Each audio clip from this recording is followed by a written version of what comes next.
Try to get home before it rained, but I see a wall of rain ahead of me. Well, not really a wall, more like a curtain. It's not too bad. It might rain out before it gets to me, but that's right there, pretty much where I'm anchored, like right on the other side. Ooh.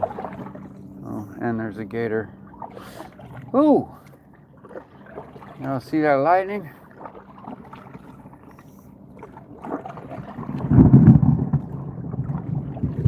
Okay, that's further away than I thought. That's almost over the bay.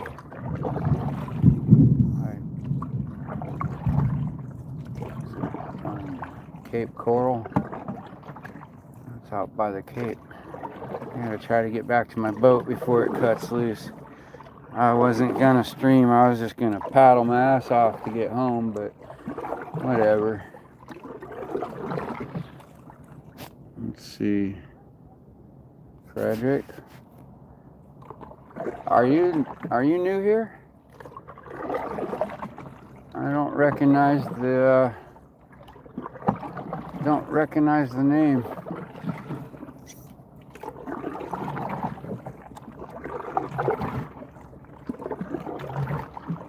Paddling out to my little trimaran out here. I got a trimaran out here that's little miniature sailing micro cruiser covered with a tarp. And if I can get there before it rains, I can stay fairly dry.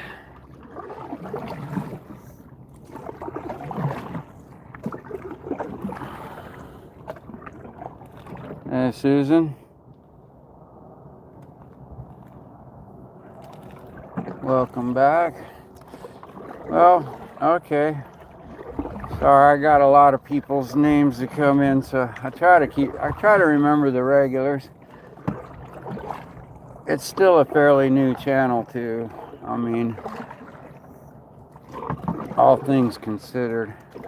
I don't put out a lot of new material very often, but I usually do some pretty regular chats like this where I'm just going back and forth from shore.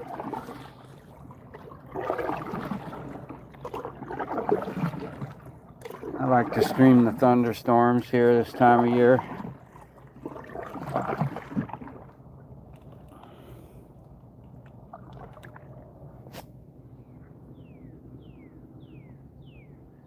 Outlaw angler. That's good advice. Don't tip over. I'm so glad you told me that. No, and I've only been canoeing for like 35 years. I could have just slipped and not thought about it and tipped over.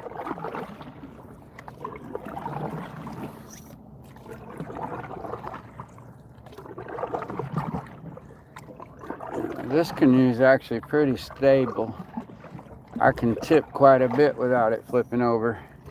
So I can lean out the side. I can stand up and dance on the deck and this canoe don't flip.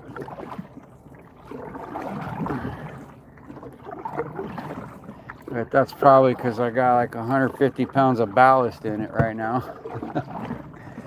Empty it out and it'll tip real easy. It's funny how that works. When you put a bunch of weight down low and in the center, it keeps the canoe more stable. Alright, I'm almost home. Those that know the cove. My little narrow entrance here, guarded by, the entrance to this cove is guarded by a heron. Not much of a deterrent, but he does give a squawk when someone comes through. Man, those clouds are dark. It's getting close. I don't know if I'm gonna make it. Oh, look at this spooky spot, man. Look how spooky this area is. Spooky. Do do do. Totally alligator country right here. Alligator and water moccasin and all that good stuff. Sharks come through here too. Manatee. It's pretty shallow right here though, so right now it's high tide. Some pretty big stuff can come through, but at low tide in the low spots it's generally only a foot deep or less, and then in the deepest spot maybe 2 feet, 3 feet at low tide. You jump out of the boat here, you're gonna stomp into a big thick bed of mud, probably sink up to your knees in mud. Alright, we made it to the cove, but there's rain right ahead. I still got to get unloaded and secured before it hits.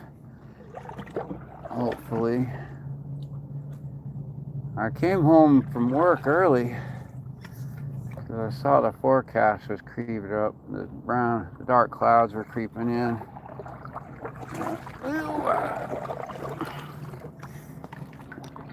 Oh, y'all missed it this morning. I had my skillet on the top deck here, and I'll tell you, I like to take the scraps away from the boat so that the gators and animals don't associate me with food here, especially when it's like just all meat. So the last thing in the world I want to do is train alligators to think of humans as a source of food, especially in an area that's so close to a residential area. I need to be very careful not to do that. So anyway, I was taking my skillet full of leftovers from last night's tacos, and I had it sitting on the deck there, and then I was scooping water out of here, and I kept tipping to get the water to come over here to scoop it, and I tipped so far that the skillet slid right off the deck and boom, into the water. Skillet and the spatula, and I had to cuss myself for a minute because I just got cleaned up and ready for work and just put on brand new clothes, and man, feeling fresher than I'm gonna be all day, And next thing I know, I gotta do a face plant into salty, brackish water to start my day by planting my face in some brackish water to recover a skillet. Not the smoothest move of the day,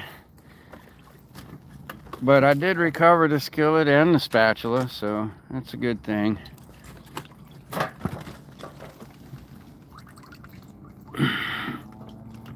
I mean, it's not like it's a big tragedy to replace a skillet and spatula, but I really just, I'm just, as you can see, I keep trash in here. I don't throw trash in the water, and even stainless steel, it's just one more thing that don't belong in the ocean that ends up there. Rust ain't good for the fish. Pardon me while I get unloaded here. Flip the camera around to my ugly mug.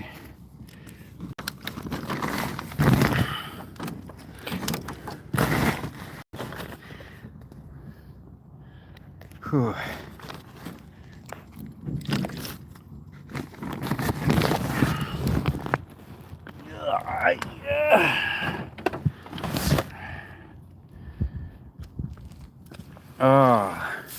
other thing, I had all new clothes this morning, brand new socks and everything, and like put on all these freshies. And then I got up to put my shoes on, and I realized that my shoes had not been actually fully covered over here when it rained yesterday. So, you know, why not take a face dive in the salt water since I woke up and put on soggy shoes? That's the worst thing. You have to work in the hot sun all day. You know you're going to be sweating. Start out with soggy feet already. They get stinky so easy that way. Really got to have your shoes dried out every day. And fresh, dry socks. It's just like that's how I keep from getting athlete's foot, you know? It's like keeping the feet dry. In the swamps here, dry feet are a wonderful thing. But you can't have it every day all the time. Just can't have. Oh yeah. So these socks are done for. And my feet are raisined.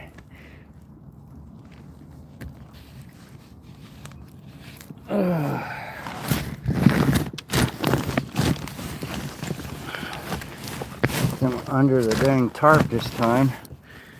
Hopefully they'll stay dry there. It's coming in fast. Okay. I suppose I ought to bring the skillet in too. Just in case I end up wanting to do some cooking. I know I will. And the dish soap. I ended up washing my pants yesterday with sanitizer. So I left the dish soap in the canoe and didn't feel like climbing out in the rain to get it. Alrighty, now we're back inside. Oh, still don't have that hatch built. Okay, and I got a big snapper fish coming up to greet me right off the bat. Let me show you what came to see me as soon as I got home. Look at this guy. It's a friendly fish. He's like, hey, you got any grub, man? You got any leftovers? Like, buddy, I did not claim you on my taxes this year.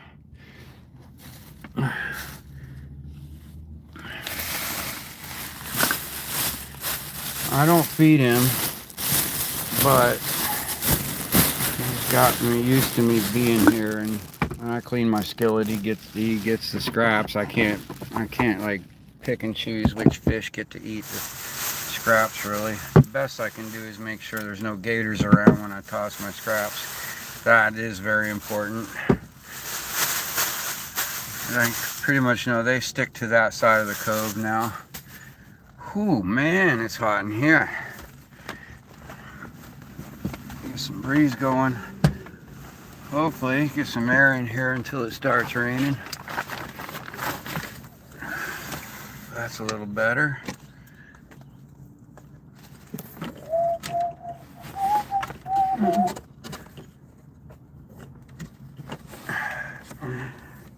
The gators didn't get it. In fact, I don't think the snappers even got it. I'm pretty sure that the only fish that got that still this morning were catfish, which is fine. Catfish, as much as I hate them, the saltwater catfish, they're nasty, they're trash fish, you can't eat them, but they eat the trash at the bottom of the ocean and all the muck that, like all the poop from the mammals that, like when deer or whatever, cows poop in the waterway or whatever, they eat all that, all of it, and it turns back into part of the ocean, part of the brine by the time they digest it. So if it weren't for them, the waterways would be pretty nasty. You know, it'd be like, you wouldn't want to get rid of like vultures, you know. They clean up the trash in the forest. And down here, the catfish, the crabs, and like lobsters and stuff like those, like the vultures of the ocean. They clean up all the dead stuff. And if it wasn't for that, it would just be death and disease everywhere. And the stench of rotten. Wouldn't be able to breathe anywhere you go. So you gotta thank nature for, or God, or whatever you believe in. And you gotta appreciate the annoying ants that you deal with when you try to sit down somewhere and get bit by ants. It sucks, but you know, without ants, we'd have a really nasty world.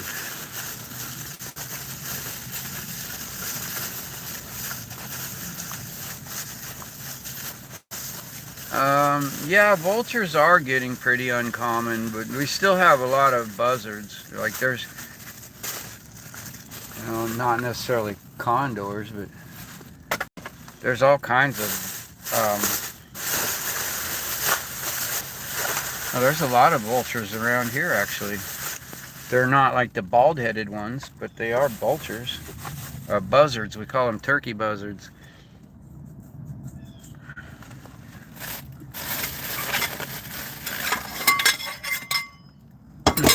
Every once in a while, you know, there's some dead animal in the woods back there when you see them circling in the same spot for a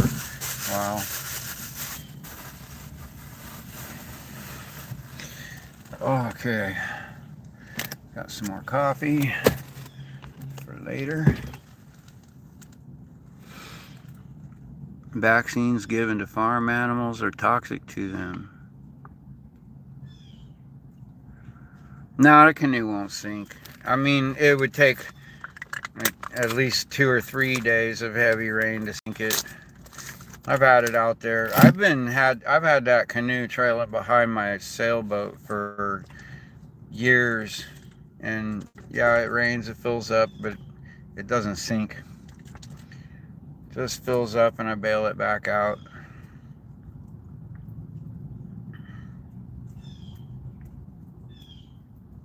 If I let it go for 3 days with heavy rain every day, it'd probably be a problem.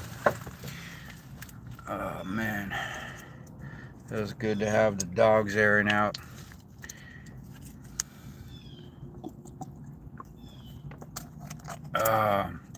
Some probiotics.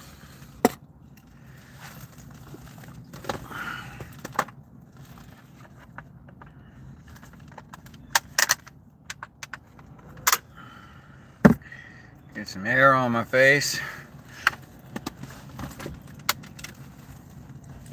Okay.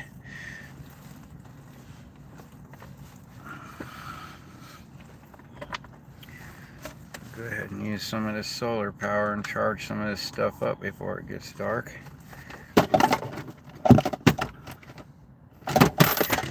I think the wiring, I need to move the house batteries forward and redo the wiring. I think the connectors are getting corroded and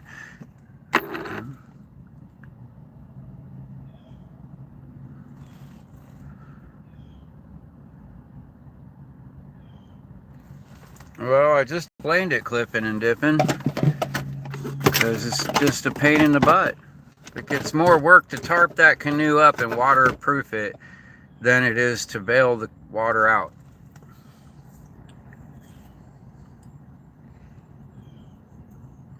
Get a few inches overnight, it's no big deal.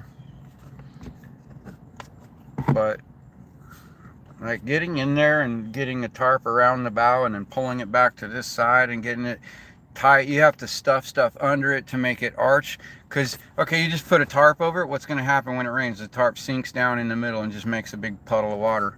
So unless you put some arches on the canoe, that tarp's not going to really do you any good.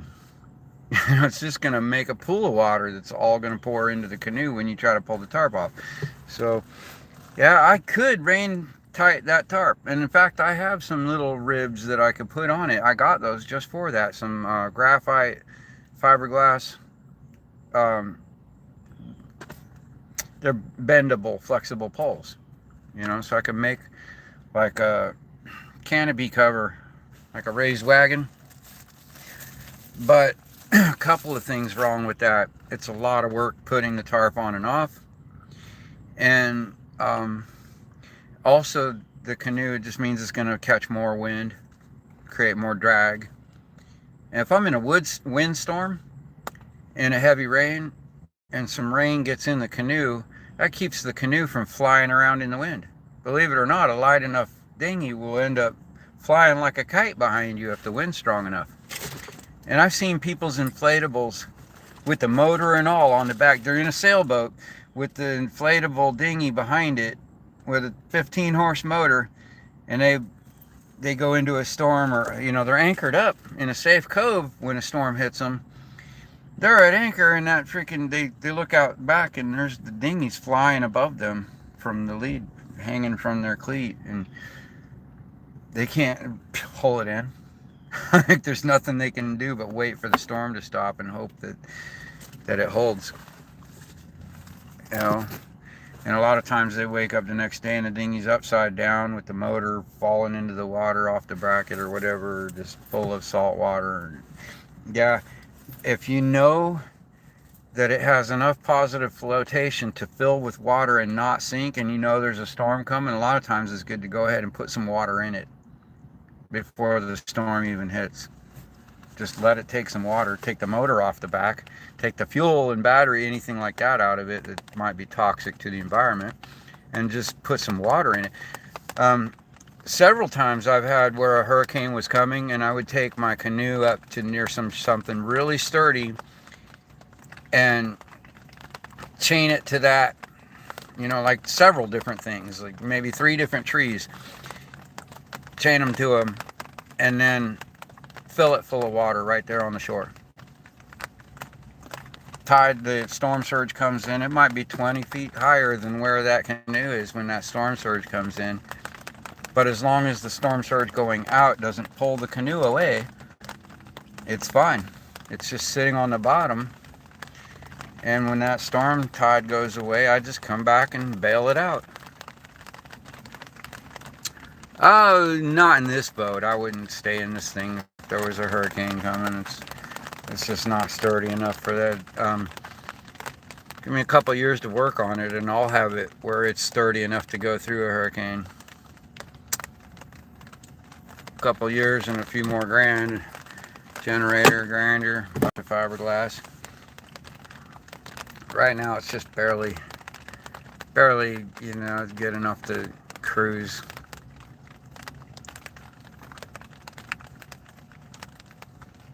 I have been in a hurricane in my sailboat, my bigger sailboats, many hurricanes. I don't even remember how many, I've lost count.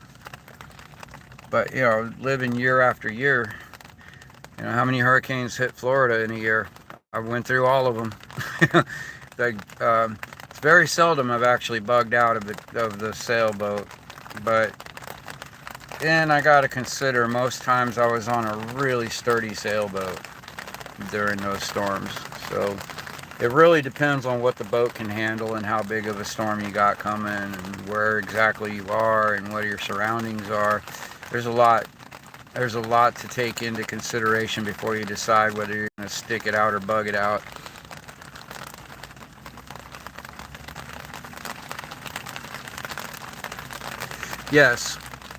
Yes, of course.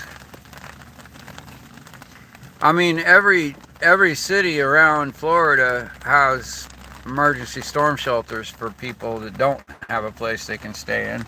Anybody living in a trailer or a mobile home place or something, or near the waterways at low-lying areas, they're usually required to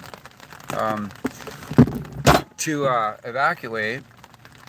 And when there's an evacuation in Florida, there's no evacuating. By the time they call an evacuation, if you're not already on your way out and pretty close to the border, the highways just get so packed that you can't get out of the state. You end up, instead of spending the storm in your house, you end up spending the storm on the freeway in a traffic jam. No, he took off.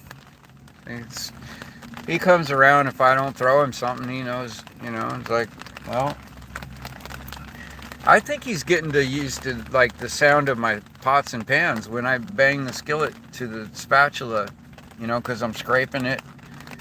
I think he hears that through the water and comes over, you know. Or sometimes I'll tap something on the side of the boat and it to tap out whatever food's in it. And they come to me tapping on the boat now.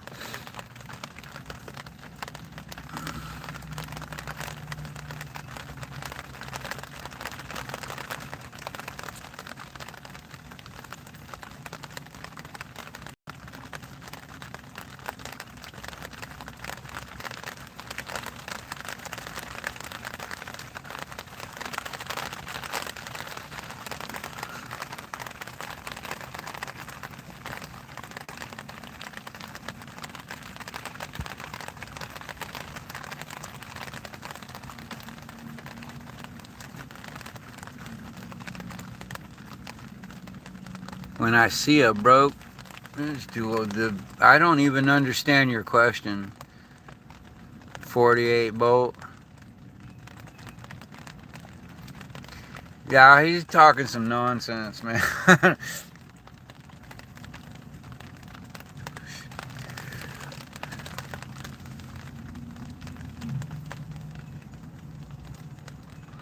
No, I see words and I understand each individual word. I know the meaning of each word, but the way in which you put them together in that, I guess you could call that a sentence. It's like, it doesn't make sense.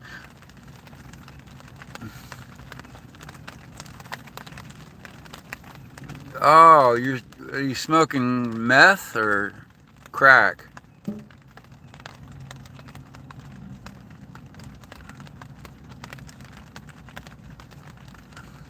Glass?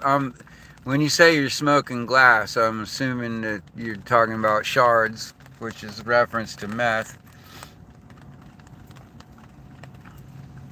That's pretty methed up, man. You getting methed up?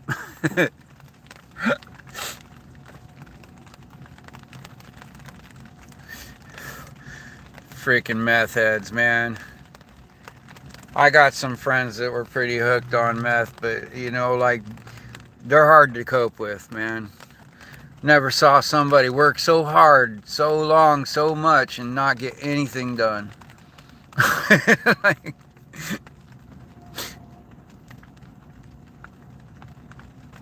zooming around, freaking. It's a little, I suppose, a little bit better than working with a crackhead. Because the crackhead, man, they're going to mess some shit up. Like, the meth head might leave every tool in a different spot on the job site and have it all scattered. But the crackhead might shoot a nail through his foot, you know, like fall off the roof and break his neck. Uh, yeah, that's good. Oh man.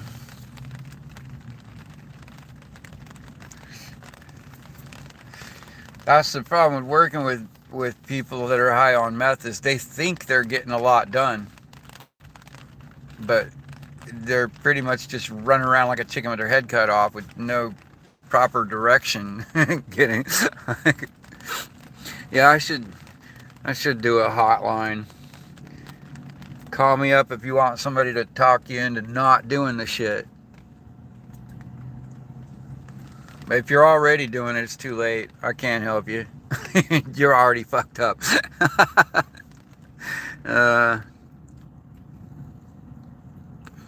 yeah, I never really got into meth, but you know, just being out on the street a lot and around people, you know, there's always it's pretty common out there. No, I got hooked on freebase for about 6 months, many years ago.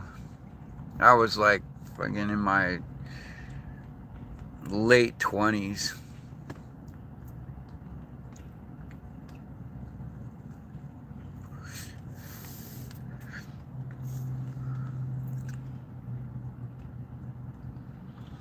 What are you talking about? 48-volt King? Man, there's people teaching people how to cook meth on YouTube. I never understood that, how they bust somebody for like saying they don't like the president, but then there's somebody else like teaching people how to make bombs on YouTube. Like, teach you how to make piranha fluid and everything else, man. They'll even tell you, there's YouTube videos instruct you on how to make a nuclear reactor in your backyard. You may not be able to get the materials, and you probably end up in prison if you try, but yeah, there's somebody out there showing.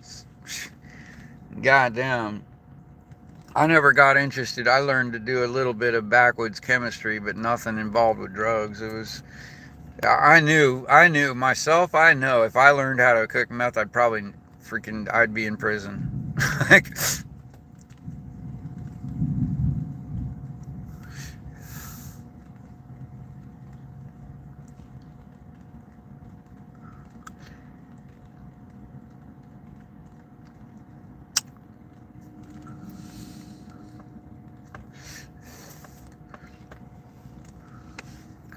no, but I know how to make like gunpowder or TNT or flash paper, for like magic shows and stuff like that. I know how to make sulfuric acid to make a battery,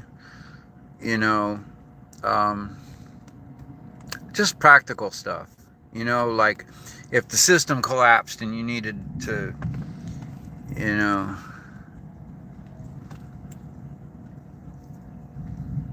needed to rebuild society, I would have quite a bit of knowledge on that, but I wouldn't be, like, I'm not a chemist. I'm more of a physicist, or into like mechanical physics. Yes, Aisa, making a windmill to produce energy is more up my alley, like electrical engineering. Yeah, I mean, there's nothing wrong with learning how to make gunpowder. Like, people have been doing that for a long time. And it's, like, there's a lot of people still shoot cap and ball guns. Like the old freaking musket. Like, there's people still shooting the old cap and ball.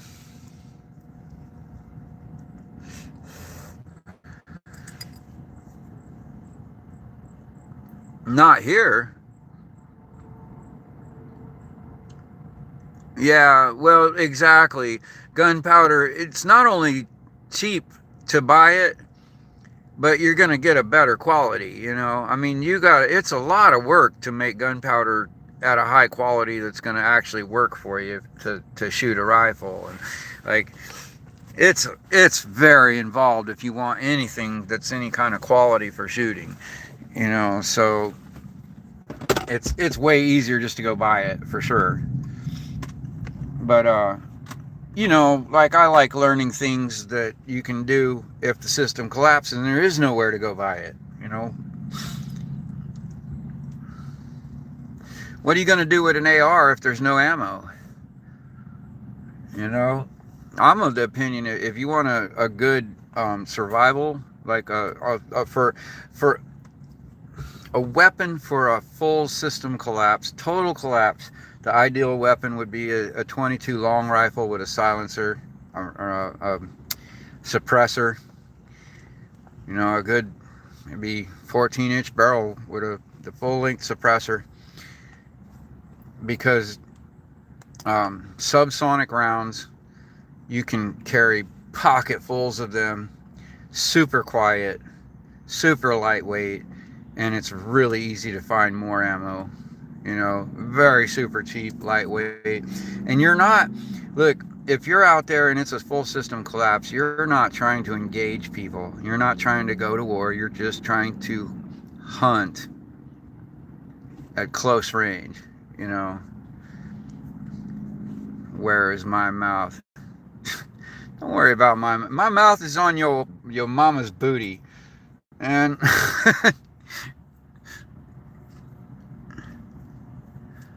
No, I lived in Texas when I was younger, but no, and also, if you're out there in the wilderness and just trying to survive, you don't need to take in a deer. What are you going to do with 600 pounds of meat, 300 pounds of meat, whatever? Like, you don't need that. You're looking for a raccoon, a squirrel, a prairie dog, whatever. You're looking for something, a little, 6-foot lizard or something, but you're not trying to take down 200-pound game when it's just by yourself.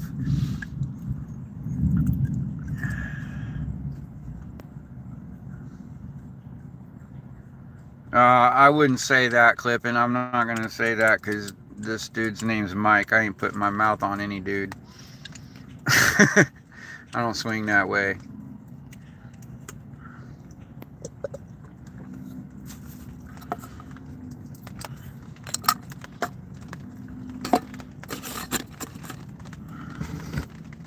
Here it comes. Let me set up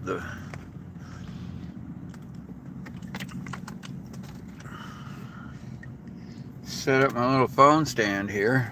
I can find all the components here. I got the coffee tin.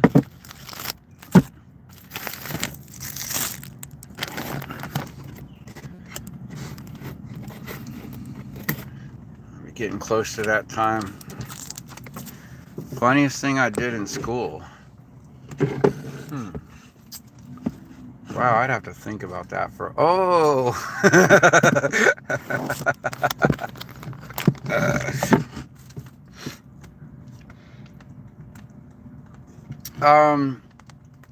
I broke into the school on a weekend and picked all the locks on all the toilet paper dispensers and then toilet papered the entire inside of the school with the toilet paper.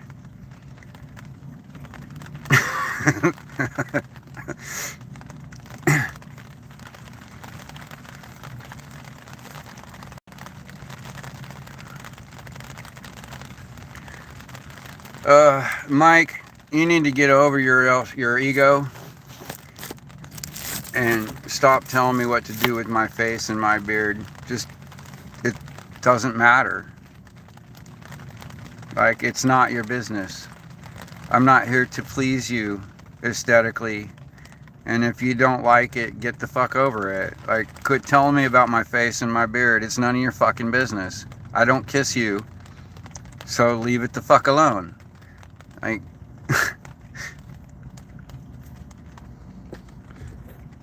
you think I get up in the morning, look in the mirror and go, oh, what can I do to make Mike pleased with my looks? That's ego. Your ego is you saying that I should look different than I do.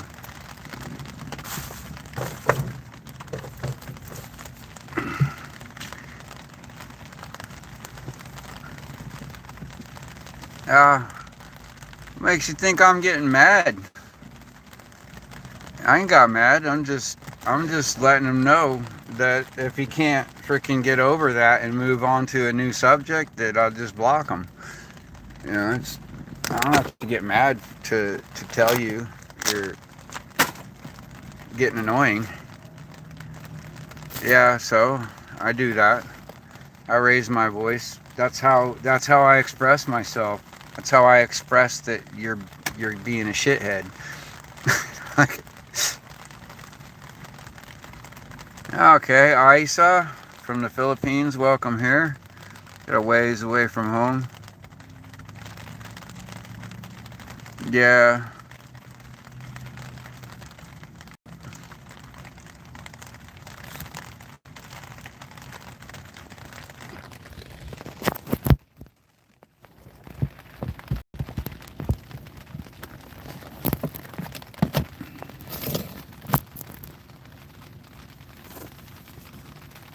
Here, let's see what the outside view looks like. There, now you can stop worrying about my mustache.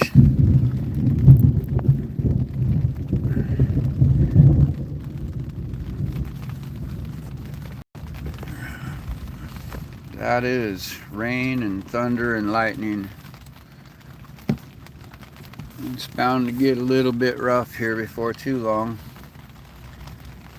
3 o'clock.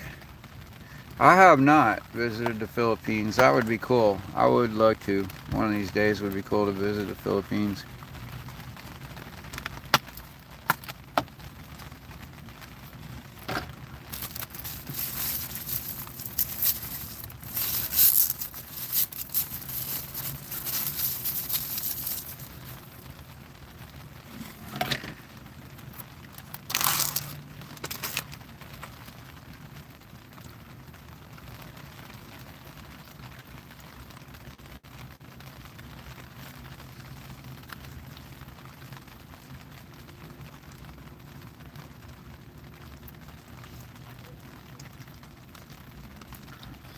Be honest, I could totally see myself building a new cruiser that can cross the Atlantic and go into the Philippines.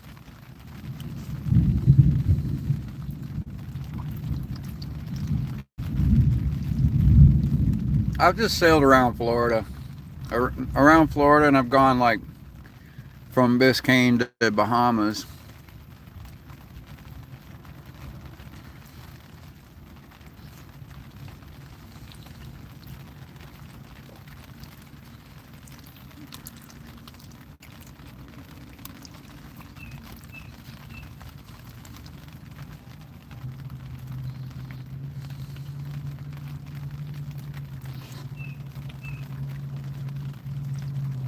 I go to land. I go to land every day. Go to work.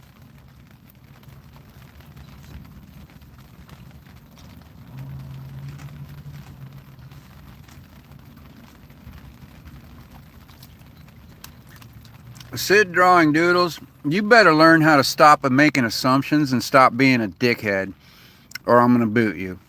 Okay? I hate when people make assumptions about me and then preach it as though it's the truth. That's a good way to get booted. Like I literally, I pick up trash out of the water all the time. And like you sitting here telling me I better learn how to go fuck yourself, man. Don't tell me what I better learn how to go fuck. You learn how to control your fucking tongue and stop being a cunt.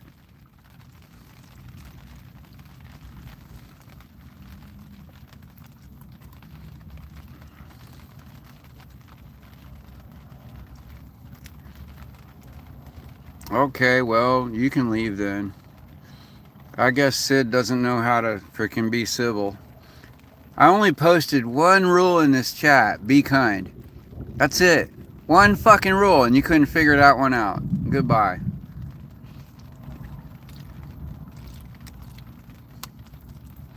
I figured be kind pretty much covers everything. Like, don't be a racist, don't be a shithead, don't condemn people, you know, just be kind. It's not that hard.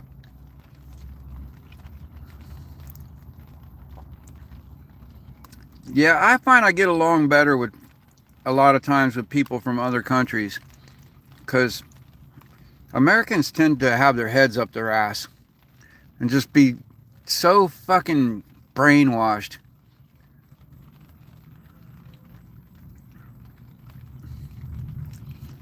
I love my country, but goddamn, we got so much brainwashing going on here.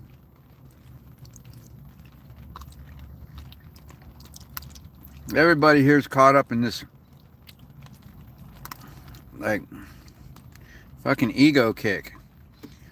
You know, I'm not picking on anyone in particular. I'm American. I was born and raised here. You know, like I said, I love this country, but God, there's just so many people here that, you know, if you're doing anything different than what everyone else is used to, they freak out.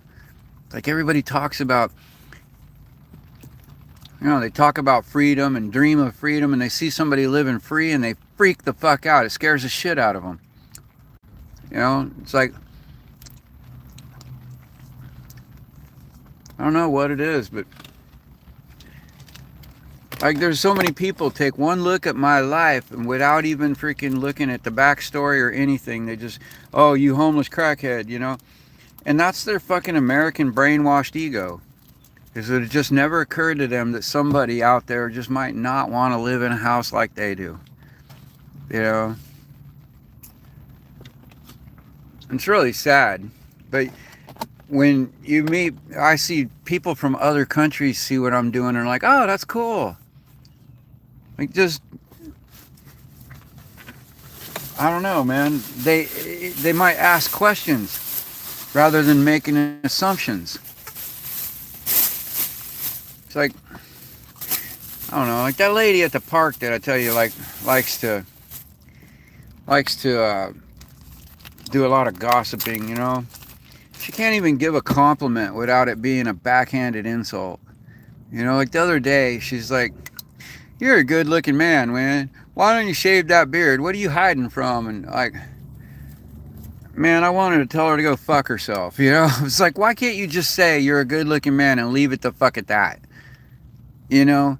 Why you gotta have the fucking backhanded insult attached to the compliment that makes a presumption about me, as if, like, what the fuck am I supposed to be hiding from? Do I look like I'm hiding? Bitch, you hiding behind 200 pounds of fat. Shut the fuck up about my beard. You know, that's what I wanted to say to her fat ass. Was, you're fucking 200 pounds overweight and you just lost 200 pounds. That means you were 400 pounds overweight, you fat bitch. What the fuck are you hiding behind? Your fucking dinner plate? You know? God damn, a whole lifetime of sitting on your ass doing nothing but eating, and you're gonna judge me for my beard getting overgrown? God damn, lady. It's insecurity is all. It's what it is, Doreen. She's a very insecure person, and so she can't even give a compliment without there being some insult attached.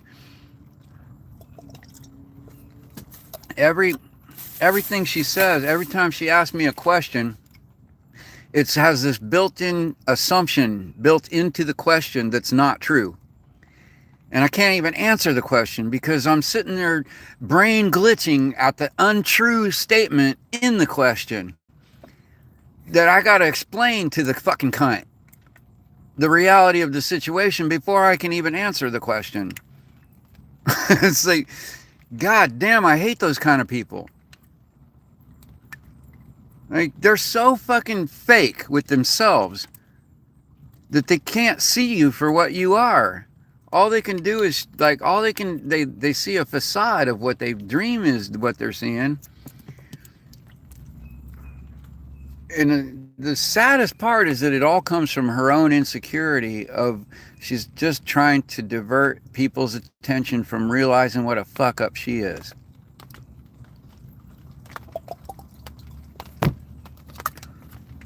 Go around pointing the finger at everyone else everywhere you go.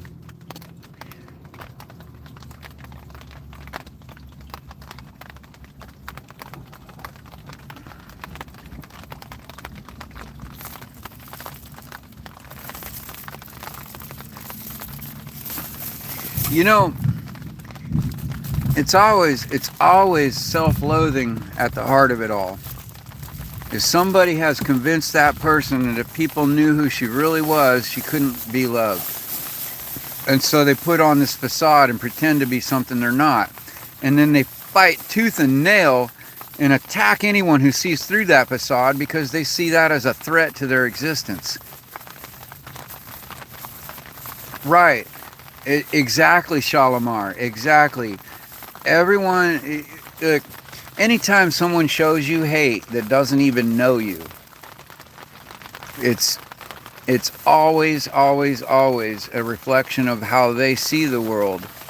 Don't react to their accusation or their finger pointing. Don't react to it at all. What you do is you look at it and you ask yourself, why does this person hate themselves? Why don't you love yourself? Because that's what's wrong. It's not that they don't hate. It's not that they don't love you. They don't even know you. How could they hate you? It's that they hate themselves. And they're desperately trying not to show that to the rest of the world. They're desperately trying to pretend that they're not faking it in everything they do in life. But most of these people are people, they do nothing for society whatsoever. They have jobs, but they'll go to what job do they have? Look at their job. It's a menial, worthless, fucking meaningless job that does nothing like you're sitting at a desk moving some data, selling insurance or something. You know, it might make really good money, but they don't actually do anything. You know, they just put information into a blank space and hit enter. You know, like that's their job. Something a fucking robot could do. Every one of them. You know why? Because people that do meaningful things in life, they don't need validation.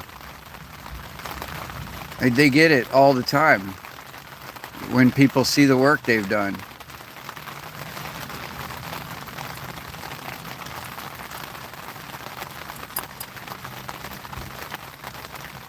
Yeah, that's it, Clint. I I give everybody I try to give everybody respect until I see or hear them doing and saying something that just proves to me that they don't deserve respect or they can't handle reality, or even these people like that lady I was just talking about. I'm not naming her name because I don't hate her. I don't actually dislike her at all. I actually like her. But I sure as fuck wouldn't want to be her family, or like stuck living in her house with her. Like, I like that I can get up and walk away and just not listen to it. You know.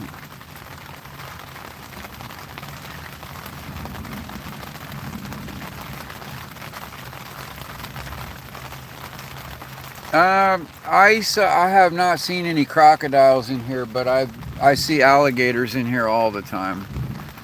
There's definitely alligators, but they're not like aggressive like they are. Like the crocs out where you're from are a lot more aggressive. Here here the alligators you can jump in the water with them. They just swim away. Like, big 15-foot alligator that lives out here, and she runs away anytime I get near. Yes, it's Florida, Southwest Florida. I am just inside the Fort Myers Inlet, off the side of the Caloosahatchee River, in the tidal waters.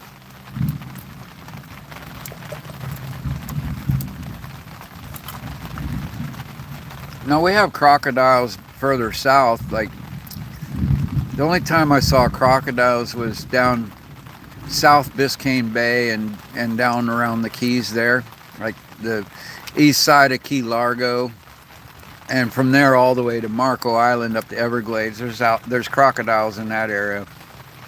But even the saltwater crocodiles here in America are not as aggressive as, say, Australian or African crocodiles. Or they're not as big as the South African saltwater crocodiles, and they're just not as aggressive here. I don't know if it's because there's just not as much competition for food or what, but they pretty much just stick to, like, they'll go after fish and birds, but they generally leave people alone here. I don't mean they won't. They will go after you if you're standing on the shore not noticing them creeping up on you. They are ambush predators. So you don't want to put yourself in a position where they can sneak up on you.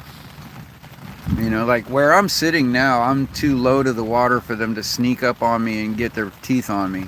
And so they wouldn't dare come over and try to attack me, even if they wanted to. They wouldn't really have a way to get in and get at me from this angle.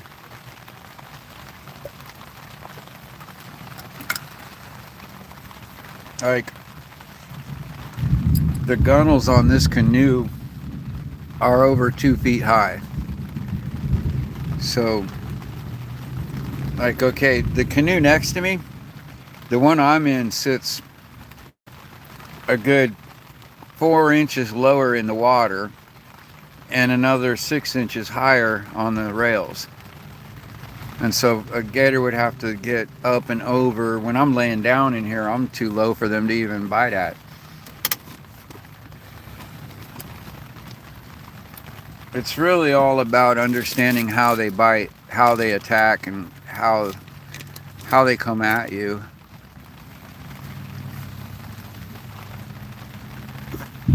No, I'm perfectly safe here. Like I said, here, let me show you how. It's a little messy, but see, I got these rails on the side, and this is the top rail of the canoe.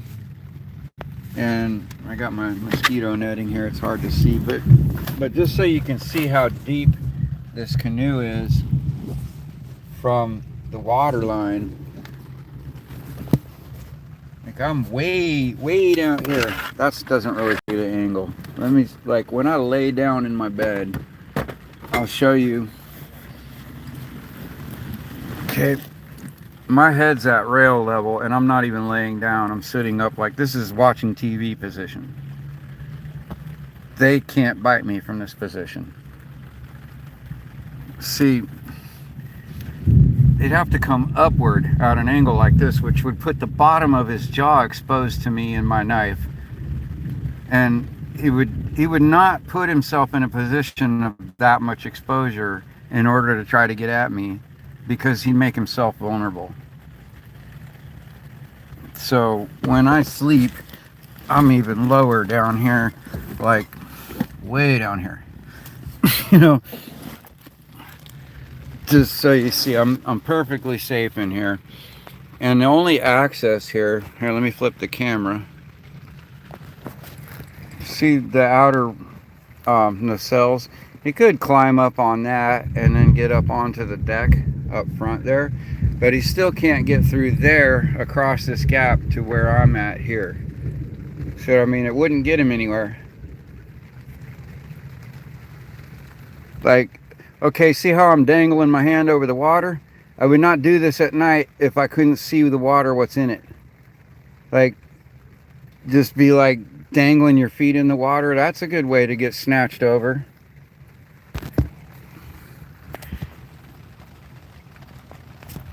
But nah, for the most part, if you were to just jump in the water, everything in the water would swim away from you, just out of reaction and just natural fear.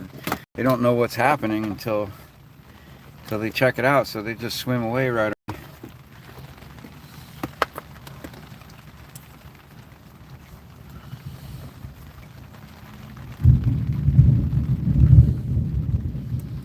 Well, snatched is a good word to describe the way a gator hunts, though, because when they do go at you, it's so fast. It happens so fast. It's like the blink of an eye.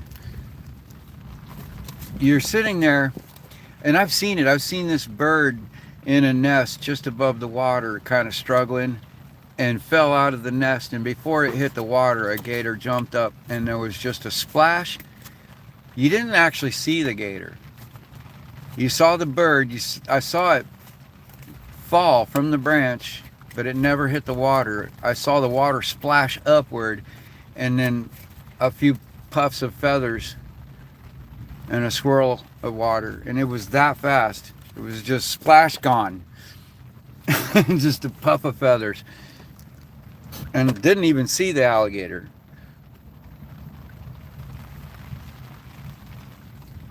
That's how they hunt. It's really fast. Like, they'll creep up super slow and they'll act like just like some floating log, and they'll look just under the water, a couple little bumps sticking up. And if they can get within a few feet of you without you noticing them, that's when they want to ambush you.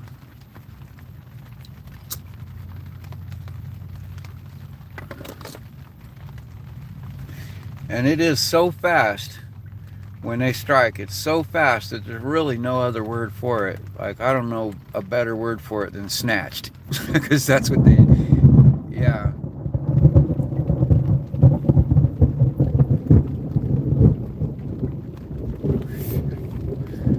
I mean, we got some alligator wrestlers, but we don't have like a rodeo for it. No, we don't ride their backs for fun.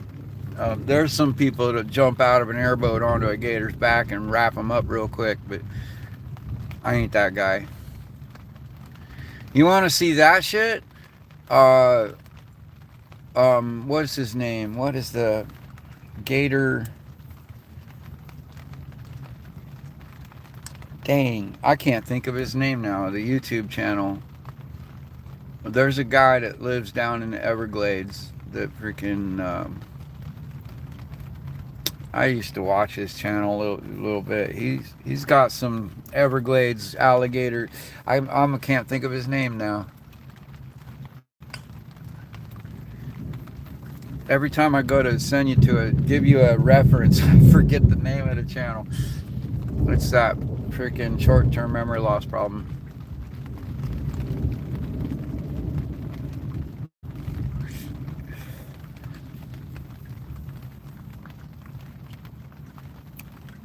No, I mean I should be more in tune with gators. I think since as much as I've been in Florida waterways, they're just not an issue.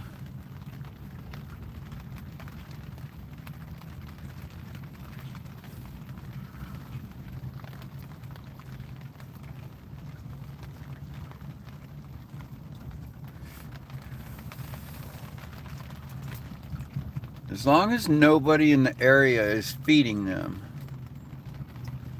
You know, when people start feeding alligators, then the alligators start associating people with food, and they don't come over, all loving and friendly. They just come over demanding food, and if you don't have food, then they turn you into some food.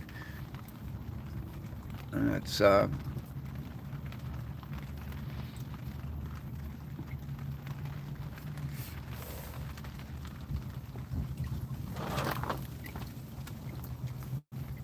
oh, I might get lucky. Looks like I didn't get too bad here. There's supposed to be some more storms, 6 to 8, and around that time.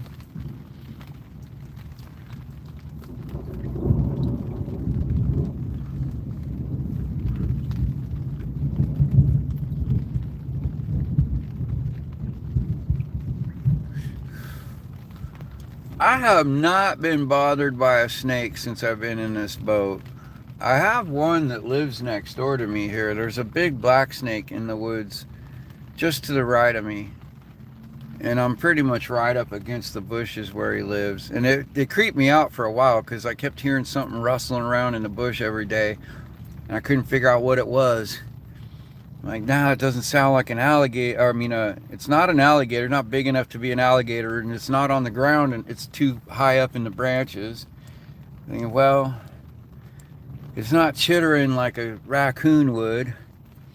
I just couldn't figure out for the life of me what it was until one day he crawled over the edge. Here, I saw him.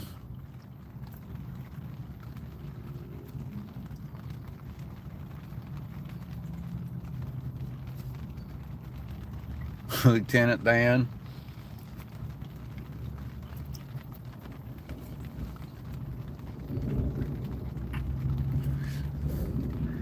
I met a Captain Dan.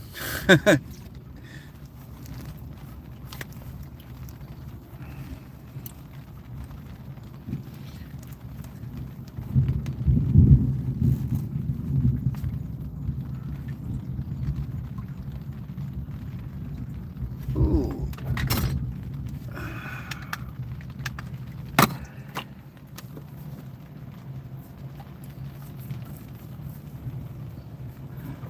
Oh,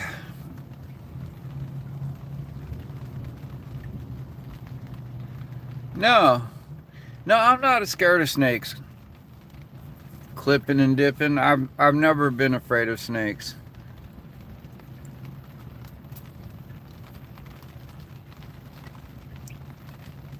Ever since I was a little kid, I've had.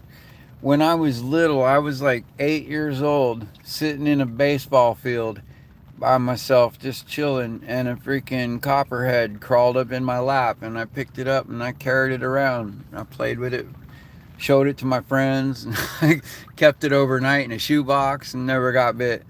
I've damn near stepped on rattlesnakes so many times. I spent a night with a rattlesnake under my neck once when I was camping out in New Mexico. Like, I don't have an issue with snakes.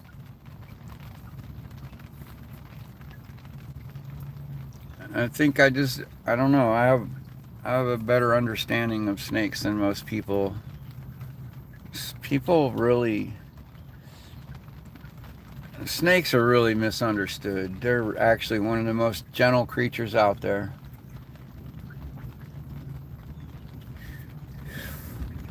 They're like the honeybees. I'm always talking about how I pick up honeybees and don't get bit all the time. You know, then the other day I picked one up out of the water and it stung me. It was a little all stressed out and I got stung on my finger.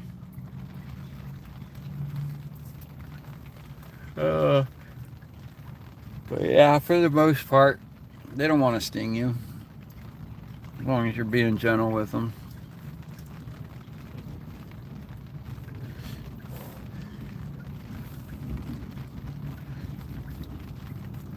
Gator poke.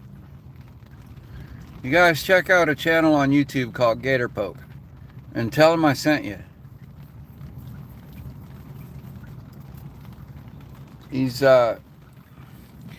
go get right up in their faces. Like he'll walk through the muck in the water at night, and those spot gators. If you want to see gators on a, I mean, he's got them all day long there. And the gators down in the Everglades are a lot, they're not as shy as they are here. This is saltwater and they're really not as, this isn't really their preferred environment. This is where the gators come that are too, you know, when it's too overpopulated inland, they'll come here. But it's really, they would rather be in freshwater than saltwater.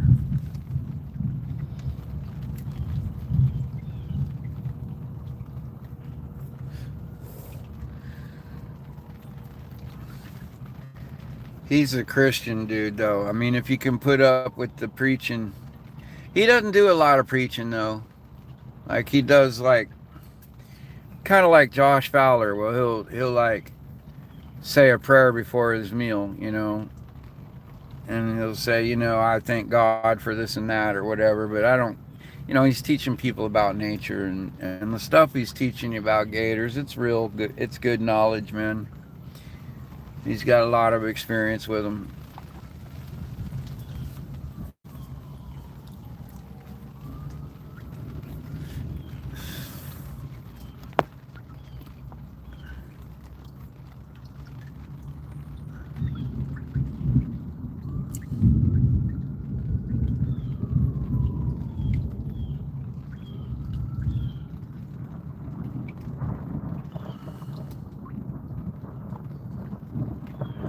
Are you the asshole that comes flying through here on your jet ski?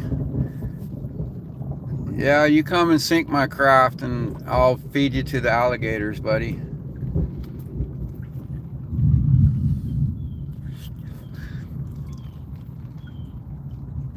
You gotta kind of be a total shithead to even think like that.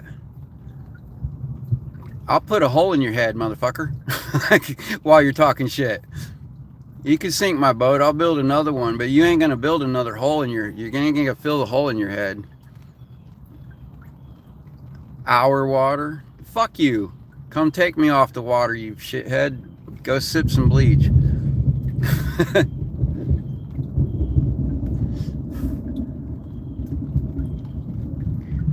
Why don't you come say it to my face, Bleach? If you know where I'm at, come say it to my face instead of talking shit on here. Fucking keyboard warrior.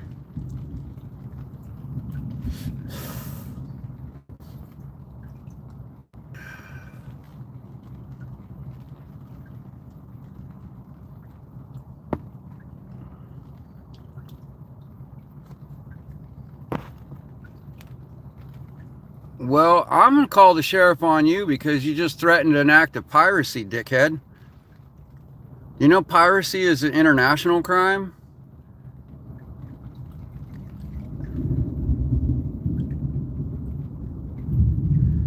Yeah, come on. Bring it on, Bleach. Bring it the fuck on, you punk ass piece of shit. Bring it on. Yeah. I'd rather you say it to my face than come around behind my back. You got an issue? Let's get it over with. If you got an issue, I don't want to sit there freaking looking over my shoulder. Let's come do it. Whatever you got to do. Quit talking shit and do it, you fucking punk. God damn.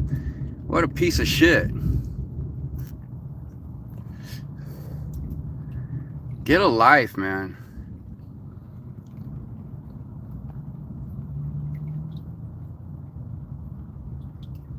No, you're too late for that. You're a little too late to come in here pretending to be freaking civil.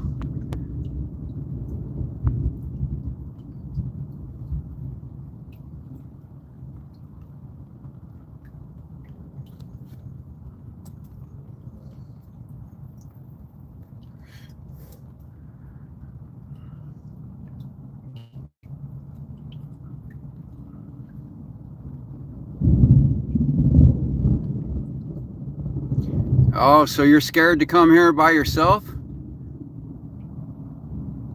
You know you're threatening a 50-plus-year-old man who's crippled and disabled, and you're too fucking scared to fucking handle it by yourself. You got to bring some friends to back up your fucking shit-talking mouth? You fucking chicken shit.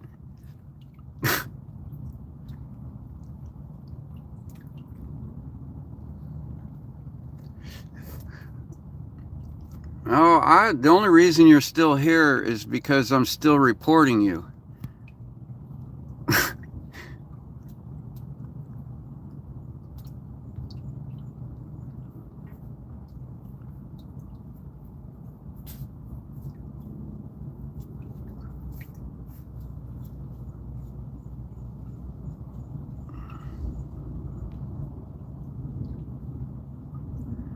Oh, Jay, you calling me a punk? You can go fuck yourself too. Go away. I'm not here to freaking please you. I don't care why you're here.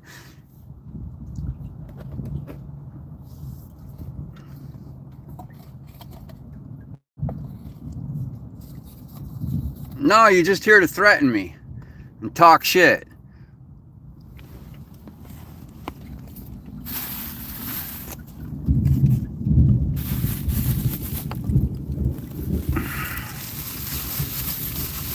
I don't know what the fuck LJ thinks he's talking about. I don't give a fuck. No, this bleach sipper cocksucker just came in freaking talking all kinds of shit. Threats and freaking... And he can't even come and back his own fucking bullshit. He got to freaking threaten to bring a bunch of friends. Like a fucking punk that he is. And now, oh, he got LJ here talking shit too. LJ, get a life.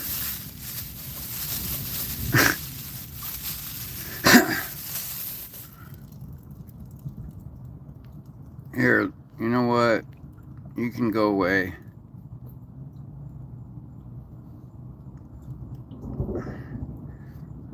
Just go fuck yourself, dude.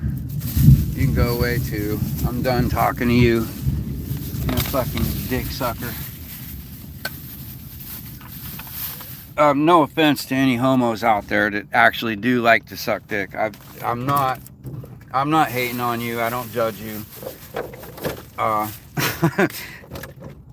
just saying that guy needs to shut his dick sucker.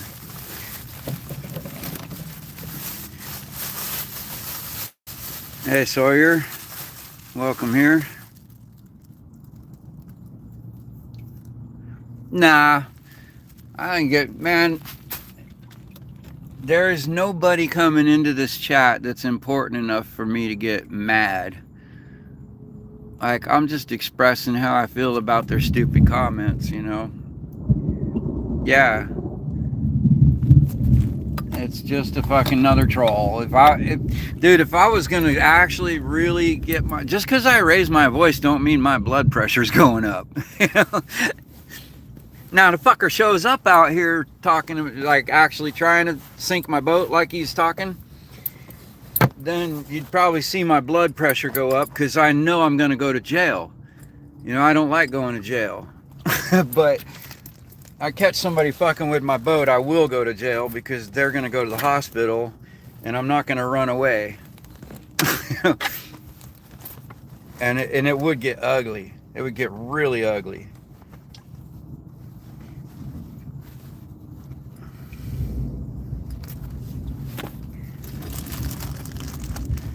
I'm not doing any fishing tonight. I bought dinner at this grocery store.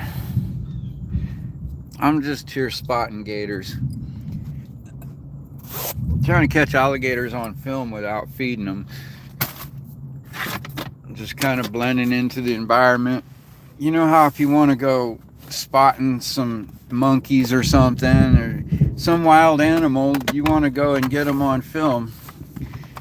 You want to just go put yourself in their environment and then not react to them coming around when they do. And after a while, they're starting to show themselves to me. Like the other day, there was a 12-footer that came through here. I couldn't get the damn stream going fast enough before he went by the view, but he just came in here and just went right past. And this time he didn't sink like he normally does when he sees me. He just stayed above the water. So, you know, I'm making progress. It's almost to the point. Their eggs haven't quite hatched yet. And when the eggs hatch, that'll be the time when I can go show you the big gators getting aggressive. And it's kind of counterintuitive.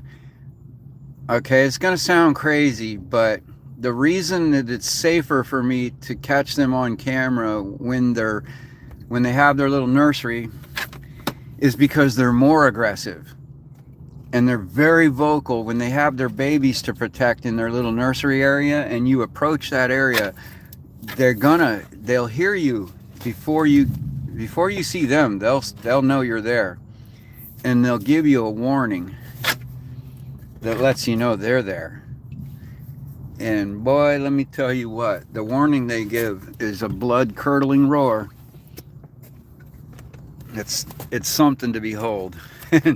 And that's when they'll sit up over the water, they'll stick their head and neck out of the water, and they'll roar such a low-pitched tone that it's outside the range of human hearing. But it's so loud that it makes the water around them vibrate and bounce. And then you'll hear as it goes higher and higher, it eventually gets into the lowest of the human hearing range. And man, when you feel that lowest note coming in, it hits you right to your core. It vibrates right through your whole body to your core, and it tells you there is a very deadly primordial beast there that's ready to do some business, man. It'll let you know.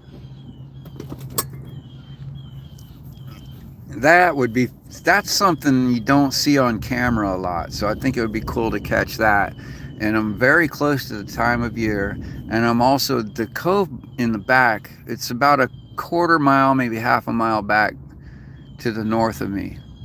There's a cove where I know there's a female, big 15-foot female gator, and she's the biggest gator in this area, and that's her spot to raise her young. So I know if I wait till the young hatch and they're in that nursery, she'll be guarding them. And when I come close to the entrance, she should sit up and yell. And I should be able to get that on camera with the roar.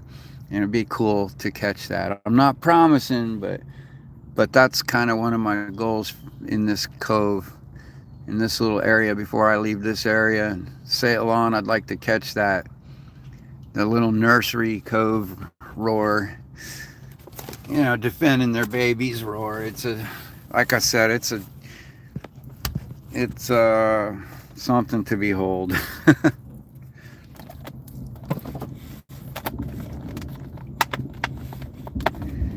Jay fishing and outdoors.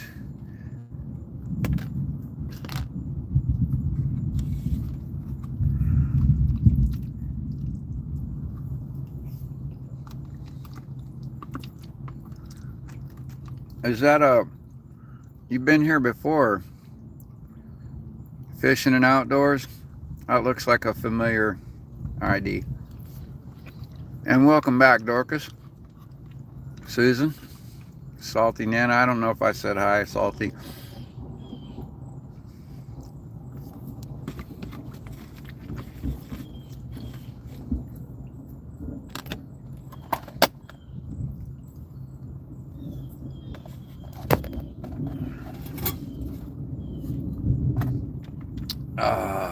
Whew. Man, I'm beat. I did not get much sleep last night.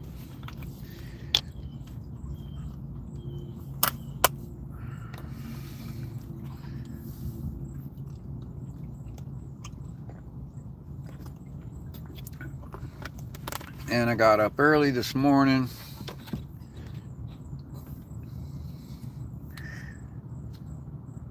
I didn't know the American crocodile would even go that far north. I've been all over Tampa Bay and Clearwater, and I've never seen a crocodile in there. I've seen plenty of gators up near like Lithia Springs and Manatee Viewing Center, but I've never seen a crocodile that far. The farthest north I've ever seen a crocodile was South Biscayne Bay, like just south of Dinner Key area. Yeah, I mean, I'm not saying they wouldn't. I'm just saying I've never seen them.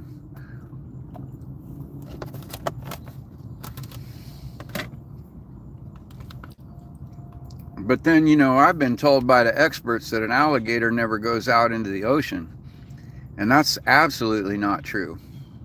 Because I've seen an alligator come all the way down from Fort Lauderdale Inlet down to Hollywood Beach, along the beach on the shore. And got tired of swimming. And he came up on the shore and just laid up next to some sunbathers. Just started chilling there in the middle of all the sunbathers.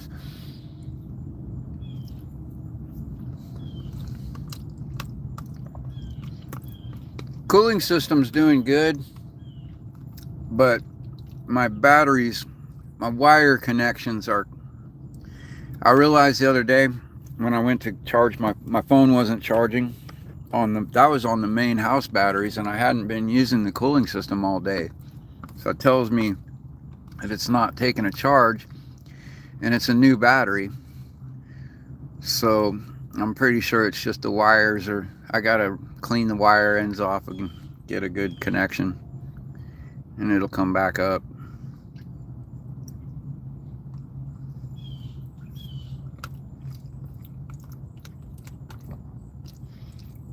Yeah, I thought it was funny.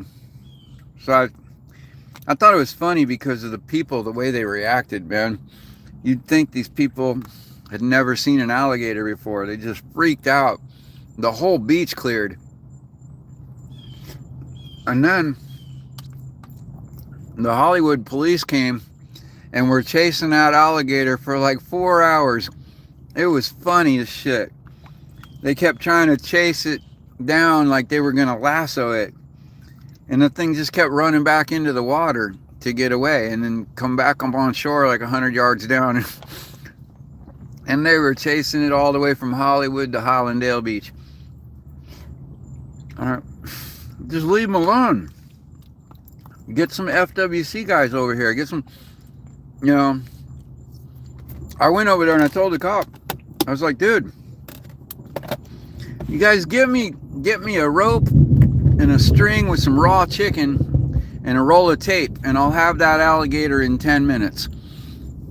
I'll just keep the tour. No, we gotta keep the public away. Okay, well, the public probably knows more about these alligators than you.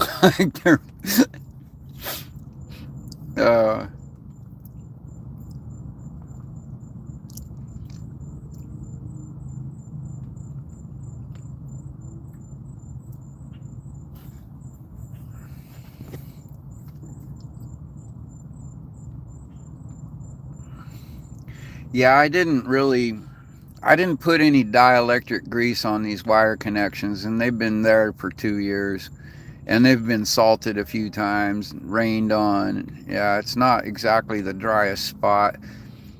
I've been thinking about moving the battery to the midships anyway. It just make more sense. The wires would be much shorter, and the switches be closer to the batteries.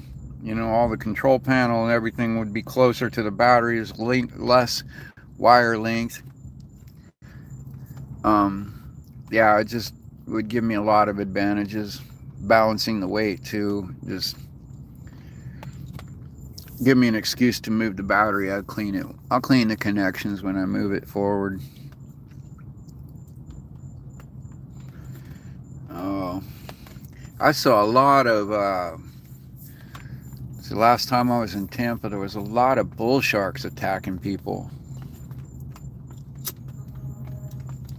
There was like three or four attacks in the same year in Tampa Bay, and they kept winning the shark bite capital of the world for like a few years in a row.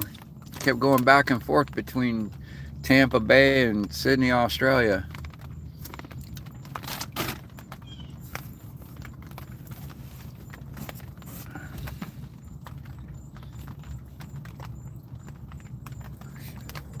I don't even see a lot of iguanas in this area. There's some, but not like down in Miami where they're just everywhere. Fort Lauderdale and south, you see 6-foot iguanas in the trees everywhere you go. And then when it gets cold, they just fall out of the trees. Iguanas, they're kind of cool. I make friends with them. I don't mind the iguanas, but if you live near the waterway, they tend to burrow under your seawall, and they can wreak havoc on your seawall. So you got to keep filling in with hydraulic cement behind their tunnels. I'll tell you a way you can prevent that is you give them a little ramp to get in and out so that they don't burrow. If you don't give them a way in and out of the canal, then they're going to burrow under the seawall. And then every time a wave hits that seawall or the tides come in and out, and you know, it causes erosion underneath the seawall, and before long your whole seawall cracks and starts crumbling.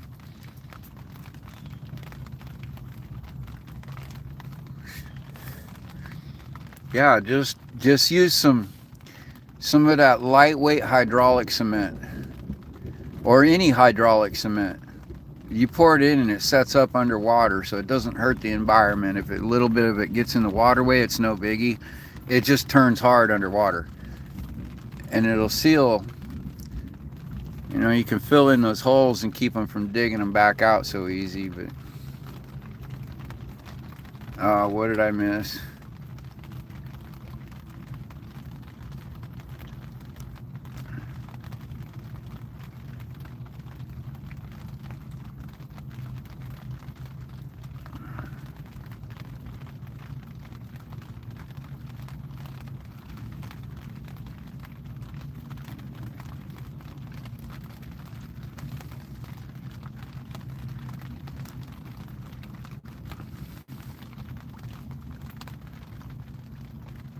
Oh, okay, I see it now. It was blocked.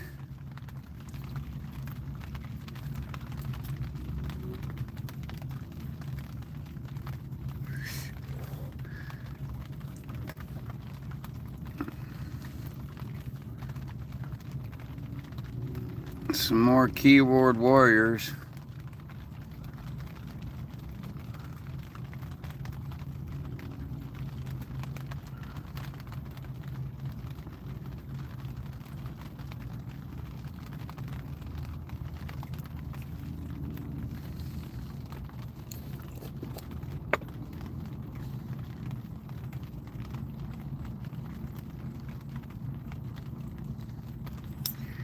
Well, congratulations, you've just been reported as a terrorist because you just threatened an act of piracy, which is an international crime that does fall under terrorism.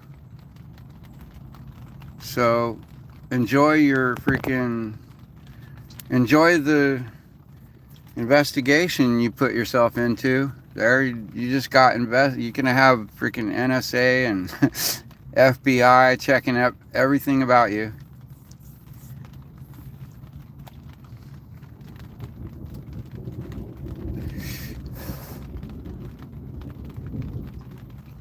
Ain't nobody after me. They're just fucking trolls talking shit.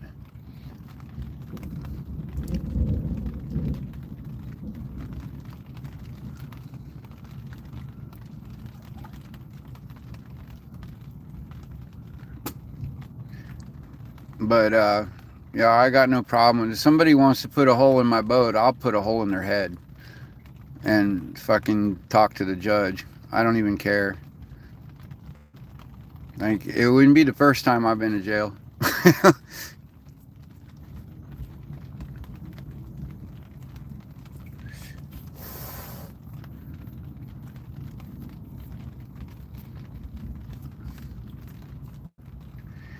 Did you know Florida has a stand your ground law? If 6 people came up here threatening me, I'm like, and all 6 of them ended up dead, I could walk free. Especially if they posted like a warning on the internet, like warning me that they're coming. Like, that's just the dumbest thing. Nobody warns you if they're really going to do something like that, because then you have every right to shoot them. Like, you could literally put a hole in their heads. And it's like, hey, I was afraid for my life, man. They wanted to sink me and feed me to the gators. They even said it on the internet. You know? What, you think I live out here with alligators and bears and don't have some protection? You're fucking stupid.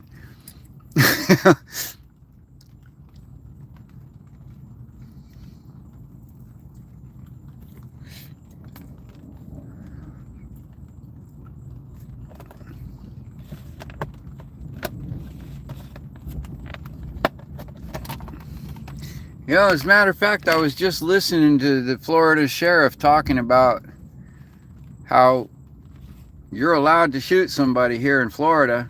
If they're fucking threatening you, you're allowed to shoot them. Like, somebody breaks in your house, it doesn't matter if they're armed or not, you can shoot them. Here in Florida, it's a right to stand your ground and shoot a motherfucker. Like,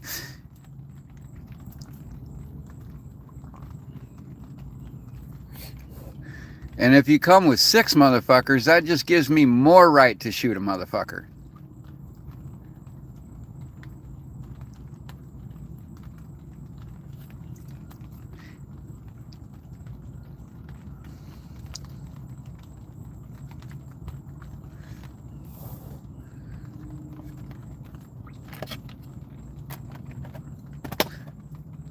Yeah, he's going national popular wise because everybody in the country wishes they had a sheriff like that.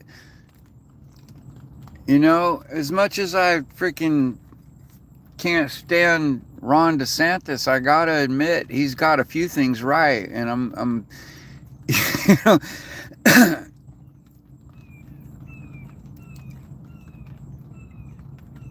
yeah, the sheriff here won't even pretend that they don't. If you shoot a cop or you pull a gun on a cop, the cops here will straight up, they will not just freaking arrest you. They won't even try to take you into custody. They will all empty their clips into you. They will ventilate your ass here. They don't play around here. Texas is the same way. They will ventilate your ass. And if a homeowner or somebody, you came to them to fuck with them and they ventilate your ass, that's it. No big deal. Just another piece of garbage off the street. That's the way we look at it here in Florida.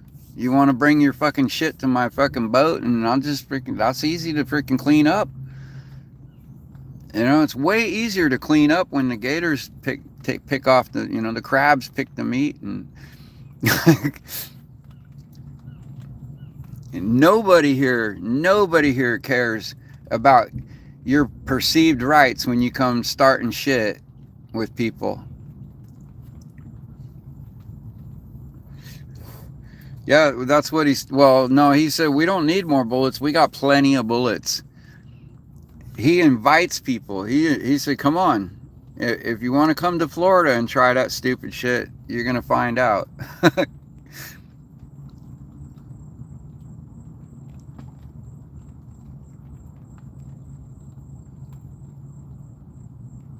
I'm still waiting, trucker. I'm still waiting for you to get your balls out of your boyfriend's purse and come down here and do it instead of talking about it.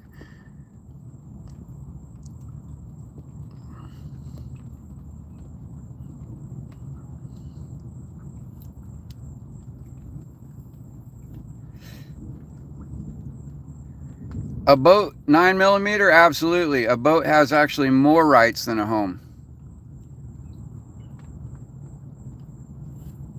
Come find out, trucker. Quit talking shit. Fucking keyboard warrior, punk ass fucking cuckold, motherfucker. You're just mad because I fucked your wife better than you. Now go away.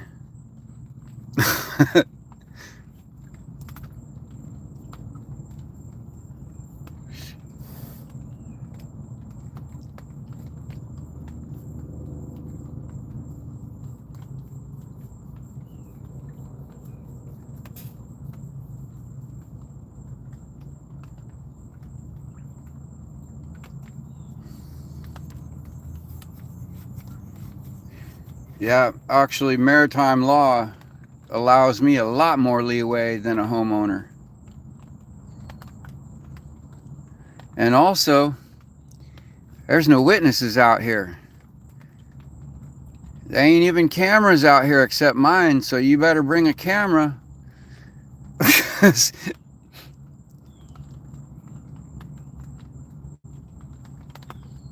Yeah, I'm under maritime law. If you assault my boat, that's an act of piracy. It's not just a misdemeanor. It's not just trespassing. It's a felony. It's a multinational crime. You get yourself a record with Interpol. You can't even get a passport. You can't travel to any country that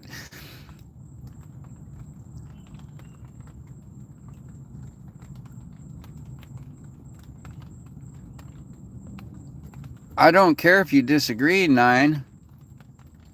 You can disagree all you want, but you're still wrong. I don't own the water, but I own the boat.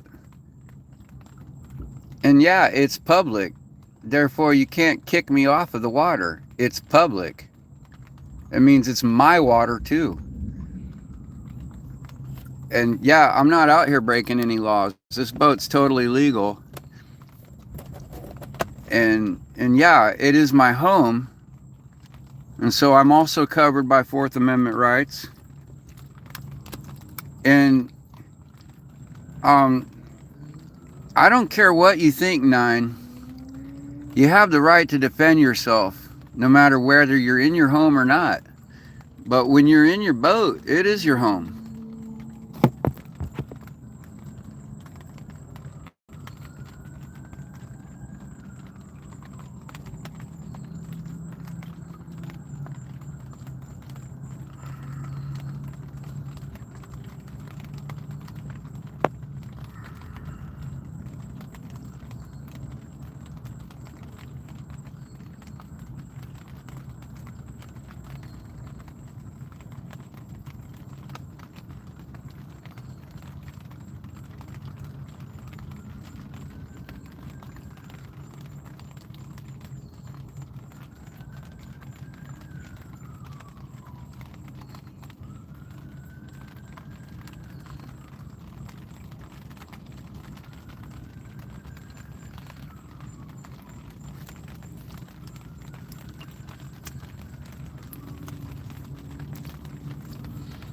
No, see, because 9, here's the thing.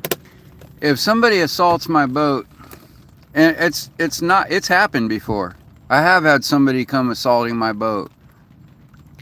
I stuck him in the head with a gaff hook while I was talking to the police. And I told the police, I'm about to stick him in the fucking neck with a gaff hook. And you know what they did? They came and arrested him. after I beat the living shit out of him and stuck him in the freaking shoulder with a gaff hook. I missed his neck. I was going for his throat. And I promise you, had I stuck him through his throat and killed him, I still would not have gone to jail.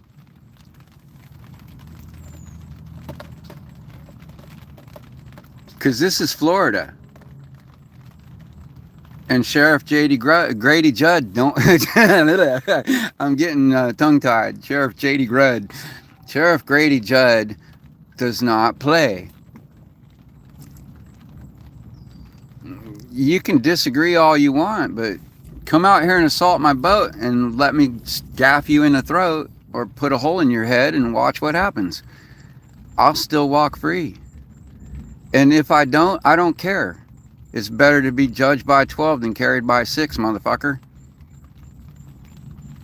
So you can agree with that.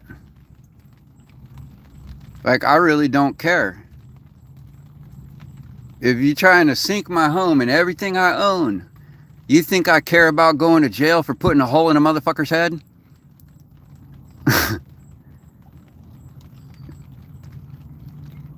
No, I'm just saying. I'm not saying you specifically, because I know you weren't actually threatening. You're just arguing legalese. And I get that. Like, yeah, it can't be just as simple as, oh, they came up and talk shit and I shoot them. Yeah, obviously they have to actually physically attack before I would legally be allowed to shoot them. You know, or at least draw on me. But, like, when you're out here in the woods and there's no witnesses, and it's my word against a dead man.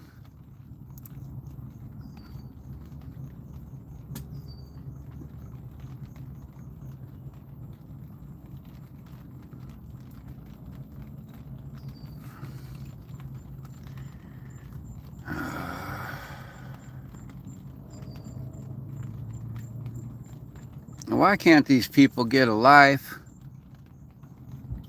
You know how pathetic you must be that this is how you get your jollies off.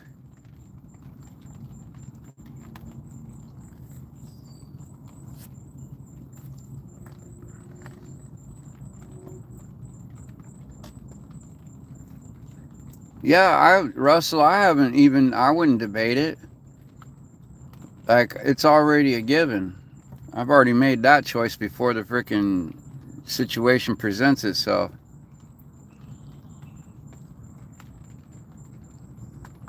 Yeah, he sounds just like the trolls over here. I'm thinking he's freaking trying to troll without getting booted. Because he's over here just trying to test my defenses and see what I got. And it's none of his fucking business. Like, don't worry about it. But, yeah, that does tell me a lot about you, that you got to have 10 people to come after some fucking dude in the woods. Like,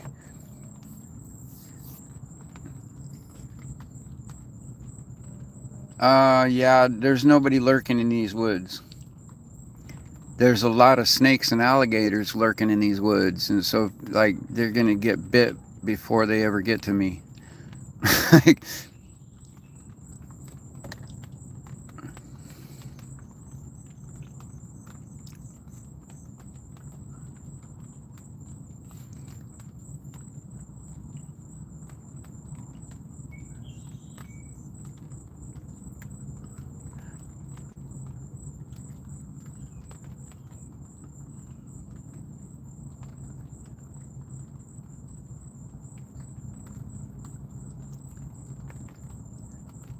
I'm not in the way of your jet ski, Kenwood.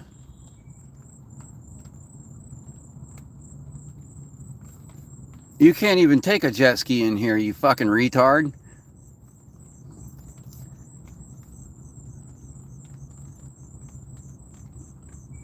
Kenwood, you know this is all a no-wake zone. So if you're speeding through here on your jet ski, you're breaking the law already. So I know you do, and the sheriff is gonna catch you soon because there's been a lot of complaints about it. You fucking retard.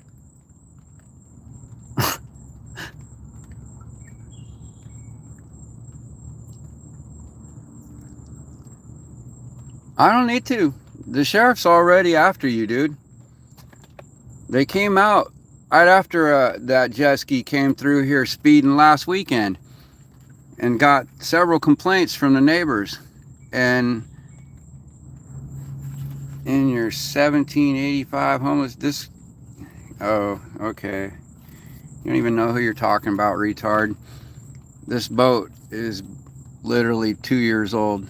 Not even 2 years old.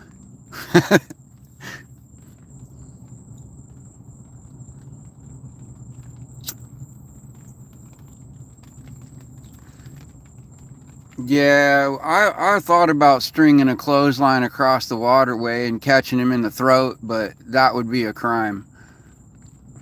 Then I'd be breaking a law. See, just thinking about it isn't breaking a law, but doing it would be a crime. You're not allowed to booby trap people. No, they ain't worried about me, Kenwood. They all know me. And the neighborhood watch knows me. The city council knows me. The fucking mayor knows I'm here. Ain't nobody worried about me except some fucking dick sucker like you.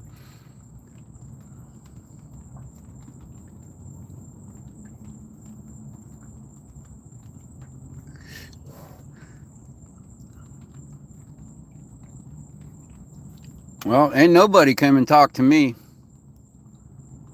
Not one person has come and asked me to leave. So, just you cocksuckers on the internet that I don't even know if you're even...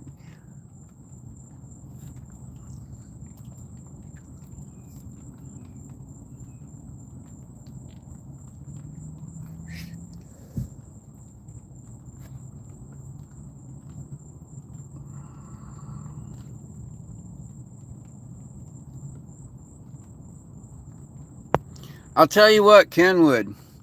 You come out here and show me your face to face, and ask me to leave, and I will.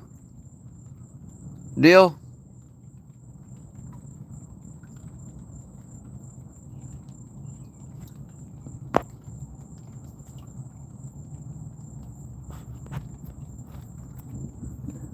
No, I don't need we. Just you. Just one person. I'm not a violent person. I'm not going to hurt you. You don't have to be scared to come talk to me face to face. Obviously, you're too scared because you wouldn't be talking with the whole goddamn neighborhood. You just come out here and say what you got to say.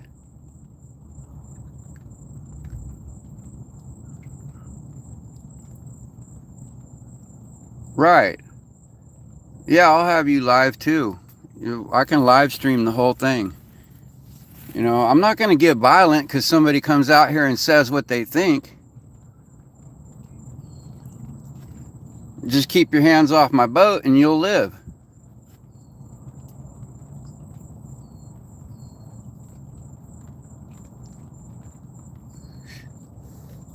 Not one person has said anything to me.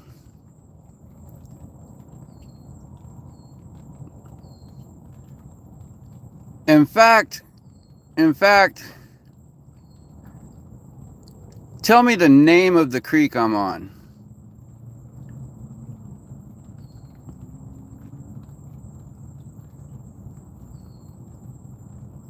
You just tell me the name of the water I'm on. You tell me the name of the creek and I'll leave.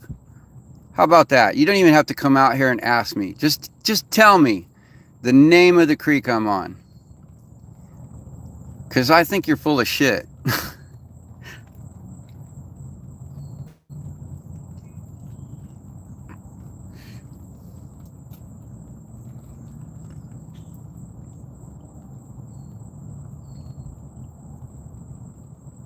Yeah.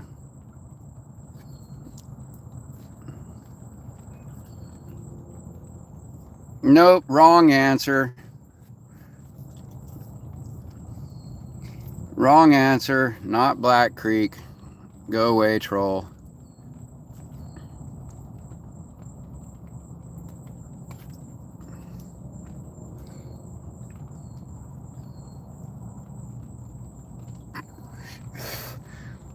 No, the sheriff definitely knows I'm here.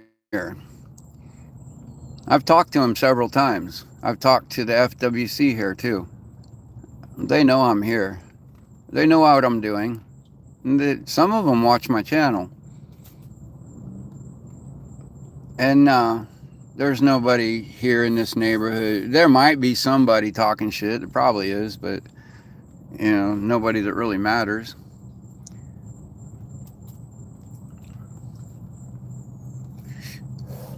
But I'll tell you one thing, the sheriff, the FWC, and several of the neighborhood watch in this area have asked me to keep an eye out for that guy on the jet ski that comes speeding through here every weekend.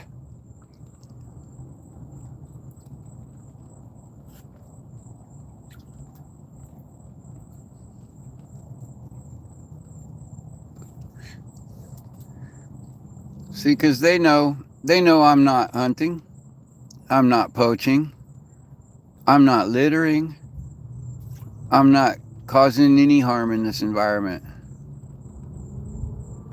I'm teaching people how to come out here and not harm the environment.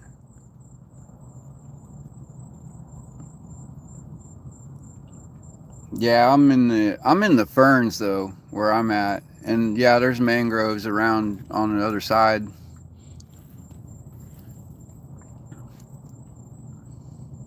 But I'm not harming the mangroves.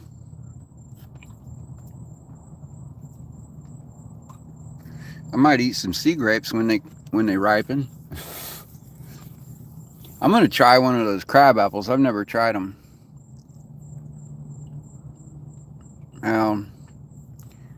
Kenwood's been booted.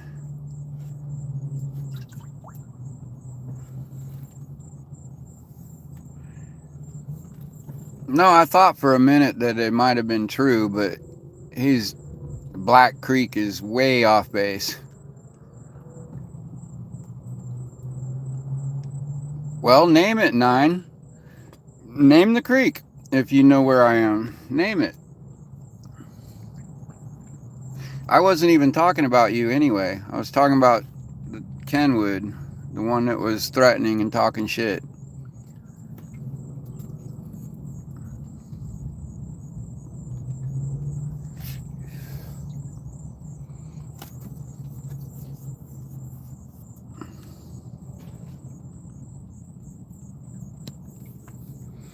Oh, I didn't threaten anybody.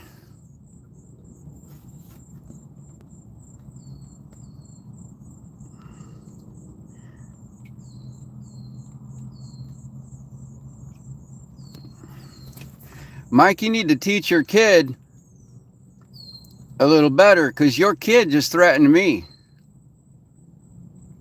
Your kid threatened to sink my boat, you fucktard. If that was your kid, then you need to teach him to watch his fucking step.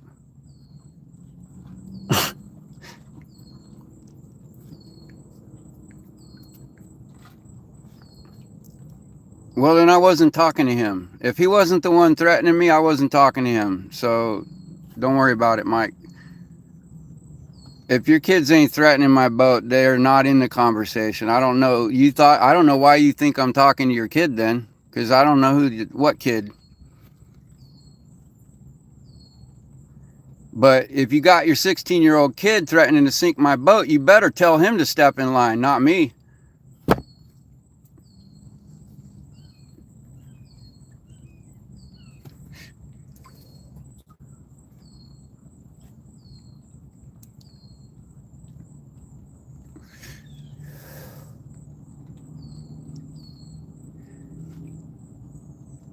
Yeah, he threatened to sink my boat. Yes, he did. And if he's speeding through this waterway, swamping a boat, he's breaking the law. You understand that this waterway is less than 100 yards from coast, shore to shore? And it's all no wake zone. And if you're speeding through here, you are threatening people's lives. Because there's people out here in kayaks and canoes right around the corner. If you're speeding through and you take somebody out, you're killing someone. So no, you didn't teach your kid right.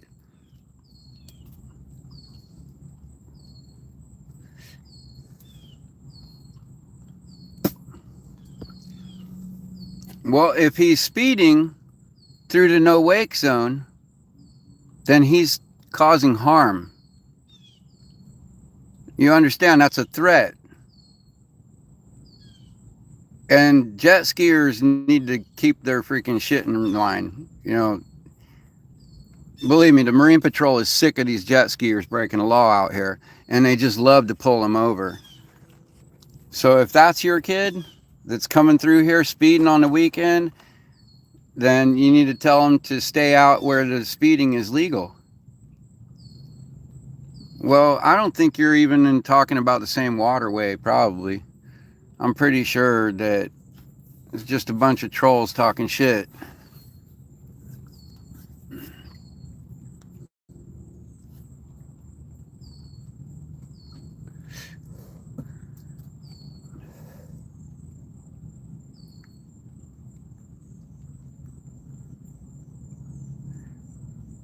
FWC sets the no wake zones.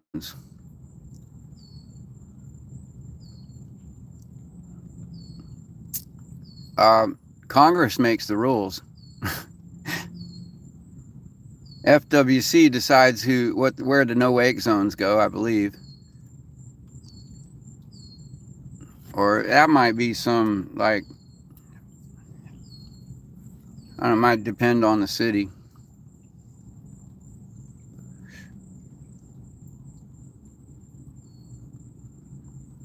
I can raise my voice. There's no law against raising my voice. And if your son comes swamping my boat, I'm gonna raise my voice. And fuck you if you got a problem with it. Teach your kid to fucking act like a human being and you won't have that problem. I am minding my business. Dude, you in my chat, dude. You mind your fucking business. Go the fuck away.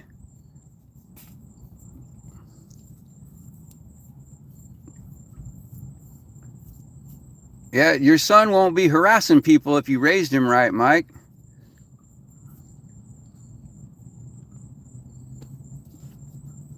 You can both get a hole in your head.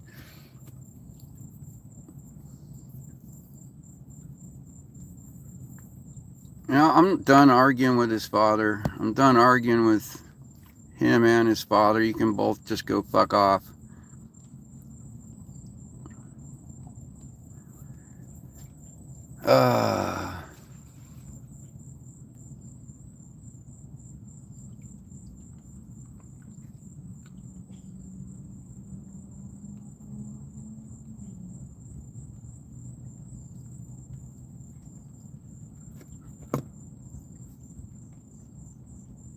Yeah, it's simple. Don't go fucking with people and you don't have a problem. It's that simple.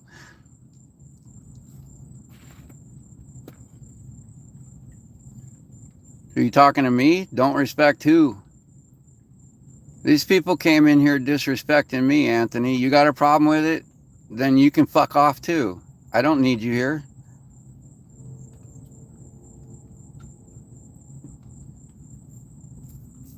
Is that directed at me or him?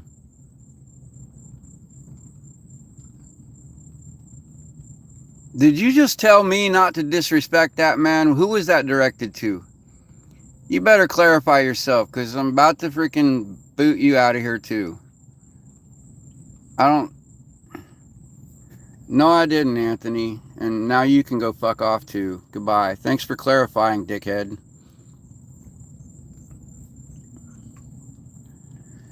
The trolls are thick tonight. I'm telling you, they came in here in droves starting shit.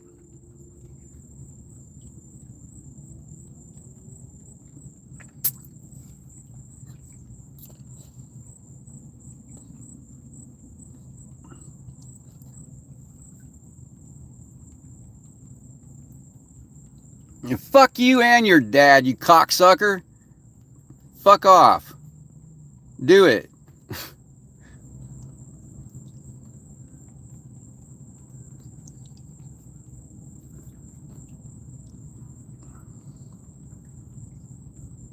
Okay, Tracy, fuck you too. Go fuck yourself. Anybody else want to threaten me?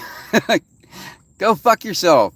Fuck you. Fuck your mom. Fuck your dad. Fuck your kid. Fuck you. Fuck your God. Fuck the horse you rode in on and the gypsies that left you on your mama's doorstep. Anything else you got to say?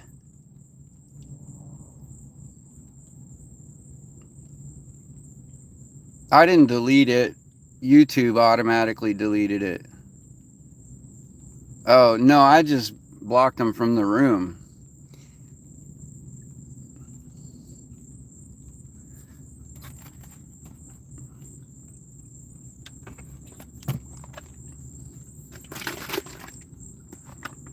God damn, all these no life having motherfuckers. You're so busy minding everybody else's business but their own.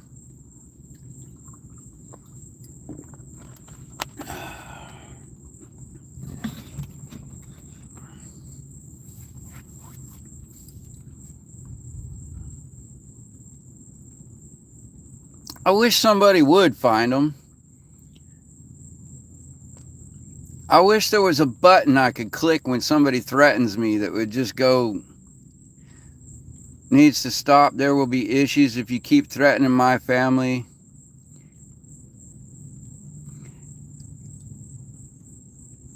Okay, kids, Uncle Gordon, go fuck yourself too. Your family's threatening me, cocksucker, so go fuck yourself.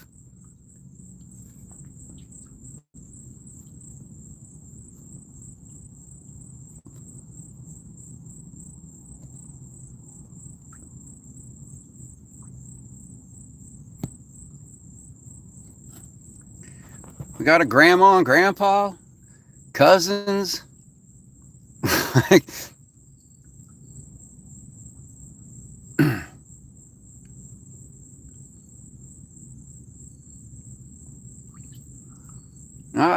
I don't care about the comments, 9. I'm freaking halfway convinced you're one of them.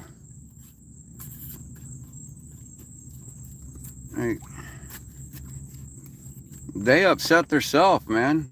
I didn't ask for none of that.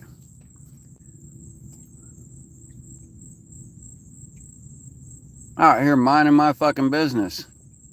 I just got threatened by a bunch of people.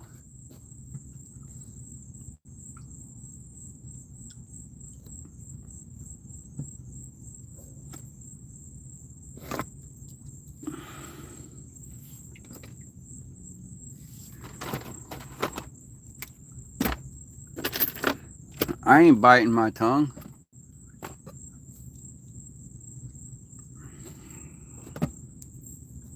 His daughter probably got more sense than that.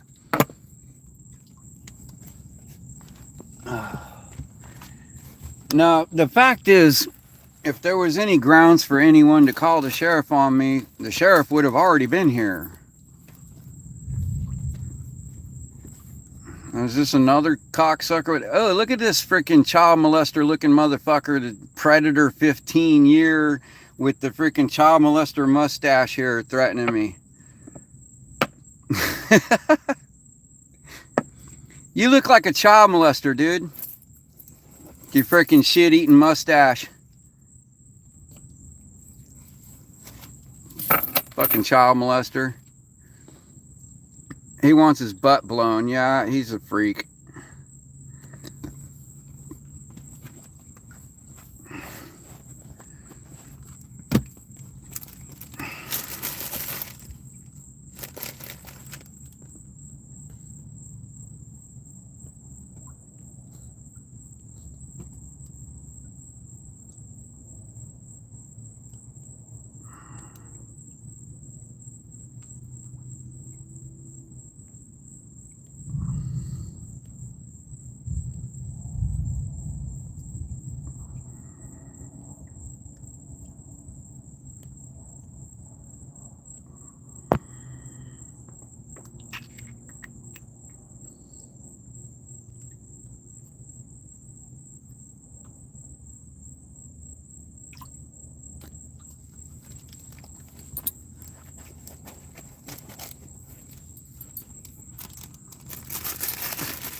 I think Predator 15 year needs to be investigated by the freaking child molester brigade, man, because he looked like a child molester with a name like Predator 15 year and a grown man's face.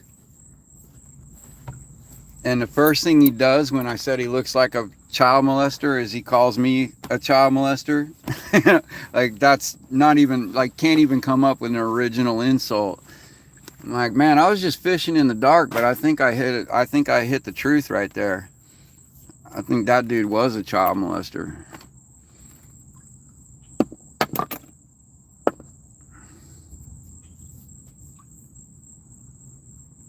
Well, hurry the fuck up. Quit talking about it, tard.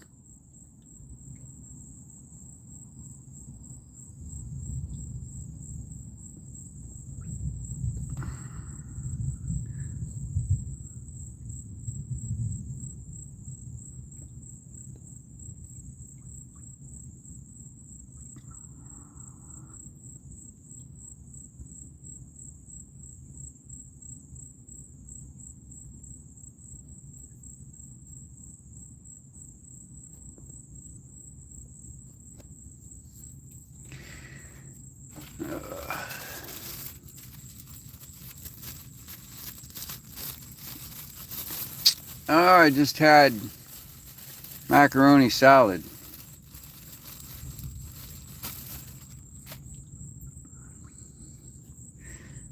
Oh, well, not a lot. Hey, Sosa, welcome back. Well, clipping dipping. I just got raided by a bunch of trolls. People threatening to sink my boat and all kinds of shit talk.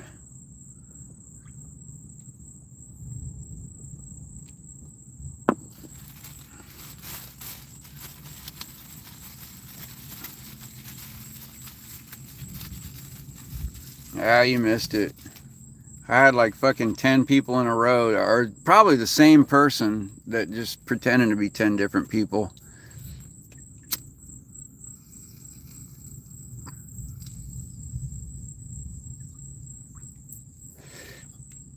Yep. Yep.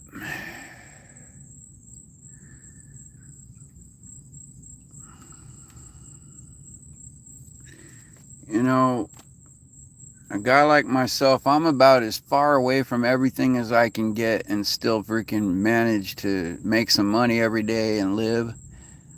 I have almost no carbon footprint. I leave no litter. I clean the waterways everywhere I go. And I teach people about, you know, living in nature safely. And like if that bothers if my presence here bothers somebody, there's something wrong with that somebody. Yeah, they got major issues.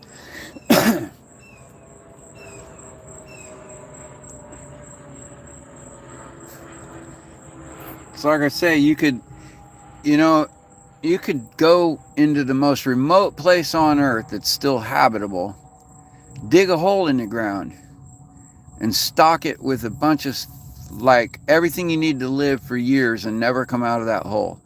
And someone will get offended.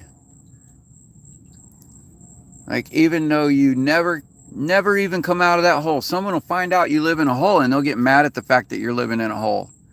Because that's how pathetic people are.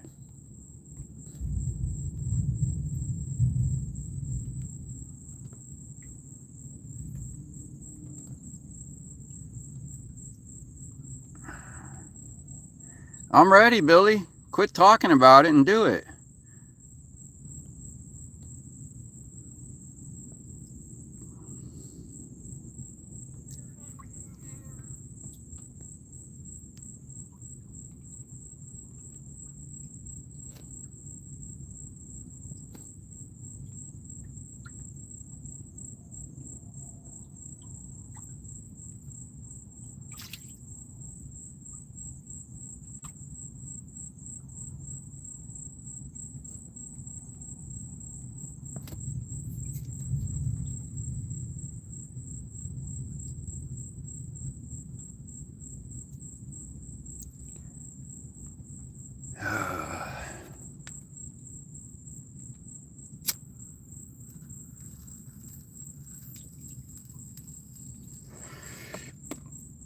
Listen, next time somebody comes in here and does that, I want every goddamn one of you to report them for promoting terrorism, okay?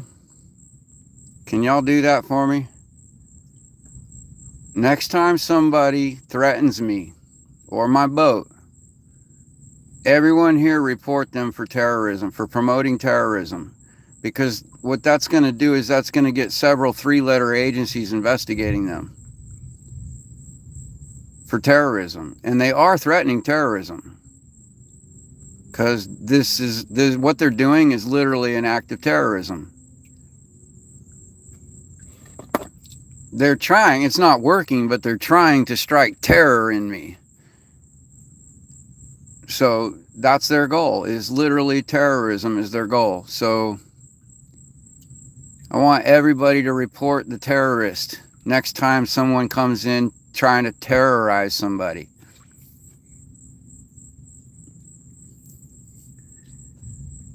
Because, you know, if I report them for terrorism, it's one thing. But if 15 people reports them for promoting terrorism, that's going to flag them.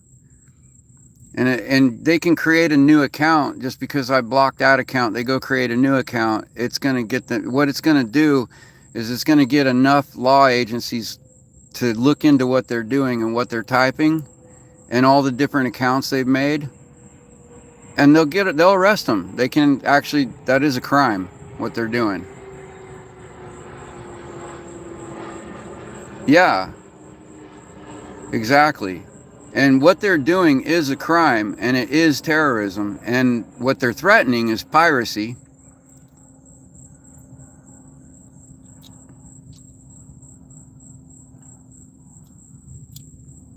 And believe me, when you're living on a boat and a group of people that literally have been threatening you all day shows up, if you shoot them because they came threatening you and you were afraid for your life, in Florida, you are legal.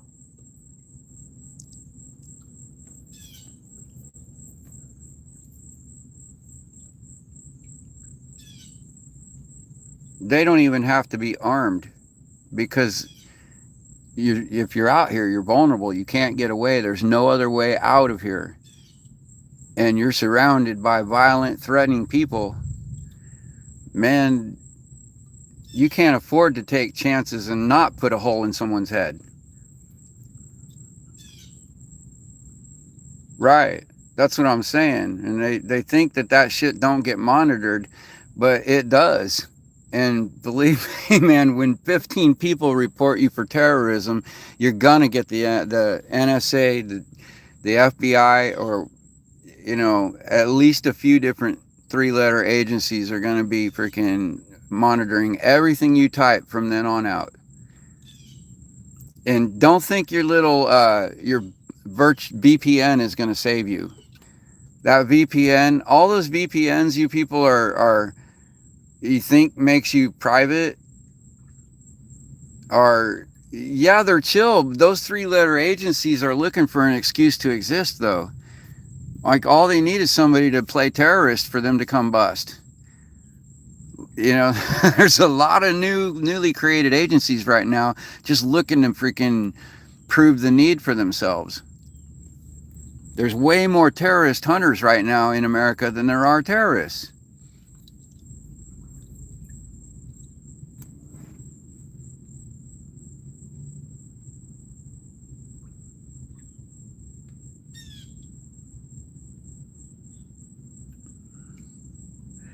Well, Minute Maid, I don't know. I wouldn't be bragging about that on the internet. Because the key words being thus far. You know, if you go right now, I got a feeling there might be a couple three-letter agencies monitoring my feed, believe it or not. And it's been known to happen. And you're sitting here admitting international importing. You know, you might not want to put yourself out there. Like I was saying, your VPN don't keep you as private as you think.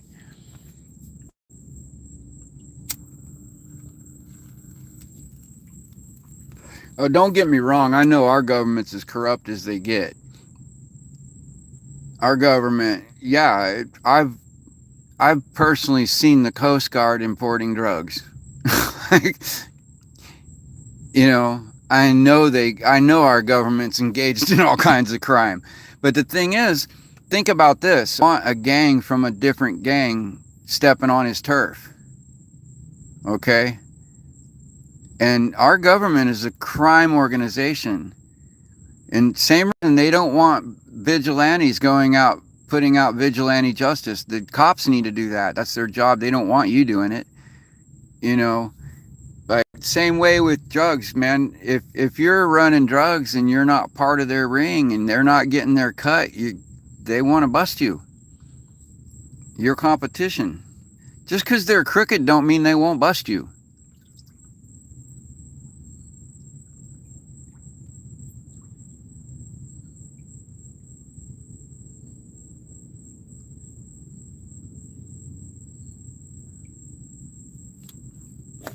Well, I don't know, Minute Maid. They raided you 5+ times.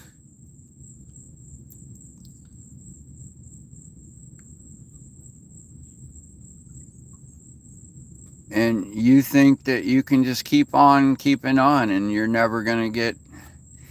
Okay, keep telling yourself that. No.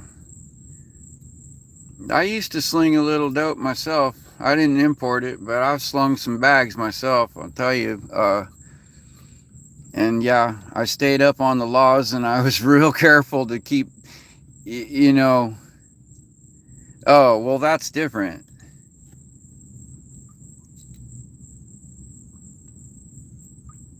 Yeah, if it's legal, then yeah, okay, that's a whole different thing. I used to sling some dope when it wasn't legal, but that was back in my stupid days. I keep everything on the up and up now. I don't break laws. I freaking do everything legal.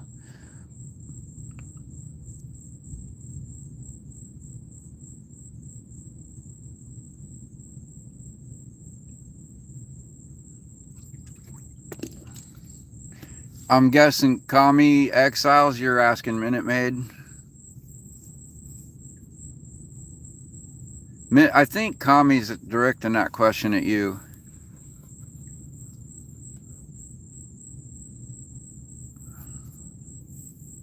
Yeah, I agree, commies. Commie, when you look at they outlawed weed and I mean it was all illegal a long time, but they didn't really enforce the law too harshly on it because they were more like respecting of the the Fourth Amendment. Like it was illegal to have weed, but you didn't get stopped and searched all the time for no reason. So like what was in your pocket was your private property and it didn't matter, you know. So people, it was no big deal. But when they started going around just harassing people left and right, now all of a sudden it's too risky to have some weed. So they came out with all these different spice and shit that really fucks people up. These freaking K2, freaking all these off drugs to try to freaking, you know, man, the more they outlaw these drugs, the more somebody comes up with some other drug to get around it that's even worse.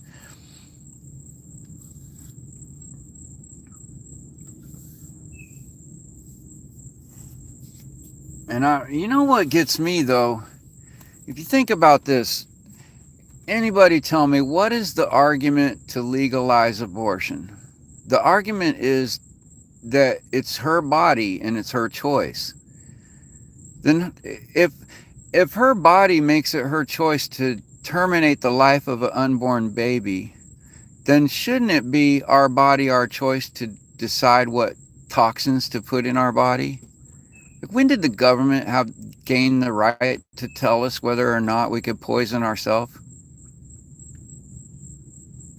Like the government's job is to tell us, like the FDA should tell us what's poison and what's not, what's toxic, what's not, what's a safe dosage, what's not, what's a safe medicine, what its effects. You know, the medical association, they're supposed to inform us on what these drugs do, but they're not. The government is not supposed to dictate what you can and can't do to your body. That is so slavery. It's slavery to have a lack of autonomy over your own body. I think we should legalize suicide. I know that sounds harsh, but of course we would strongly discourage it. But where do we get off letting the government tell you you can't take your own life? Who owns that life, you or the government? If you own it, then you should be able to take it away from yourself. And if you don't own it, then you're a slave. So are we slaves or are we free?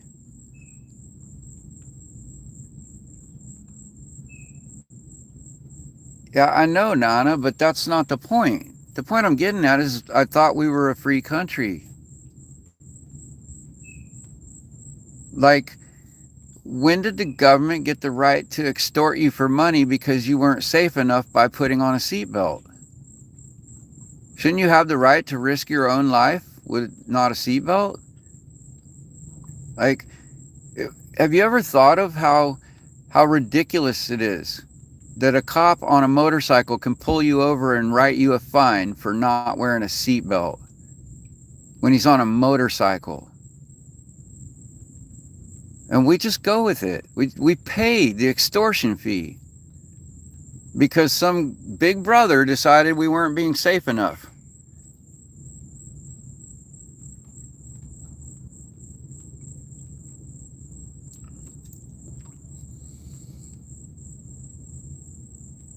Russell Dixon, don't twist my words. You didn't even hear what I said. And Glenn Sharp, you're both twisting my words. You're completely missing the point.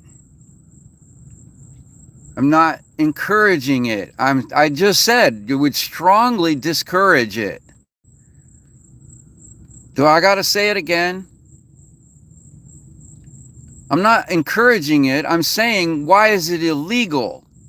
I'm not saying I don't know how to do it.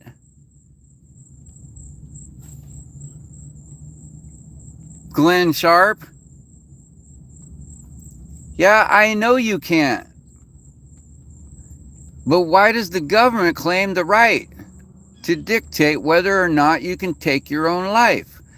Because you're a slave. That's why. If it's your life, they don't have the right to stop you. I'm not talking about whether or not I can or should. I'm saying, of course I would discourage suicide. Of course I would. So don't twist my words. What I'm saying is, are we free or are we owned by the government? Because if the government is telling you you don't have the right to take your own life, then they're claiming ownership of your life. Whose life is it?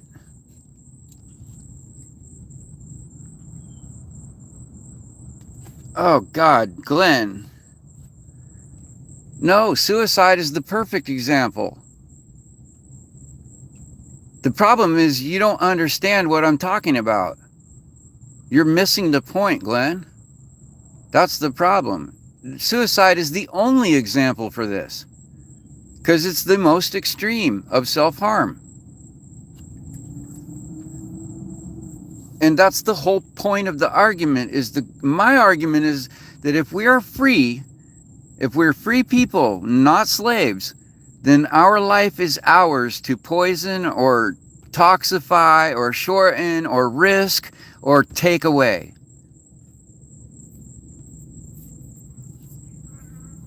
Well, Albert, if you pass a law that says that my life belongs to your God, now you're dictating religion, and now we don't have freedom of religion. See, you people don't understand freedom.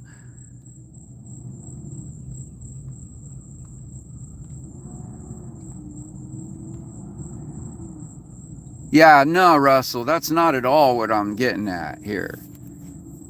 All I'm saying is that the government shouldn't have the right to fine you because they felt you weren't being safe enough, because you took a risk with yourself and didn't put your seatbelt on when you drove, or you rode a motorcycle without a helmet, or you smoked some pot or took a drug, like any of it, it's all the government protecting you from yourself. And my point is, you should have the legal right to take your own life if it's yours. Not, you shouldn't be encouraged to or helped to, but you should have the right to. That's what freedom is. And no, I'm not advocating for no laws. God damn, you people are so hard to talk to. God damn, I feel like I'm talking to a fucking cunt, man. I'm sorry, Glenn, but listen, I'm not advocating for no laws. It's not what the fuck I said. I said no laws that protect you from yourself. Think about it. How do you call yourself free if you have a government that protects you from yourself? Why can you not wrap your head around that? Glenn, you're just stupid. You have a low IQ, or you're just refusing to listen, or are you a government troll? Why are you such a bootlicker? Do you just enjoy the flavor of boot polish in your mouth? You're not understanding my point. You're so stuck on the freaking, on sucking the government boot. You're so stuck on your fucking stupid that you're not hearing what I'm saying.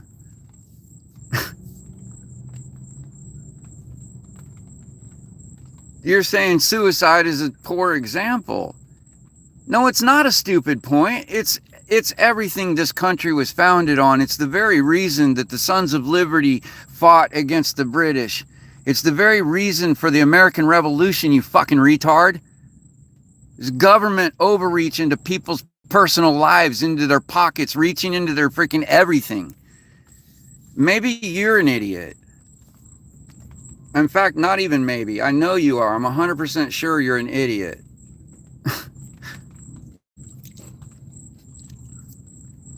Then why are you here, Glenn? If you're working at, look, you're using all of your energy as much as you can to not understand. And that's why I called you a fucking idiot, a cunt. I called you a cunt because you can't understand normal thinking, okay? And like, you're trying to misunderstand. It takes effort to be that off track.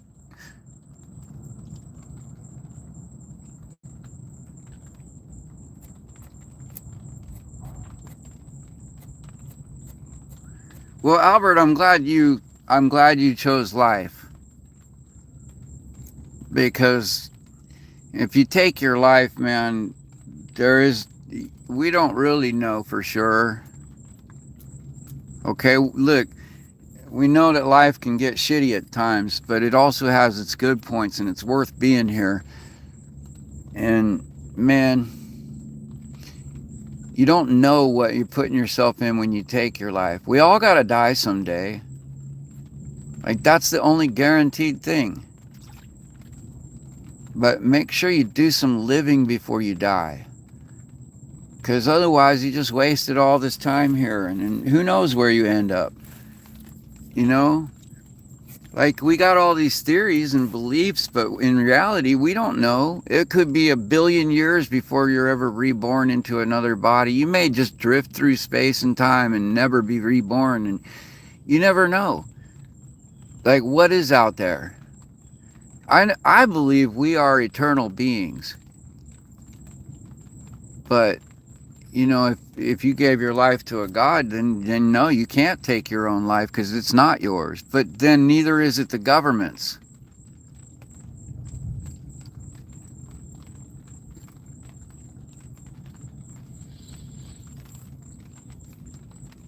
Well, you should choose to love yourself.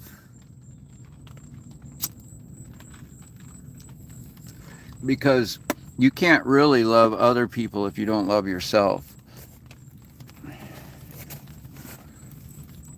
Albert, you know what I would encourage you to do is forgive yourself.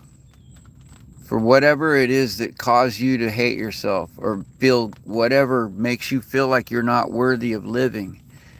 You need to forgive yourself. And you don't have to fix it. You don't have to go back and fix whatever it is you did, man. Just stop doing it and be a good person. You know?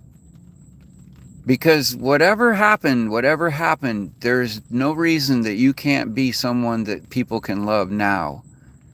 Right now is the rest of your life. The first day of the rest of your life starts right now. And whatever happened before was yesterday. You are a different person right now than you were 10 minutes ago. And so you have to love yourself, because you can't really love other people if you don't love yourself.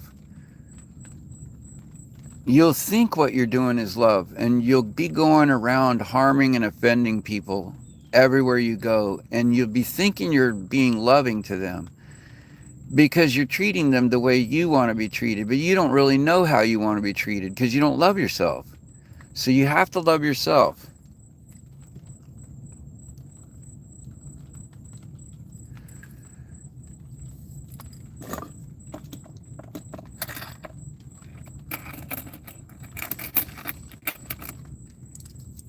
You'll see some neat things happen too when you, man, you'll see some neat things happen. Among them is you will find that you never want to put anyone down anymore. You know, like sure, you'll still get mad at people and freaking tell people off and shit, but like, even when you yell at people, like you're trying to snap them out of their stupidity or whatever, you know, you're trying to freaking slap some reality into them, but it's for the purpose of the betterment of humankind and for them. Like, you're not really, you know, you don't really want to just go find people to put down.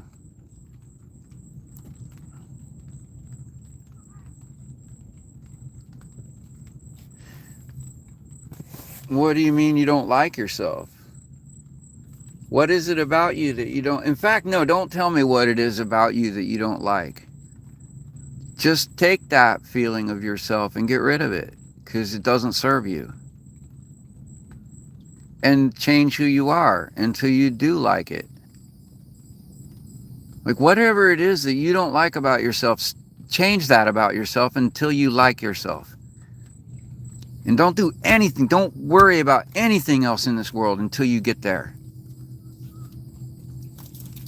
Because, man, how you feel about yourself is the most important thing in the world for you right now.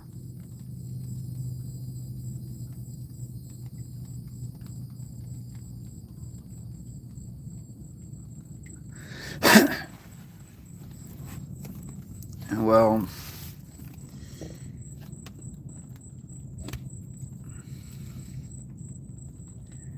you're in a truthality. And yeah, I'd say, yeah, you are on your way to reality. But speak for yourself, because not everybody is where you are. Most of us have been where you are. But it's like we're all where we are in life on our path, and it all leads to the same place. Good or bad, whether you're bad or good, your path, all our paths lead to the same place. But the difference is, those that stay on the bad path, they take a long time to get anywhere.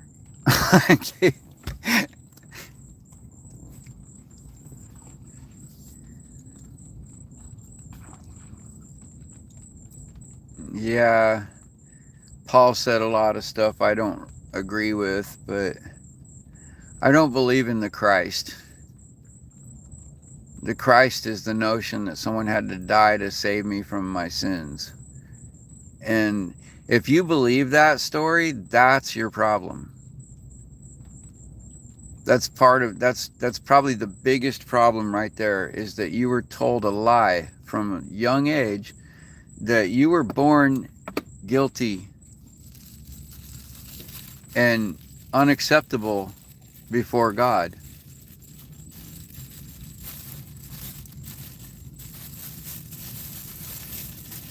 You know, almost every Christian I meet is either narcissistic or self-loathing, and it's because that religion is false and it's based on a narcissistic, evil God. And it only looks good to you because you haven't looked at it really deeply. And you're not getting the message that Jesus came to teach. If you believe that Jesus died on the cross to save you from your sins so that you could go to heaven and be with God, you missed Jesus' message and you got brainwashed by the church's message.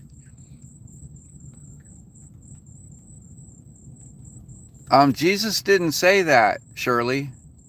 Jesus never said that. Look in your Bible. That's written in Romans. Romans 3:23 is the Bible verse you're quoting. For all have sinned and fallen short of the glory of God. That's Romans 3:23. And that's not Jesus. Jesus didn't say that anywhere. You know what Jesus said about salvation? Jesus said, "It is the will of the Father that none should perish." Did you hear me? Shut the fuck up and listen to what I just said. Jesus said, "It is the will of the Father that none should perish." You know how Jesus said about how to get to heaven? Jesus said, love your neighbor and you have completed my law. Oh, so that wipes out all that other religianity you've been preaching.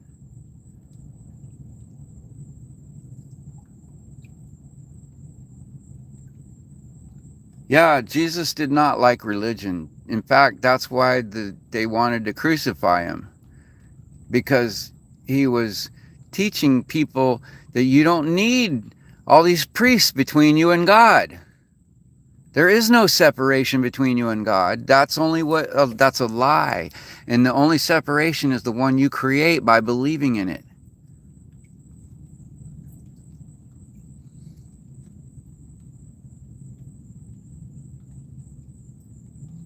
Surely you don't even know me.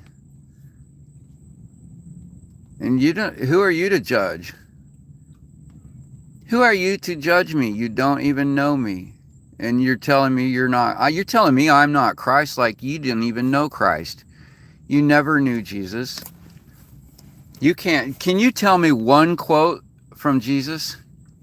Because so far you just told me a quote from Romans and you said Jesus said it, and you're wrong. That was not quoted from Jesus ever. In fact, to the contrary, everything Jesus said on that subject was contrary to what you just quoted from Romans 3:23. You don't even know Jesus. You don't know the red letter from the black letter in the Bible because you haven't read it enough.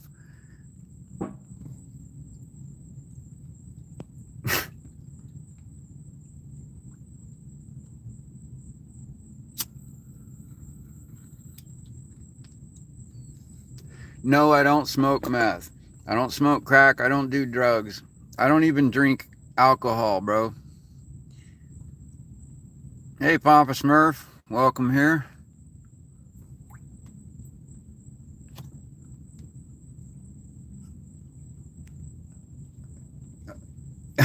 You say you're not judging, but you literally just condemned me. You are judging me. And you have no right because you don't even have an accurate measure of judgment to go by. Your compass, your moral compass, is skewed by your religianity. Yes, I am smoking something right now. I'm not smoking any shards, though. I don't do crack. I don't do meth. I smoke pot. I drink coffee. And I smoke cigarettes. Those are my three big toxins that I do that I shouldn't probably. Nah.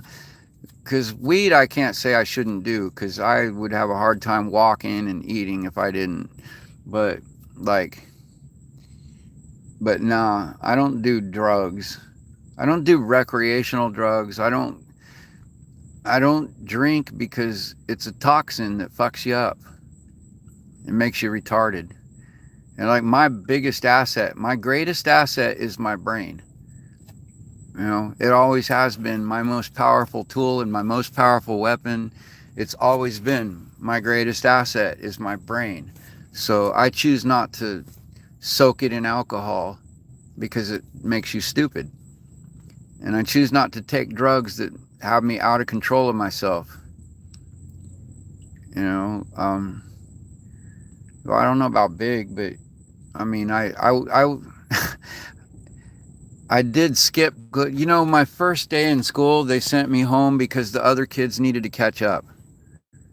Okay, like that was my first day. I got pushed ahead on day one. You know,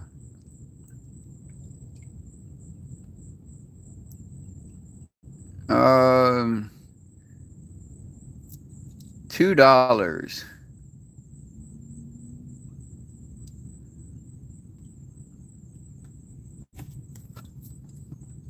General Washington 99. I got one rule in this room.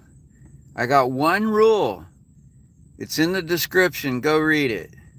Before you say anything else, before you type another message, go read that rule in the description. And if you can't follow that one simple rule, I will boot you.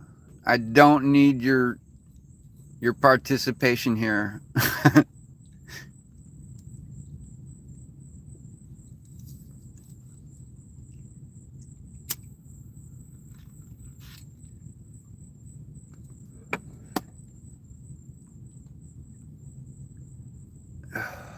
No, I get these cheap. I don't really smoke a lot. Like I smoke a few. Most of the time I light a cigarette is to keep mosquitoes off me.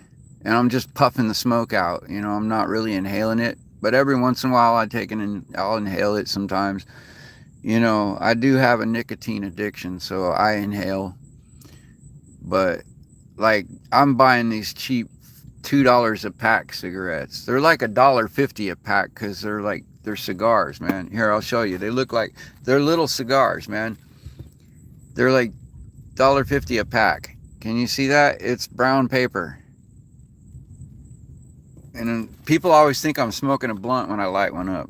I'm just like, relax, man. It's just a cheap cigarette. Look, if I'm going to kill myself with tobacco, I'm not going to pay $12 a pack to do it. Like, I just don't see it. Like, I just get a cheaper, harsher, long live. They're all bad for your lungs. General, you're out of here. You're going to be a total cunt the whole time you're here, then you can leave. Goodbye. Talk about your baiting motherfucker. That dude was a total baiter. He was so good at it. I'd say he was a master at it.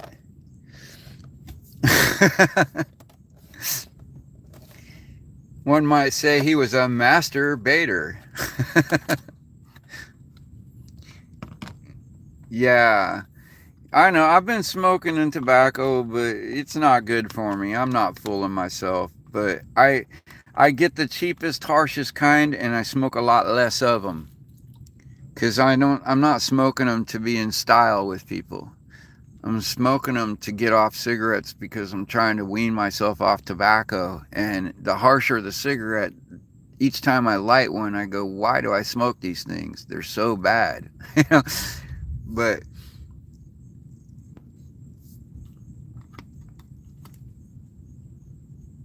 Albert, what are you talking about? I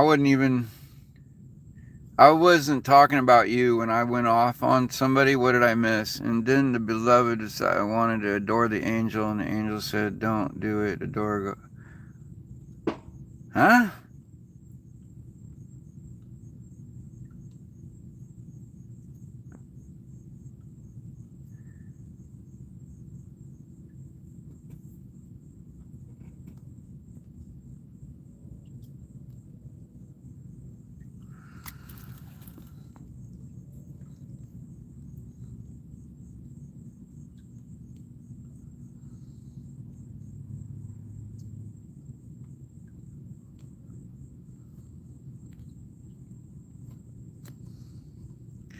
Long live, actually, no. I don't eat a lot of fish. I do occasionally, and I do harvest my fish myself, but um, be surprised at how little fish I eat. Being somebody on the water all the time, I go through phases where I'll just be craving a lot of fish, and I think it's just when my body's telling me I need more omegas or something, you know. Like, I'll listen to what my body's telling me if I start craving more fish or something.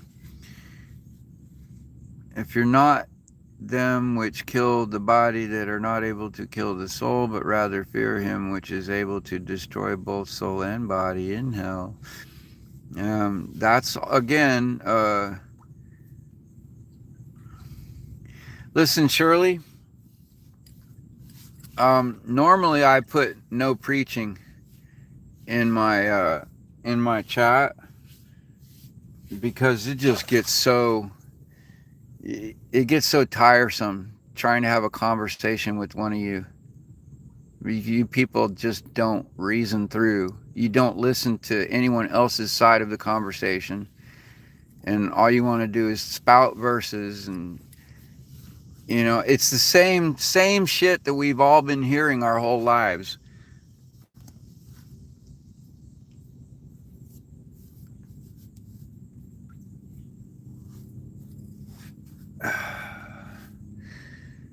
And Shirley, that's what I'm trying to tell you. You are in the broad gate. You are the one on the wide path, not me. Look where I am, Shirley. Look where I am. I am on the narrow path. It's you who are on the broad path. But you don't see the forest through the trees because you've been brainwashed. So stop spouting your religion before I boot you. If you want to hear something about what I feel about your religion, I was a preacher, okay? The first 32 years of my life, and I guarantee you I've studied that Bible a lot more than you in more languages than you can speak. I've, I've read the older versions. I've read the 18 Gospels that aren't in the Bible. I've read the Nag Hammadi, not all of the Nag Hammadi library, but a good portion of it I've read. You don't even know what the fuck the Nag Hammadi library is. You probably don't even know what it is, much less who wrote what part of it or what it says. That means you are uninformed, lady.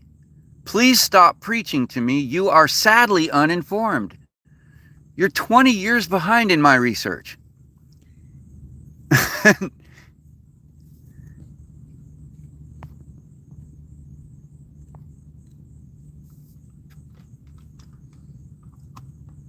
I've read some parts of the Quran. I've read enough of the Quran to know that I sure as fuck wouldn't want to follow that religion.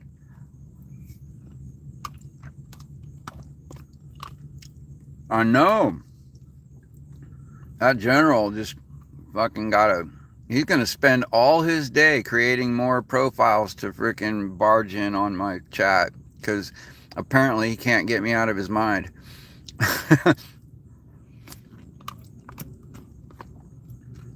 I guess I should have posted no gooning in the rules too. No, but he is a gooner.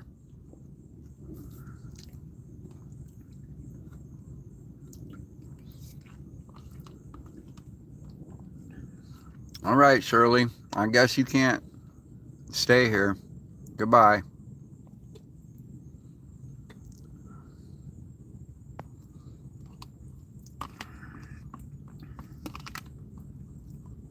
I don't know what part of no preaching do you not understand, but I gave fair warning to Shirley too. Look, I like talking religion about Christianity because I studied it in depth from 4 years old to 34. It was the main course of my study from 4 years old to 34 years old. I was literally studying. I learned the alphabet so that I could learn how to read the Bible. And by the time I was 5, I was reading fluently in 17th century English and 15th century Spanish and reading the Bible. when other kids were still trying to learn the alphabet. You know, I taught Daily Vacation Bible School. I've read that book way many more times. If Rufus, really? Rufus, god damn, you too?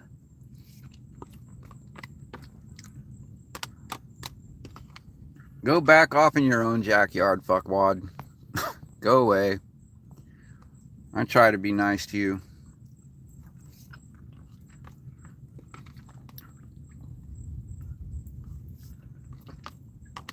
One damn rule. Be kind. That simple.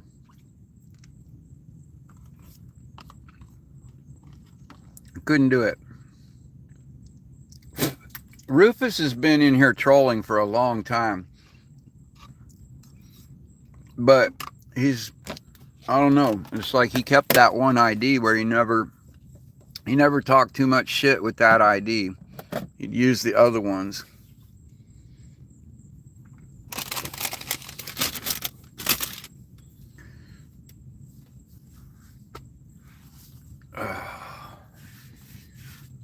God, what a pathetic life.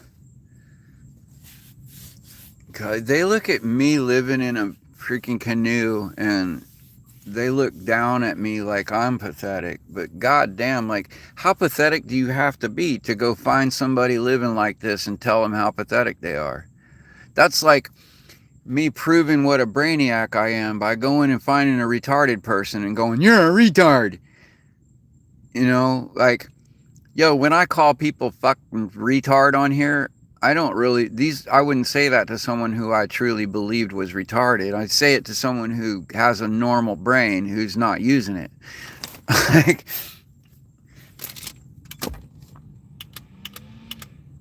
no, I was actually the kid that was always like in support of that disabled kid. I was always respectful to the disabled and the mentally challenged and the physically challenged. You know, I help those people when I can. I don't let nobody bully them around me, and you know, but I also don't play their freaking pity card either, because look, disabled people don't want you to freaking pity them. So when they're acting shitty, you tell them they're acting shitty and knock it off. you know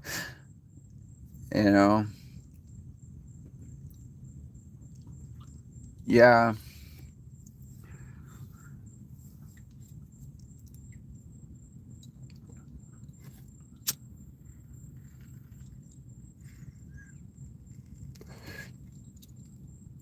Well, no, I think love is the opposite of hate. Peace is the opposite of war. But, you know, hateful people tend to get more and more irritated the more peaceful they see you being, because they don't have peace. And it drives them crazy to see someone else having peace. Yeah. Yeah, I had a friend, you know, a friend comes to mind who, this guy Russell, he was in my high school and he was in a wheelchair. He couldn't really talk. He was like, he had to type out on a keyboard and he couldn't walk. And he had this little motorized wheelchair, but he wasn't dumb, okay? He was actually with it in his brain.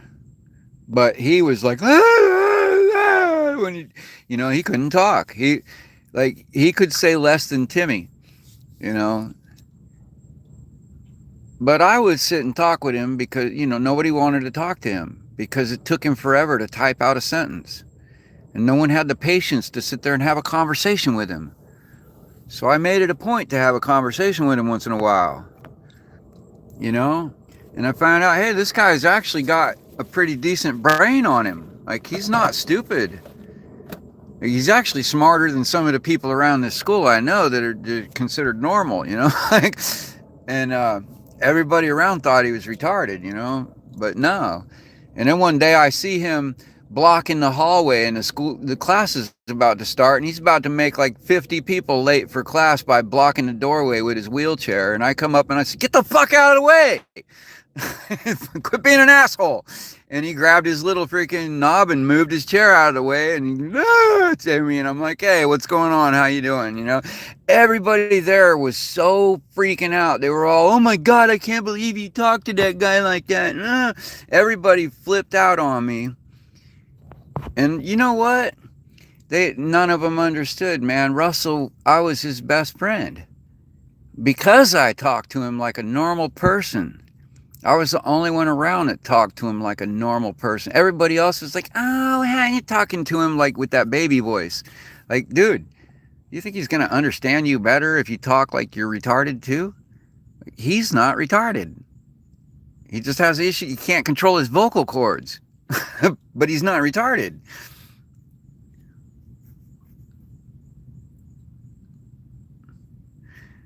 Albert, you got it right. If Albert says this, and it got blocked because I think YouTube probably saw it as like some kind of mean thing, but Albert said, if an orange gets squeezed, you get orange juice. And if a Christian gets squeezed, only love should come out. And wow, that is some profound shit right there. Exactly.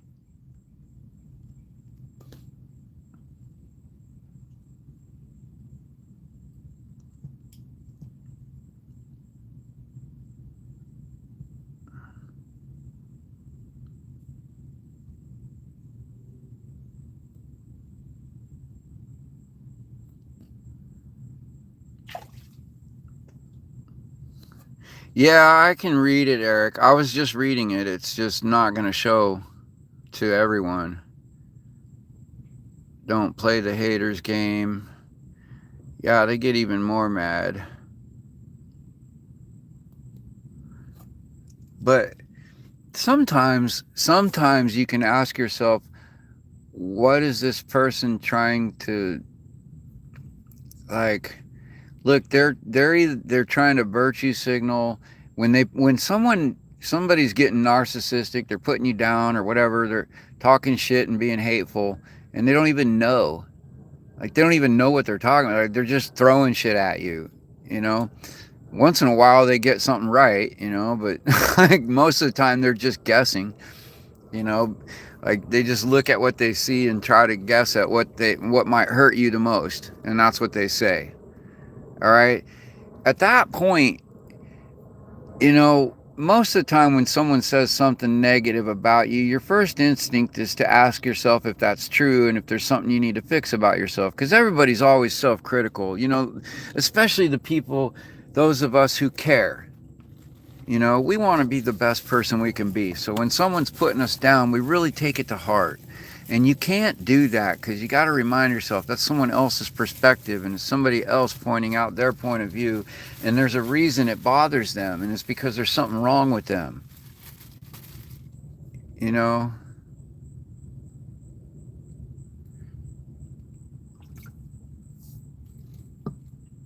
There's always something self-loathing at the heart of it all, or there's some unresolved childhood trauma. There's anger, there's fear, there's loss of control. There's something going on inside them that's driving them to behave that way towards you. Otherwise, if someone who loves themselves looks down at someone else and sees someone who appears to be less fortunate than them, their first instinct is to want to help that person, to lift them up, to try to find some good in them. That's the natural instinct of anyone who loves their self. And anyone who acts contrary to that is self-loathing. And all you have to do is get to the heart of why they hate themselves, and convince them that they could be loved if they were truly honest with who they are. That's the way you fight hate, is find out what's driving their hate. It's not you. If you really want to resolve that hate, don't look at yourself. You could do that later if you want to improve yourself. You know, you can maybe look at, was there any truth to what they were saying? Is there some way I can improve myself? But don't take it to heart. Okay, because that's not the problem. It's not the heart of the matter. There is an issue going on between you and this person, and it's that they don't love themselves, and they're trying to find somebody else. Look, they feel so low that they don't feel good about themselves, and so they have to find someone to put beneath them. And as long as they can look to all their friends and say, "Hey, see that guy who's so much lower than me? See, that's proof that I'm not the bottom of the barrel here." And it's all it's an attempt at distracting everyone from their own self-loathing and their own shortcomings. Because no person who loves herself wants to put anyone down, ever. Like, sometimes you want to just put people away from you, but you don't really want someone to lower themselves for you, ever. Not if you love yourself.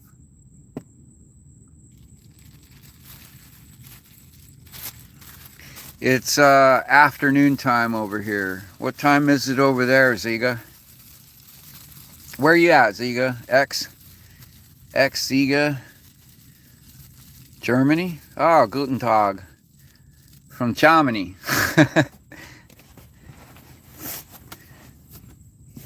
No, I don't speak German. I know a few words. Like, I know enough German words to get myself in some trouble, but not enough to have a conversation.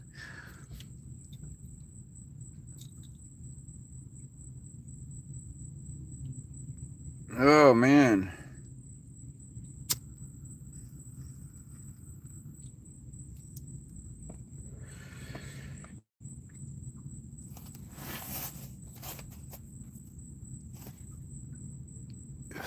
Yeah, thanks for clarifying. He's like 2306. Man, I'm not military, bro. You're gonna make me do math to figure out what time it is. uh, it's okay. I can do math.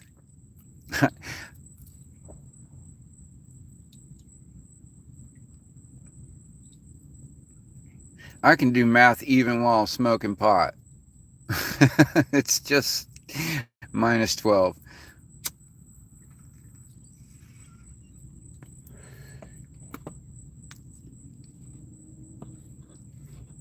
I'm just talking shit. No, but seriously, I'm that kid that used to do triple variable equations in my head, and when the teacher called on me and thought he was going to stump me, I would just come up and write the correct answers, and they'd just be like, "How'd you do that?" I was that kid, so I can figure out military time. I know how to read the 24-hour clock. It just catches me for a second when I'm sitting here having a brain fart smoking pot. And I'm like, nah.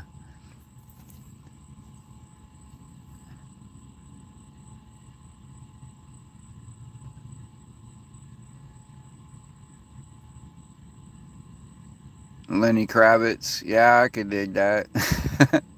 Hey, Dice. How you been? Don't take it to heart, Ziga. I'm just talking shit because I didn't have anything to say, and you popped in and said hello from Germany. So, hey. Oh no, it wasn't you from Germany, was it?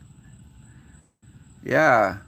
Well, I had a good thunderstorm coming, but it seems to have rolled off and left me with a nice evening, which means it's getting hot, and I got to turn a fan on.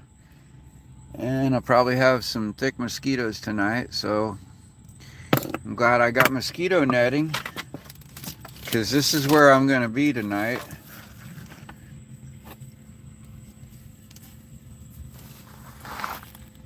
I got this stuff that I hang up and keeps most of the bugs off of me. Every once in a while, a few get in still, but yeah, that keeps most of them off of me. It keeps me so far. Uh,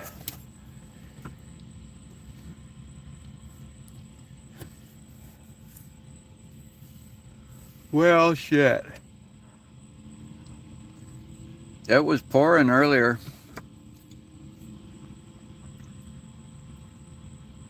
Yeah. Oh man, did you see the eastern US? I was seeing people up in like New Jersey with 109, 107 degrees. Holy shit.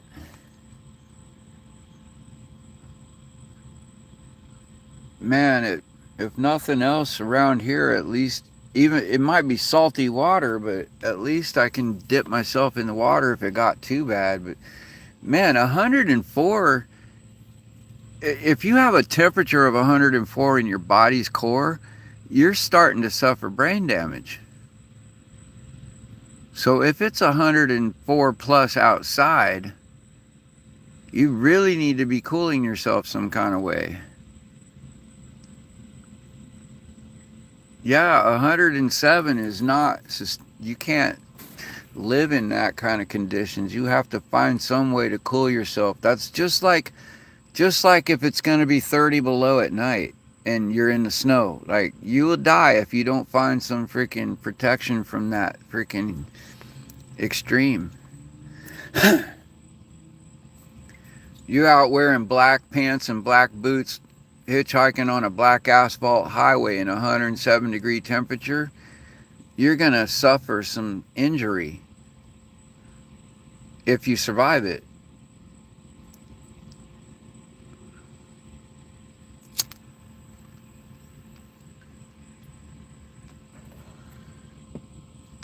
We have a super El Nino, right? I've been telling people this for a while, that the earth has its magnetic poles are shifting, which is, it's normal, that it's fine. That's not a doomsday warning, okay? Because earth's magnetic poles have shifted several times in my lifetime. Like, okay, but when the earth is shifting its poles, there are areas of the earth where the magnetic flux is weaker than other areas. And what happens is we get this weakening of our magnetosphere, which our magnetosphere is our strongest protection against the solar radiation. And these solar flares, we have a decreased magnetosphere while also experiencing an increase in solar activity of solar flares. And ultimately, after an ongoing that happening for so long, what's you got, Earth's crust gets more active. There's more energy being fed into the Earth's core, and the crust starts shifting more. That's why you're seeing all these volcanoes erupting, and you're seeing a lot of earthquakes now all over. That's because the Earth is going through a phase change.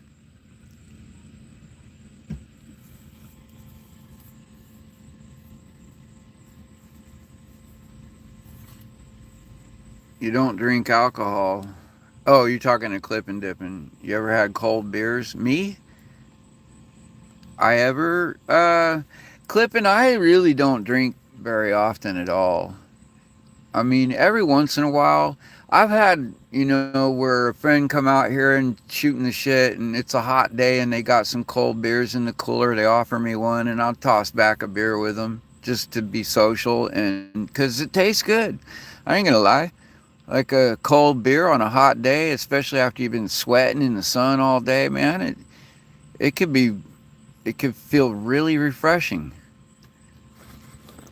But I really don't like the feel of getting a buzz on alcohol. So I'm just hyper aware of how much I'm consuming, and I really don't, like, I keep it down to like one within an hour or two, and overall, I'm not, you won't ever see me have more than 2 or 3 beers ever in one evening, because it's not, that's my limit. Like, if you see me popping a third beer, I'm really cutting loose that night. Like, that's me really cutting loose, because I'm kind of cutting loose just popping one.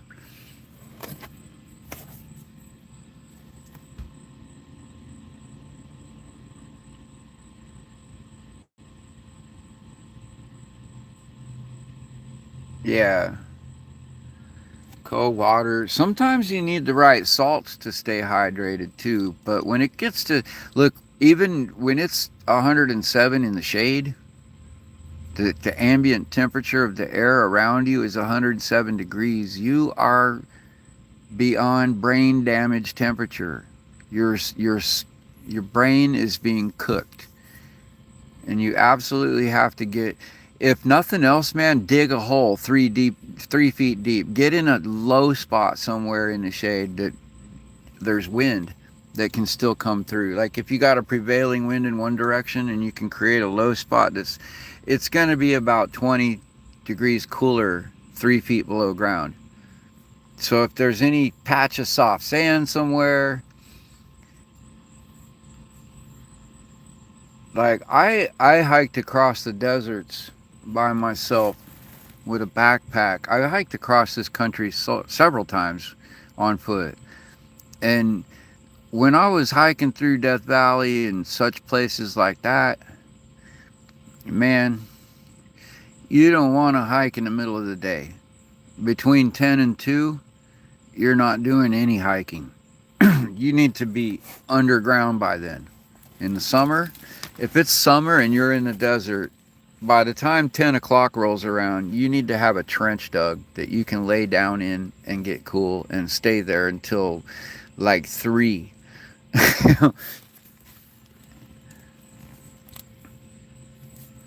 Oh man. Yeah, that's no good. If you're almost throwing up, you're getting heat. You're on the edge of a heat stroke.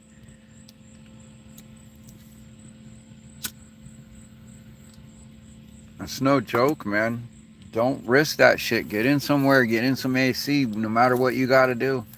Go in a building, whatever, but don't be out in that if you're feeling like that, man. And be it, even when you do go out in it, you need to cover your skin. You got to cover your skin from the sun, even though it seems counterintuitive. Like a thin cotton that's breathing, it breathes, or like a loose weave, but it's baggy and bright white. And man, all the way to your sleeve, to your wrists, long sleeves. The less skin you have showing when you go in the sun, the less radiation you're absorbing into your body, and the less sweat you're sweating out away from you. You're trapping some of that sweat and slowing it down.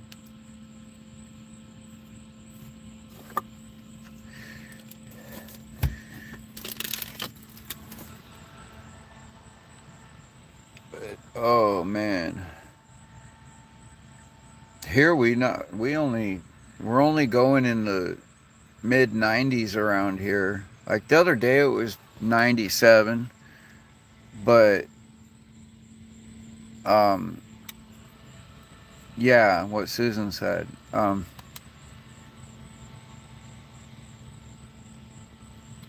But with 97 degrees when it's 95 or 98% humidity, it feels like 110.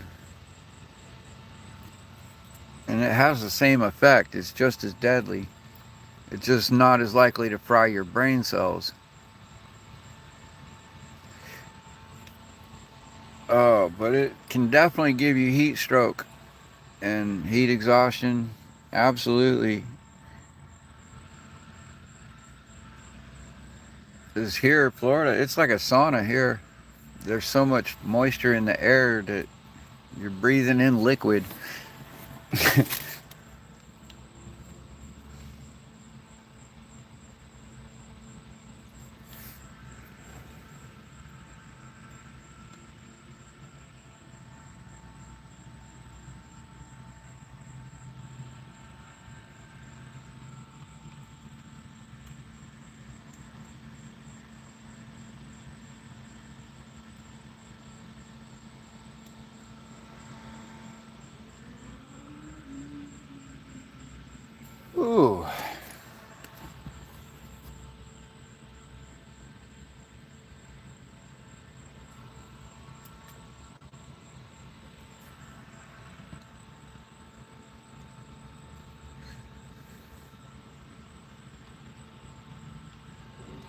the world championship, I think it's a bad idea. I think they should have it anywhere besides the U.S.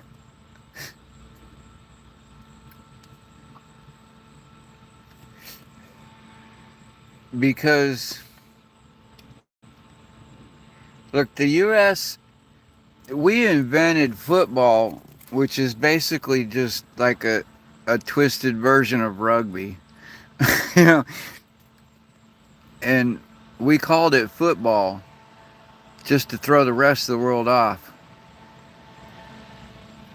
Like, I don't know. It just doesn't feel like like I know there's a lot of Americans that play soccer, but like I don't know. America should host the world, the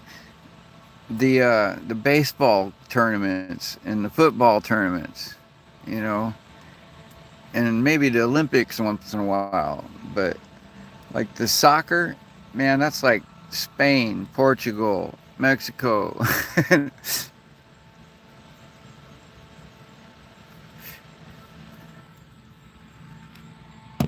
Oh man, I hadn't decided yet. I just finally got lunch. I still haven't thought too much about dinner yet. I think it's going to be a late dinner tonight. Oh man, I mowed those freaking tacos last night. I gorged on tacos and I made them massively oversized and I still couldn't eat it all.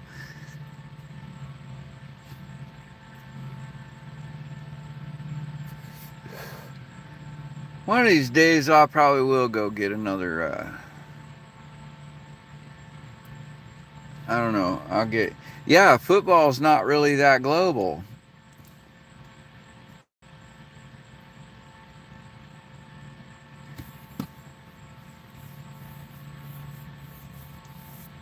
Yeah, they only use one ball in football, unless it blows up. And they only need one ball for baseball, unless you get knocked out of this park.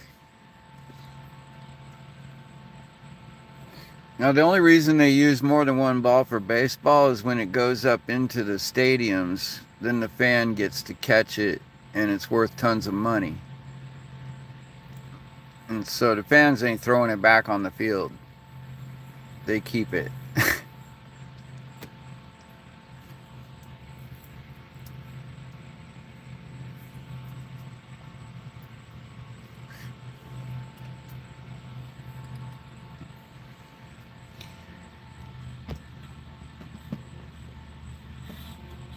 Shrimp sandwich.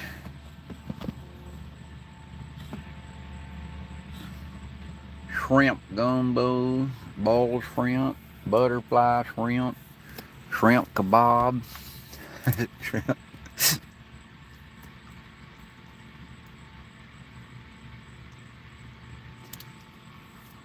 So they're hosting the World Cup in the U.S. Where do you know where it's supposed to be? Where are they going to hold it?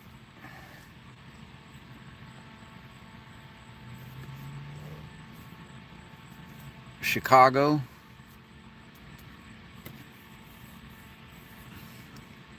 As long as they keep it out of Florida, I don't care. Just don't bring that shit to Florida. And I don't want everybody in the World Cup coming to Florida.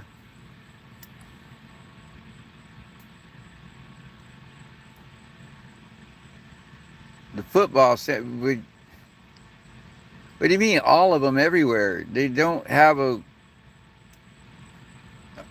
Oh, so okay, they're doing okay. I thought you were talking about like a one main event. You're talking about like the playoffs. They're still deciding who the okay. What? America's winning? Who did they play? Okay, who have they beat? I could say who have we beat? I mean, because I'm American. 2 already, huh? Damn, I didn't think America had it that good in the soccer field. You know what it is? We imported all these Mexicans all these years. Are they mostly Mexican on the American team, or Venezuela or South American? Because I know they're American teams, but yo, what is American but imported other stuff with some of the natives? I know there's probably not really a lot of Native Americans on the team.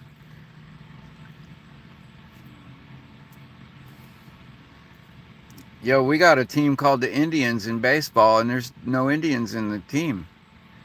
It's like,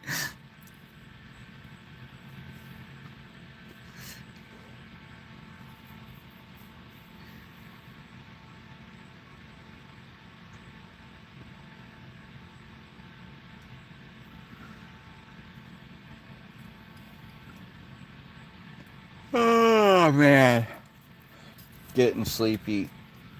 It must be my nap time.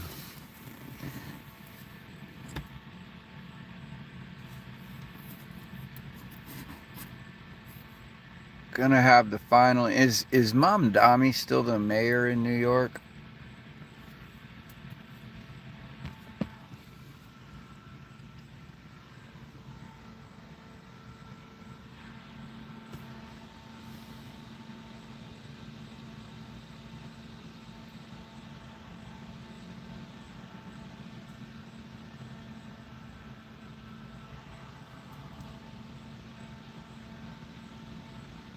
Yeah, see, I'm betting our best soccer players are not necessarily foreign, but like probably, parents from another country or, you know, like a Latino culture, you know. Like they might have been born here the last two generations, but they're Latino, you know? The Scottish fans drunk Boston Dry. I could believe that. That sounds about right. Great Scott.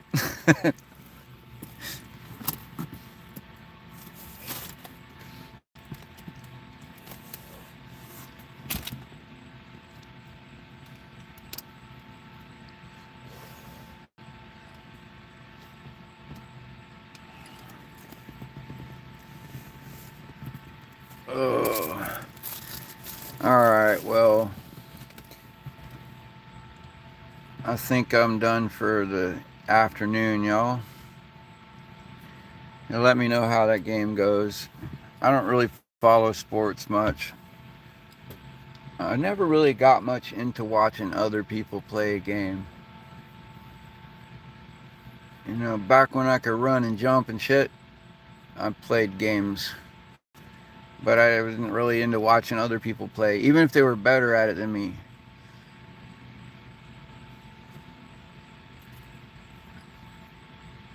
I don't know, it just was never my thing.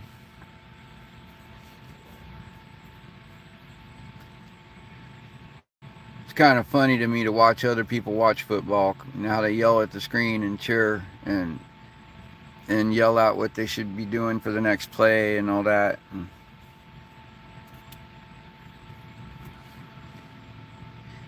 I don't know. I guess I'm getting there, Ziga. I'm 53. But sometimes I feel like I'm like 53,000. Because, man, I felt like I was 50 when I was 20.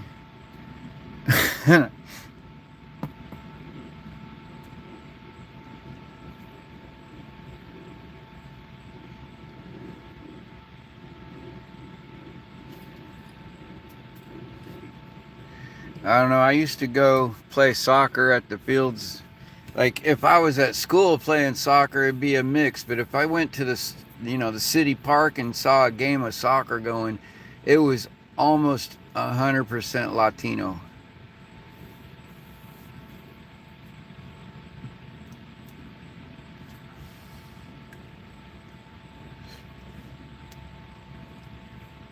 It could be because the soccer field was on the lot town, but I don't know.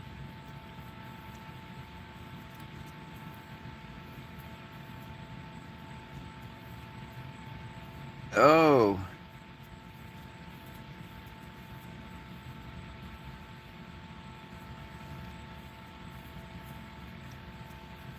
yikes.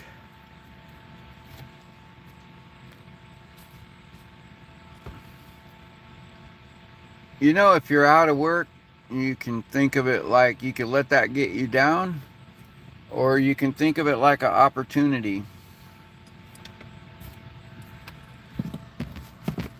Like everything is a lesson or a blessing if you look at it right.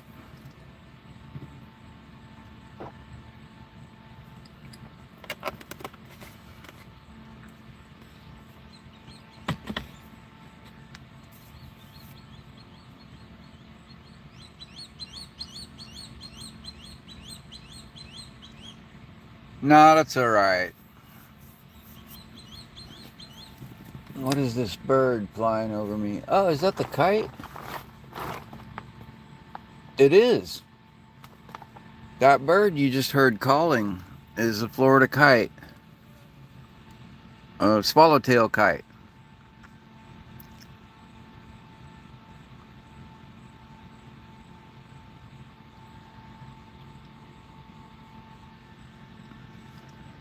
And those, I think those are blackbirds.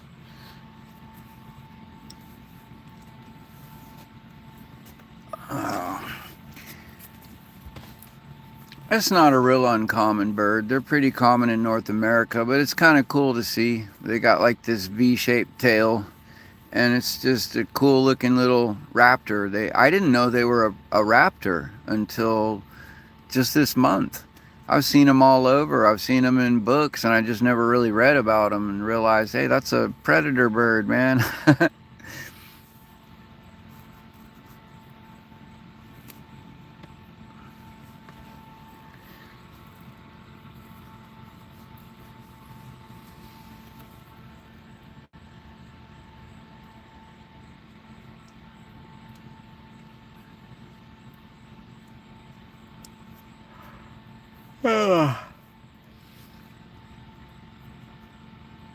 I've never really had a problem finding work. That's the cool thing about being me.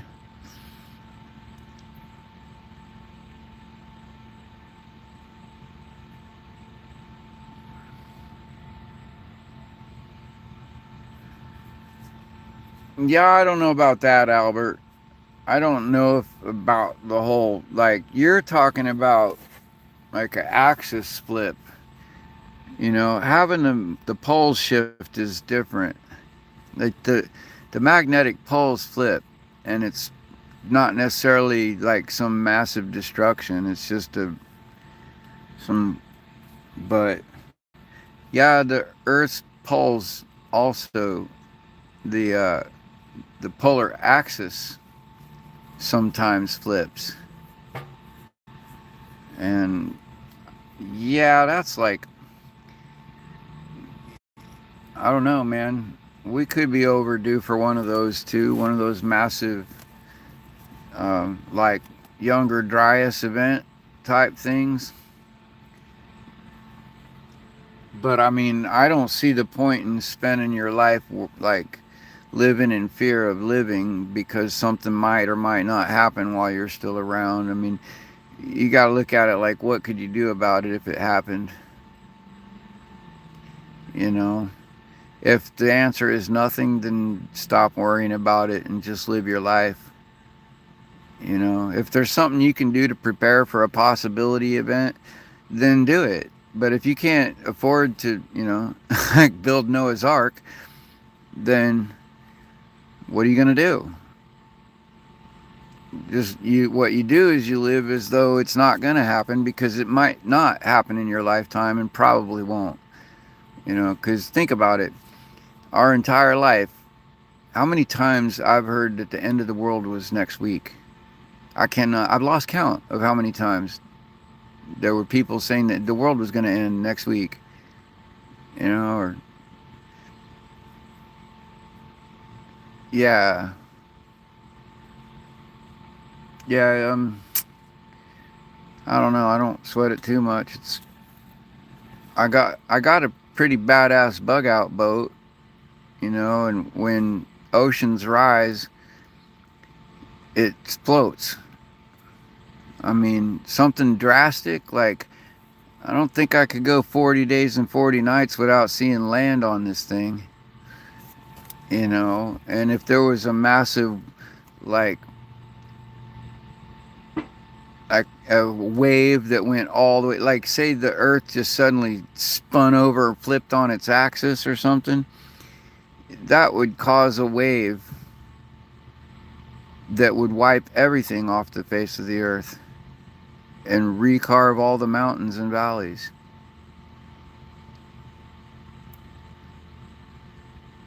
Yeah, the entire Earth would be shifted. There would be no cities left anywhere. Like, what could you do to prepare for something like that? Nothing. Something like that happens, you know, there will be some lucky people in remote places somewhere who will survive, and the rest don't. But like, what's the point in spending your days dwelling on something you can't do anything about? You know, you can miss your whole life. Karen, you got to find your own dope. I don't do drugs.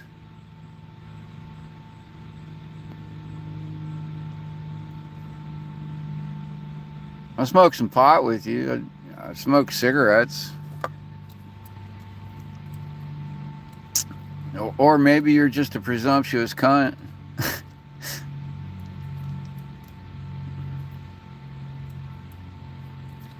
I don't smoke my pot with presumptuous cunts. Why don't you apologize for being a presumptuous cunt?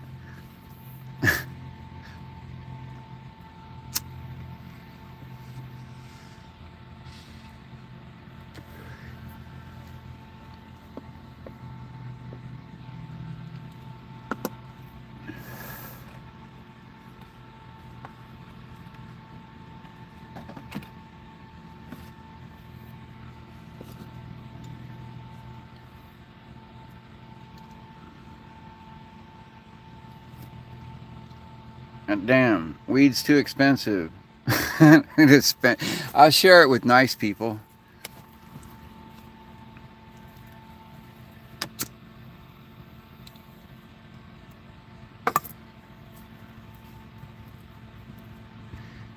But you know, for you Bible thumpers out there, I got a verse for you. Repay evil with kindness, and evil will never leave your door.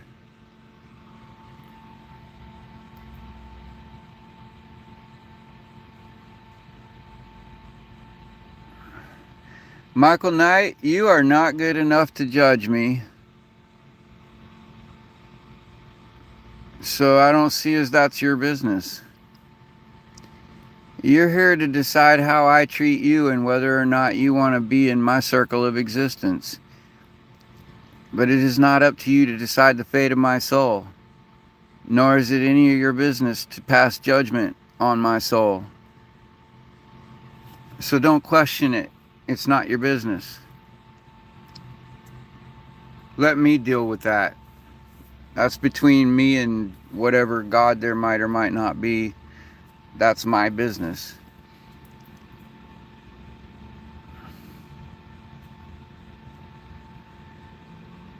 Oh, we have another one.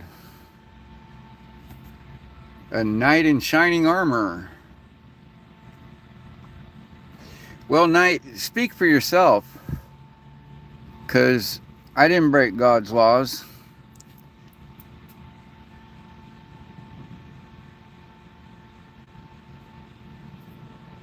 Yeah. No, but Michael's over here to give us the message, man. He's on a mission.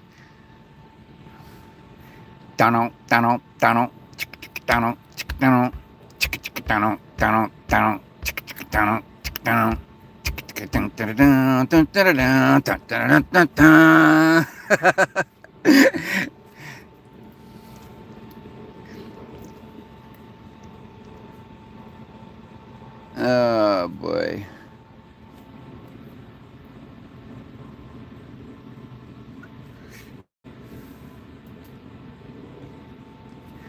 No, that was the theme song to Knight Rider. That's who this guy's like can't even use his own name. He's using the name Michael Knight, like Knight Rider. And we all know it was really David Hasselhoff, not this guy. And where's Kit, man? I want to see Kit because I liked Kit better than David. Like Kit was smarter than the two. Like, you know what I always thought was really stupid about that movie, that show. It was a cool show. Don't get me wrong. I liked watching it. I watched it all the time. But this is the funny part. You ever think about this? Okay, like Kit, this car could pull up to a tire track in a spot of oil and tell you that there was a murder here and what car the person was driving and which way it came from, which way it went, how long it's been there, and what color the paint was on the car that drove by in that drop of oil. But when he pulled up next to a building and popped the top of the roof and asked for a boost to put him, like the boost seat would shove him, launch him up onto the building, he would guess the height of the building. Did you ever notice that? Like he's like, Kit, I need a boost of about 30 feet. And it's like, come on, dude. Ask the car how tall the freaking building is. What if you're off by a few feet and you misjudge? You're going to fall and land right on your back on a bulletproof car. You're going to break your back, man. Like, just ask the car how tall. Just, Kit, boost me up onto that roof. No, he didn't even. Kit, I need a boost of about 50 feet. Like, you launch him up 4 stories onto the roof. And the other thing was, he would break into a building, right? And he's in this office and he goes down and Kit, no, he doesn't break in. Kit unlocks the door for him. From out in the parking lot somehow. He unlocks the door back in the day when they didn't have electronic locks. He would unlock the door with some kind of magical electromagnetic impulse from the car. and he could tell Michael where every perpetrator in that building was, where every guard and every patrol was at all times. But some reason he would not warn him until the guy was right outside the door of the room he was in. He's like, Michael, there's someone coming. Like, he couldn't be like, hey, Michael, there's 3 people coming up the stairway. They stopped on the same hall and they've turned down in the direction of the room you're in. Yep, sure enough, they're coming to the door. Yep, they're breaking out the keys. No, he's like, waits till they're right outside the door. And then he's like, Michael, quick, there's someone at the door. Like, come on, man. You saw him when he was down the hall at the other end of the stairs.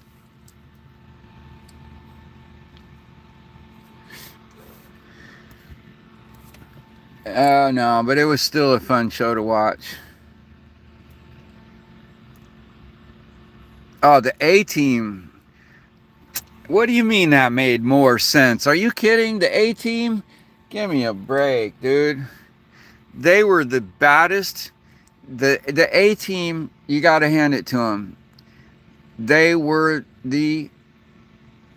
Man, who else? What other team could face the entire U.S. military and all the gangsters and all the freaking deep state and take them all on and get away every single time without killing a single human?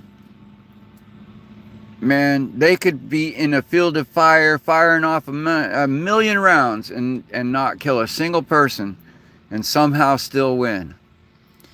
And you got to admit, That's pretty much bullshit.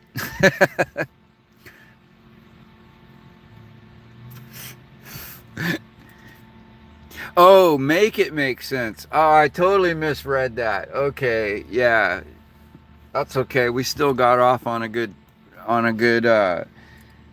tangent there with that one.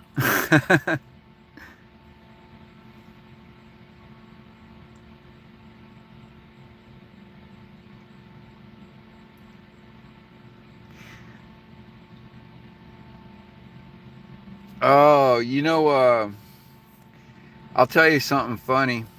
When I was in grade school, I stopped on my way to school and was hunkering down this guy's backyard where we used to cut through to get to school. We had to run through his property because he hated you being on his property, but we'd sneak through his property because it was a shortcut to get to school. And in the back corner of it, I'd sit down there in the corner, out of side of the road to smoke a cigarette. Because you couldn't be seen smoking a cigarette. Somebody called cops on you. So, I'm a grade schooler. I'm not supposed to smoke cigarettes. So I'm hiding back there, and this dude showed up and caught me, the guy that owned the property. And he's like yelling at me, screaming, pissed off, and like demanding my name. Who are you? Where do you live? And I just pointed like up the hill and was like, up that way. And he's like, what's your name? And I said, David. He's like, what's your last name? I said, Hasselhoff. And he fucking asked, how do you spell that? So I spelled it out for him.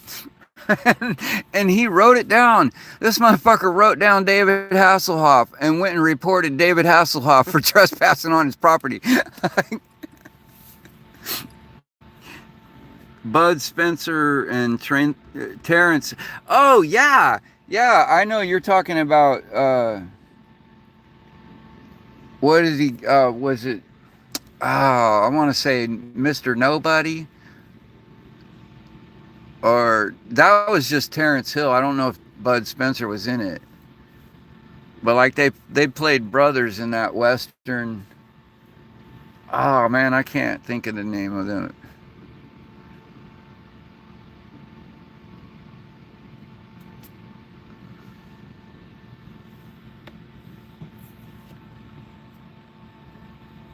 Yeah, Trinity. Yeah, I've seen that a bunch of times. I like watching old spaghetti westerns, man. I even watch old black and white sometimes. I'll go watch like Hogan's Heroes sometimes.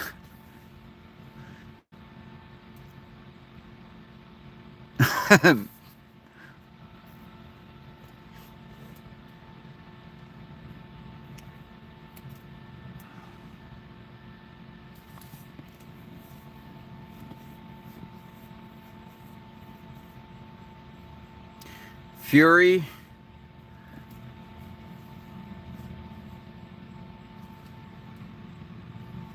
Nah, clipping. I told him I would leave if he could name the waterway I'm on, and he named Black Creek, and that's nowhere near me. They don't, they were just talking shit.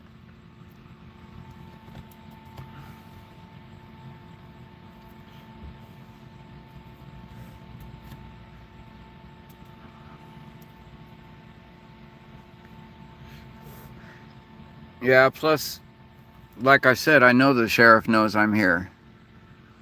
So, like, if there was that many people calling the sheriff and complaining that live in this neighborhood, the sheriff would have already came out here to me and said, hey, move your ass on. And I'd have said, okay.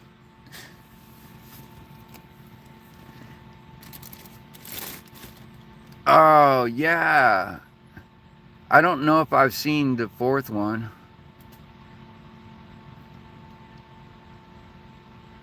I don't know. Every time I go online to look for it, I get the cartoon version, and I don't watch it. I don't want to watch the cartoon version. Is it a cartoon version, or is it like the realistic ones?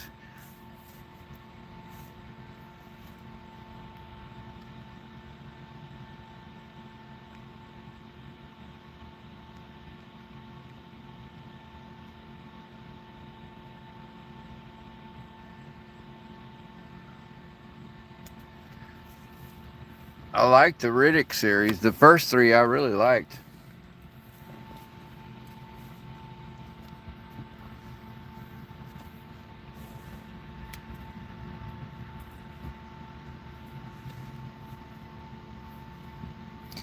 I like the freaking internal monologue he has at the beginning. You know, it's just like the way they introduce his character is just him talking to himself. You know, like laying there in some hole in the ground, like reflecting on life. You know.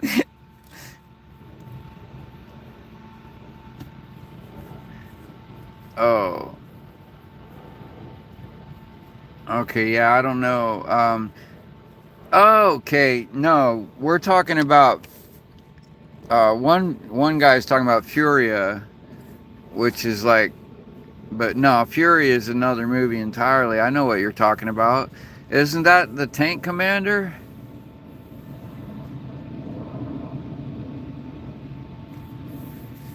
in Fury?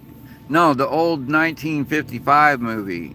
Isn't that about a freaking tank division or something? A company of tank commanders?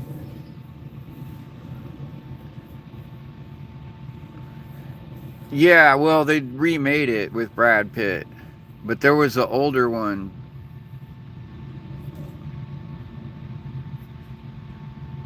Oh, okay. I don't know if I've seen it then. I probably haven't. I've seen the new one with Brad Pitt, and he's a tank. He's a tank dude.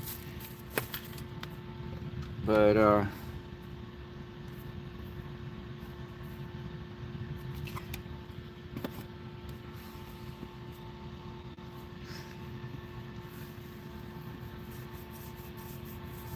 yeah, it could be hard to find some of those oldies online.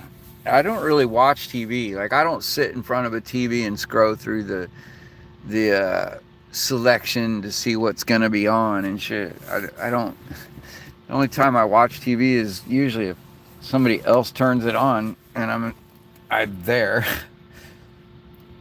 I don't know. Every once in a while, I'll pick a show that I heard is good and check it out and just download all of it and watch it. You know, I like to watch sci-fi a lot too. I liked. I really like Stargate.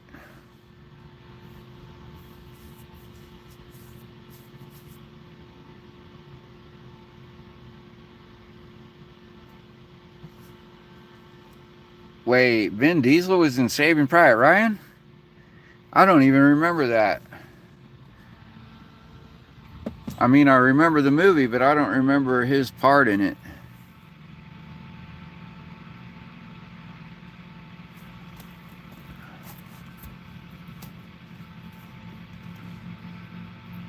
Yeah, the original Stargate, the movie. I thought it was a good flick. I mean, cause look, you got all these movies like Star Wars and Star Trek. It's all about people just flying it through space at beyond light speed and all that shit. Like, and then you look at the whole concept of the Stargate, of somebody stepping through a wormhole that folds the time space continuum and they step through. I feel like that's actually more feasible than us traveling at light speed and beyond in a vessel. Like the whole idea is just the logistics involved in trying to get people to get in a vessel and go at beyond light speed and survive it is just, there's too many laws of physics that say that's not going to happen. You know, but on the other hand, the idea that you could fold space and step through a portal on the other side of somewhere distant without any time, without having gone across that distance, that's kind of what the whole there was a mathematician named Mobius who at one point proved that mathematically it was possible. You know, and you're not really defying any of the laws of physics. It's just we haven't figured out how to do it. You know, but there's no law of physics that says you can't do it. Whereas there are laws of physics that say you ain't getting in a ship and moving at beyond the speed of light and just traveling the stars, you know. Yeah, a portal would be hard to produce and require immense amount of energy. But I'm just saying it's more scientifically in the realms of possibility than, say, like, okay, one of the things that Star Wars or Star Trek does is they have this mechanism where they say, well, we can't go to light speed right now because our inertial dampeners are offline. Okay, well, that's their way of saying we've discovered some way to dampen the effects of inertia so that we could accelerate to the speed of light without everyone being crushed. And they can't. That's the problem. There's no such thing as an inertial dampener, and there never will be, because you can't dampen inertia. It's just one of the universal constants that you have to figure out a way around it or to be unaffected by it, but you can't dampen it. There's no way to dampen inertia. You know, and so they have to have all these mechanisms in the whole storyline that make it possible for you to for the suspension of disbelief. You have to have some mechanism that by which they dampen the effects of inertia to go to light speed, and that's how they do it. They just make something up that doesn't exist, you know. Whereas with the wormhole idea, they're not really making anything up that doesn't exist except the actual, you know, like the Stargate itself. Yeah, they're making that up, a thing that doesn't exist, but you know, that's the whole premise of the story. Just like with Star Trek, the thing that doesn't exist is that starship. Okay, but in your mind, how does it work? Well, you know, we have to dampen inertia, and in my mind says, no, you don't. You can't. That doesn't work. And with the Stargate, well, we have to dial the right combination. You know, and it's like, well, okay, my brain doesn't reject that thought, you know. Yeah, and then Star Wars is the Force, and they just make that up that doesn't exist, and that's so that they can add an element of magic to the story. But there's still plenty of magic without the Force, like a lightsaber. If it was a beam of plasma coming out of the lightsaber and you swung it at another lightsaber, the two would not clash. They would go right through each other. Like you couldn't have a sword fight with a lightsaber. You know?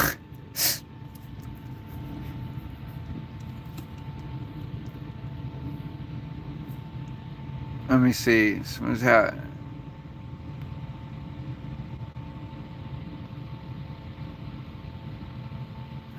Did Enoch go to the 8th dimension? No. And the reason I say that Enoch never went to the 8th dimension is because there is no 8th dimension. There is no 4th dimension.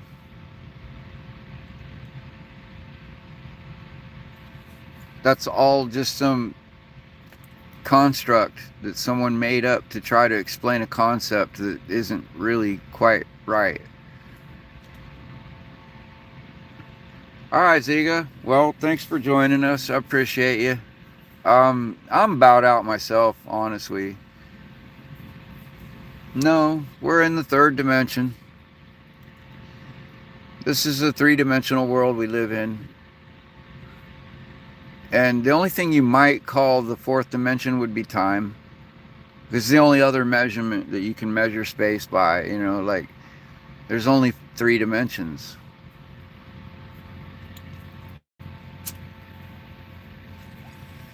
Now, if you're talking about, now here's the thing though. Okay, check it out.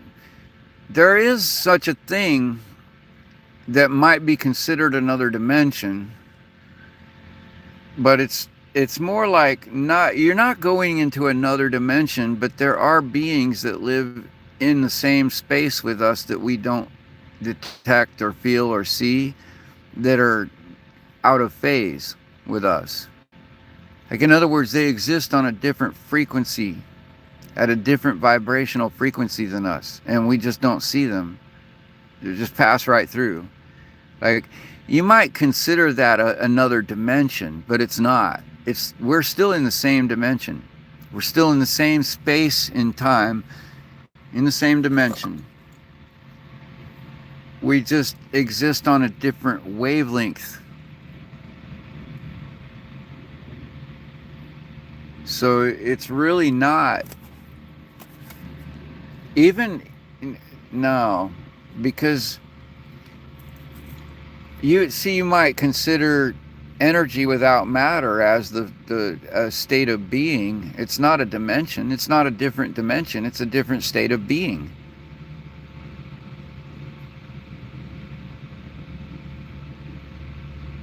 Energy can exist without matter,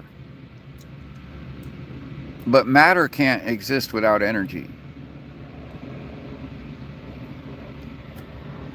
So energy is just energy, whether it's matter or not, is just one form or another of the same energy at a different frequency.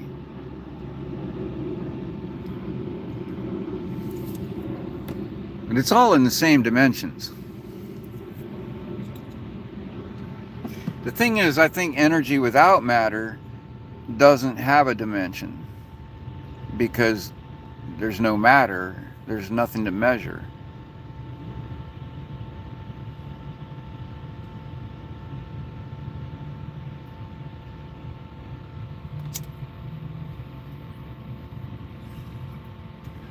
No, when a computer captures sound in an image, that's not another dimension. That's a facsimile of our dimension. It's still just a facsimile. It still exists in our dimension. I think you just took a little too much acid or something.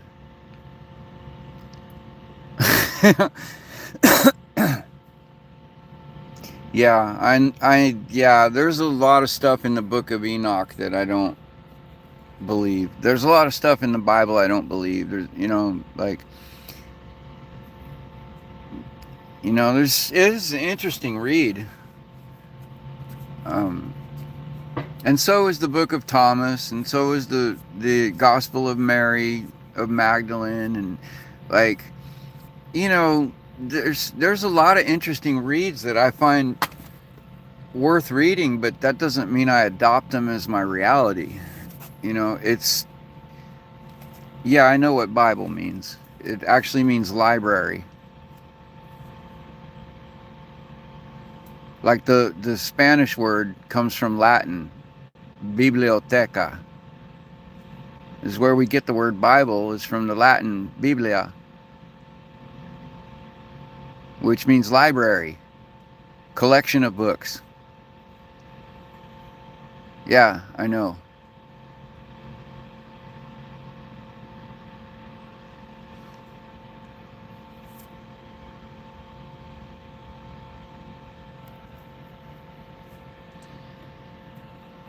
And you're talking about a collection of religious books.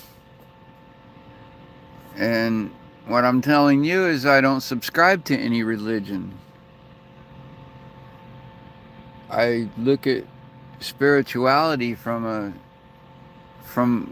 a standpoint of someone, like I explore what could be and what might be, but when it comes to what I know, what is, that's what I see. And what I know of the laws of the universe, 1 + 1 is 2, and shit like that, I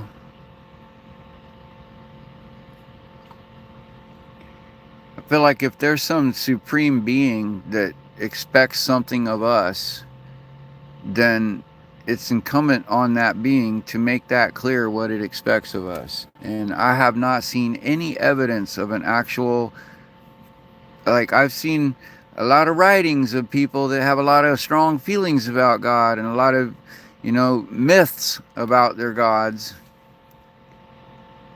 But when it comes down to it, I don't claim to know if there is or there isn't a God. But I do know that the Bible God is not real. And the God of Abraham is not real. And the God of Allah, the God of Muhammad, is not real. Like, they're not real. They're myths that were invented to justify slaughter of people and controlling people and slavery and all kinds of atrocities.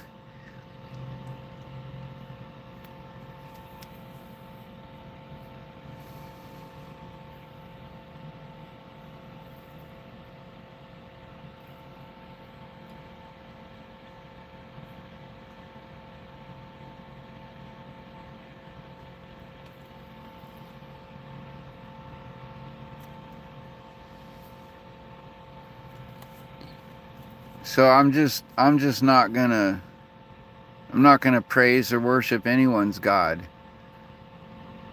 unless some God chose to be God. Like, even if some supreme being came down here and just created things in his bare hands in front of my very eyes, I would still say, how is he doing that magic trick? Like, I wouldn't believe, like, even if he had the power to strike me dead with the waving of his wand, I still would not believe him a God. Like, you know what? You fix all of the greed in this world and the men's suffering in this world, then I'll believe you're a God.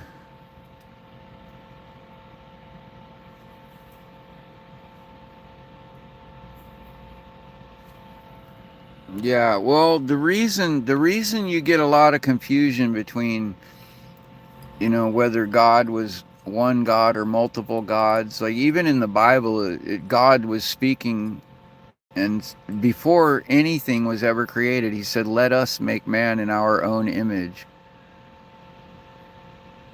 Who was he talking to when he said, let us make man in our own image? Well, I'll tell you who he was talking to: the other gods that you're not supposed to worship. Because the Christian God was actually stolen by Abraham from an older, more obscure God that was one of the lesser of the ancient Sumerian gods. And the story of Noah was stolen from the ancient Sumerian story of Utnapishtim, who also built the flood and saved the animals from a worldwide flood. And like there's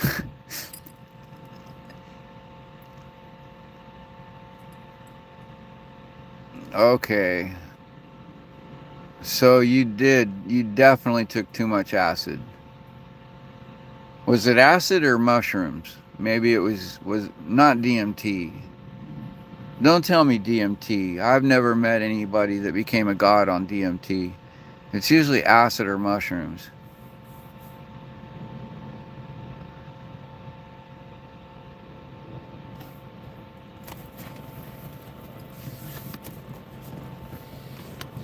Did you say a prayer and the storm stopped?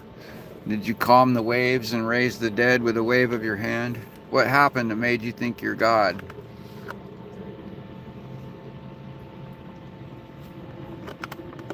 I had a friend for a while that thought he was God.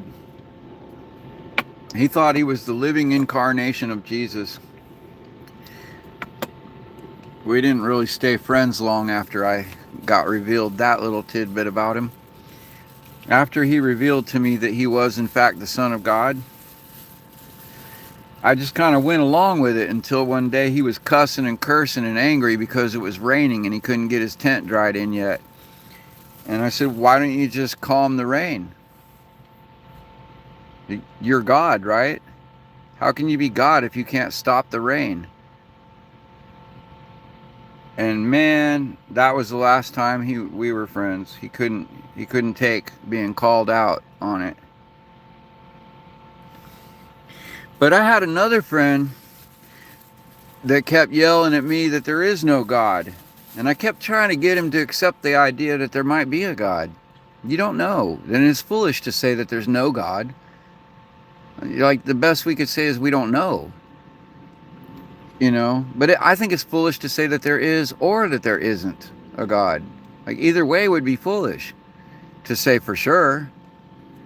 But he was saying for sure that there is no God. And I was like, okay, if you say so. And then 3 days later, he was laying on the couch just writhing in pain from a toothache going, oh God, oh God, oh God. And I said, don't you remember there is no God? Who are you calling to? And I don't think that was the best time to make that point. Because, you know, when somebody's having a toothache like that, that's really not the time to talk religion and stupid shit. And I really pissed him off. And I probably, on hindsight, you know, upon reflection, I'm thinking that probably wasn't the best way to approach the topic. But, damn.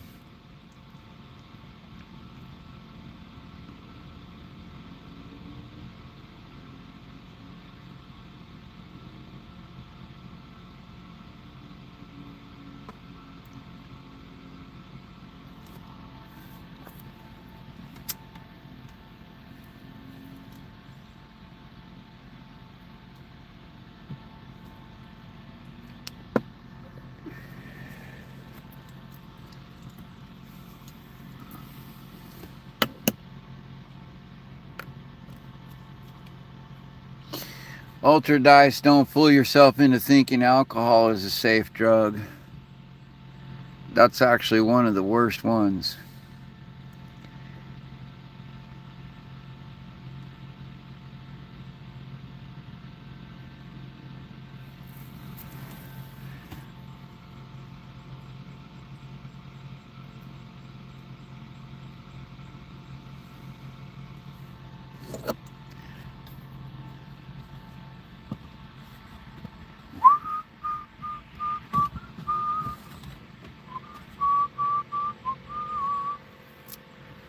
Oh, man.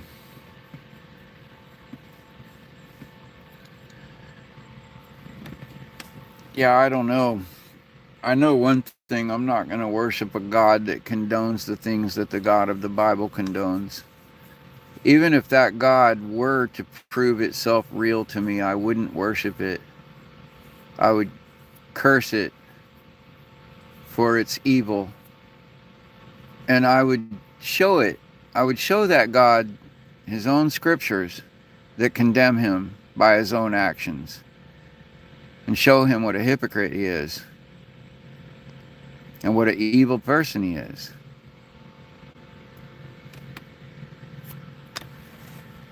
Like,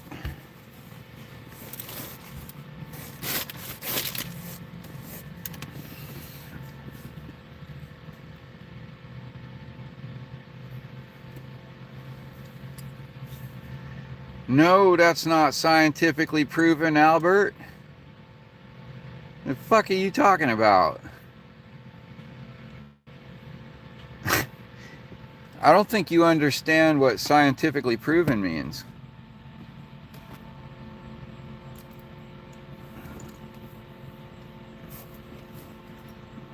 You should Google the scientific method. All right, it's ask a question, form a hypothesis, test the hypothesis. Wait a minute, you already messed up because you started with an assumption rather than a question. See, you have done everything the exact opposite of the scientific method by starting with an assumption and then looking for observations to prove the assumption. And that's not how science works. Science starts with a question.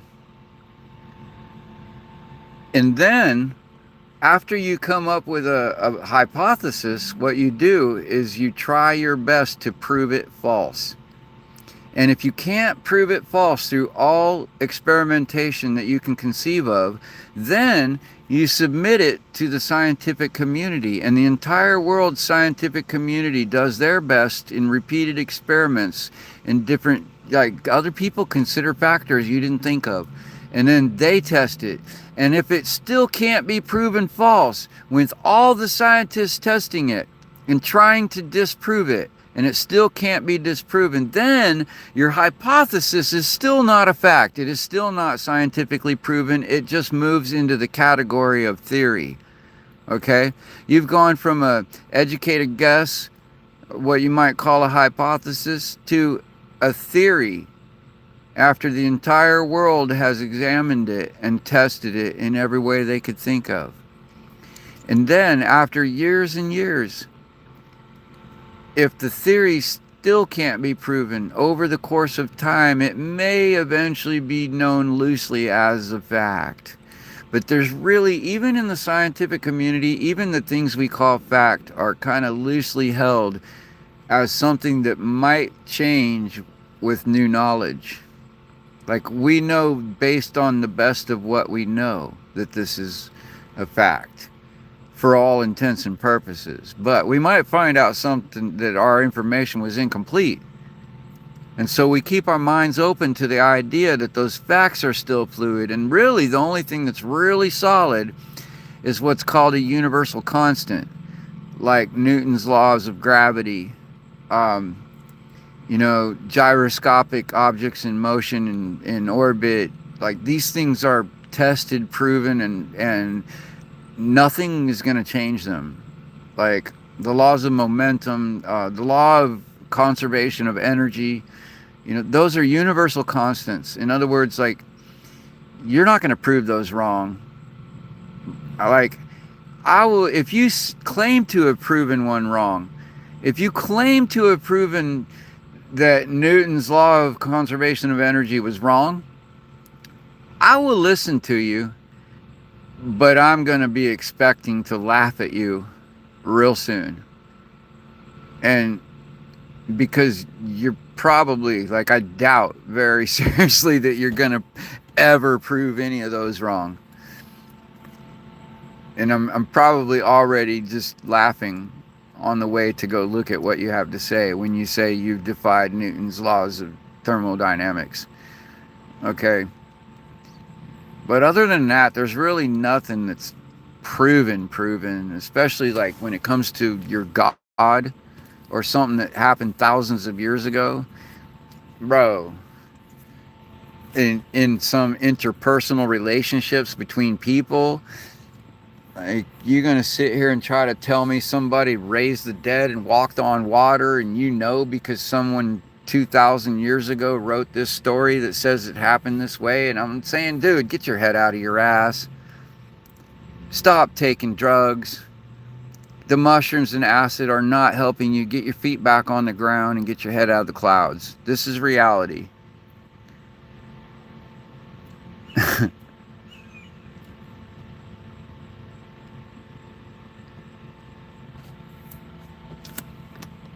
The Holy Spirit is your conscience. If you read what the characteristics that the Bible describes the Holy Spirit as having, it's describing the human conscience. Some people don't have it. See, the Bible says if you ignore the Holy Spirit, it'll go away. The Holy Spirit is telling you right from wrong, reminding you of something you should have remembered, and telling you right from wrong. That's your conscience. And if you ignore your conscience enough, it'll go away. You ever seen somebody seems like they don't have a conscience? That's because they don't. And you might call that the Holy Spirit because it does fit the description of the Holy Spirit. But you know what? I've met people that never read the Bible or don't believe in the Bible, and they have a conscience. And it's funny because the Bible even says, I'll write my word on their hearts and inscribe them in their minds. So if God is with you, then you don't need a Bible, because right and wrong is already written on your mind, in your heart. According to the Bible, you don't need the Bible. How weird that no preacher ever tells you that.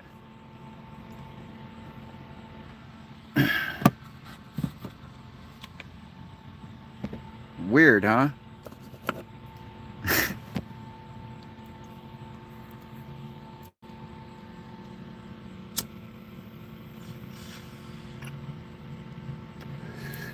And you don't need a list of rules either. According to the Bible, according to Jesus himself, who everyone that freaking praises that God, claims is the Son of God and is the God in the flesh incarnation of God himself. You know, he said, love your neighbor and you have completed my law. Okay, so there's your only law. Okay, well, you explain, what sin can you commit against a person that if you love them? How can you commit a sin against someone in love? You can't. Because if you love them, you want them to have what they want. And so you're not going to take anything from them. You know, like, what sin can you commit against someone you love? That's that simple. Love everyone and you can't sin.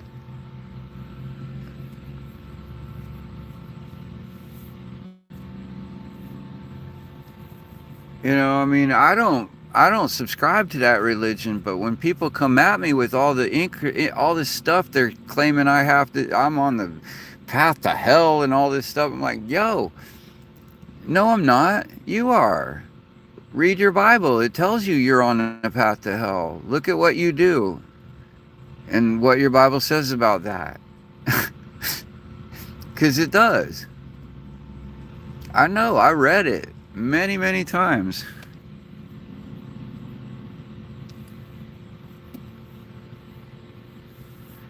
Eric, you're forgetting that the Ten Commandments were written by Moses before Jesus was born.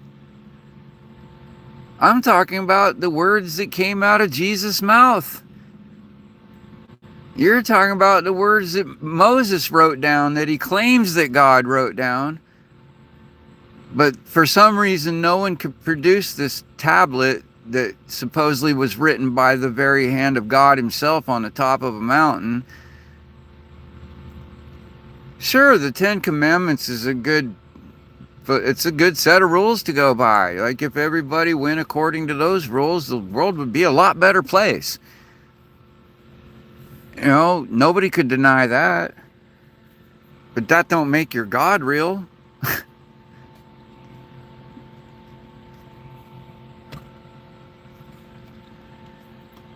Did you know the Bible says that it's a shame for a woman to speak in church? Did you know the Bible says that it's a sin to wear blended fabrics? So your Bible condemns me to hell forever and ever if I wear a moisture wicking shirt. And you tell me that's justice? That's holy and just?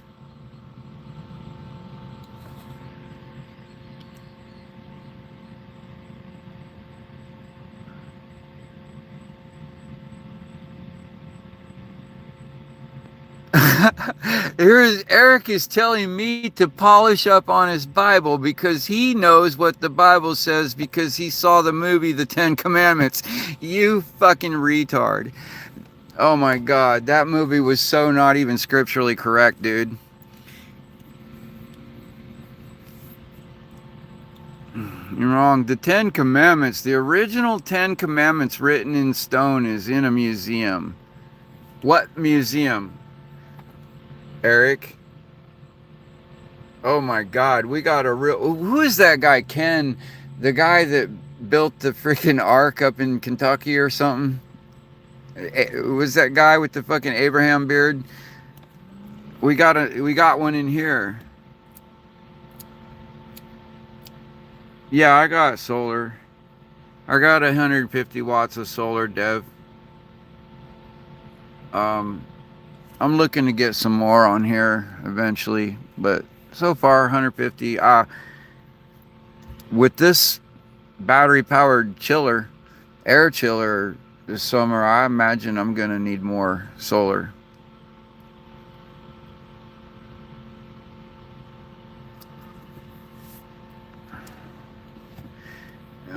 everyone listens to me because I make sense, Eric. You're just mad because you can't convince me that I should go to hell. You're trying to convict me. You're trying to judge me. And you forgot the verse in the Bible that said that there is no judgment in those that are in Jesus. And yet here you are judging me. And you don't even know me. And you're condemning me and calling me idiot. And I guarantee you I got at least one more digit in my IQ than you. I guarantee you.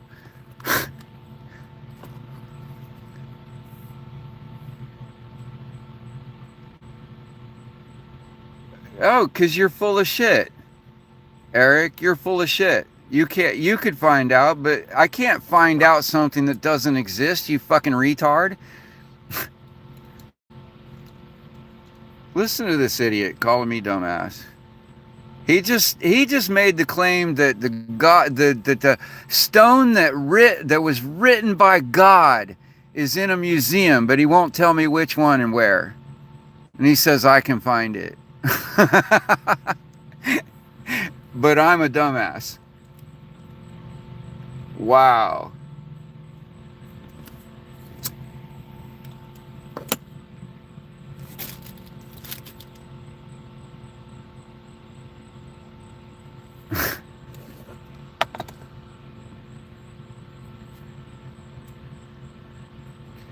No, that's not how debate works, Eric. When you come into a room and you make some fantastic bullshit claim like that, it's on you to prove it. It's not on me to prove the non-existence of a non-thing.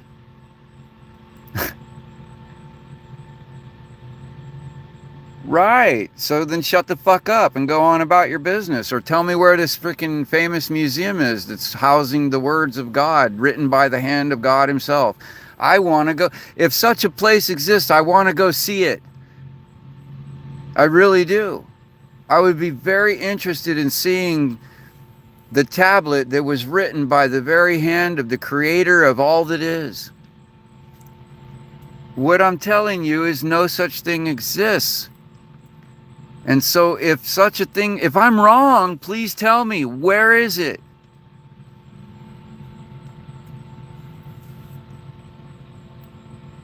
It's up his fucking ass is where it is.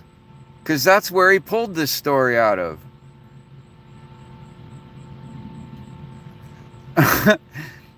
Oh, God. Oh. Spoken like a true demon, Eric. You want to engage, you want to create a spiritual war because I disagree with you. You don't want to start a war. What, you want to wish evil on me? Is that what is a spiritual war to you? What the fuck does that even mean, Eric, you fucking cunt?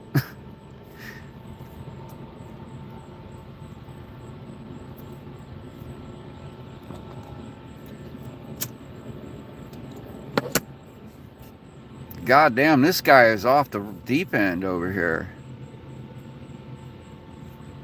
You have you're suffering from what's called religious trauma syndrome, okay? And you're brainwashed, and you're trying to take that out on me. And you came here making claims and accusations, and now you want to engage in battle with me in your mind? What the fuck is wrong with you, dude?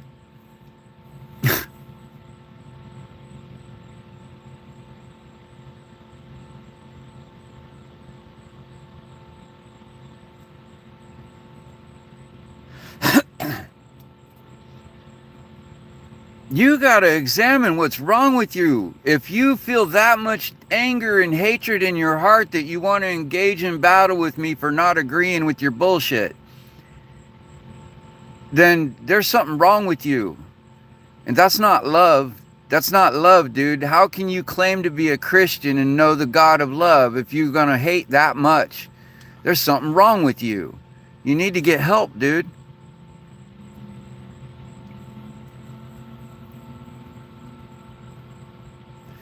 I never threw no Christians in the lion's den.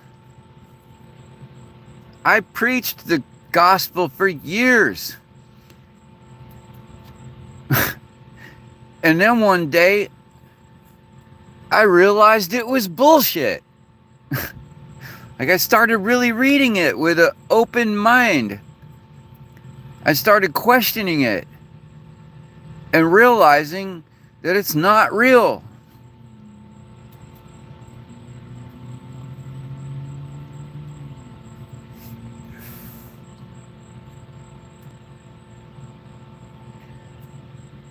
Yo, that's not spiritual warfare. That's freaking illegal hacking, dude.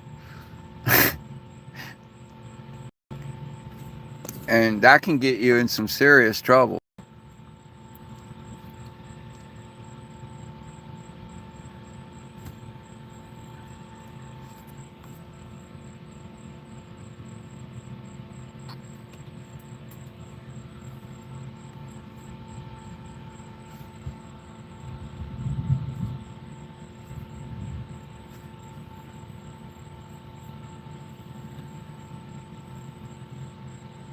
You know, Monty, the way they keep their faith in the Bible is by not actually reading it. Like, they only read little excerpts from it, but they don't read the whole book from cover to cover. I have yet to meet the Christian that really has read all of the Bible. And the ones that like that claim they do, they don't. They lie, dude. People lie. They can spend their they think they've read it all because they spent 30 years in church every day listening to the preacher telling them about this verse and that verse and taking it out of context and twisting it to mean something it doesn't even say. Half the time they're twisting it into saying something completely opposite of what it was actually saying. And none of them actually live according to the book. All right, I want to challenge you, you big mouth cocksucker, Eric. When was the last, what did you do for Christmas? Eric, while you over here running your fucking trap in my chat, why don't you tell me how did you celebrate Christmas this year? Did you put up a Christmas tree? Eric, did you put up a Christmas tree this year? Did you place gifts under a Christmas tree this year, Eric? Because if you did, you broke the rules of your own fucking religion, you stupid motherfucker. Your Bible says not to do that.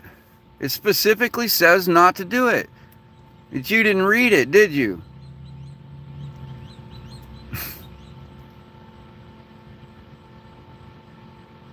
Did you put up a Christmas tree, Eric? I'm seeing crickets here. Did you put up a Christmas tree for Christmas, Eric?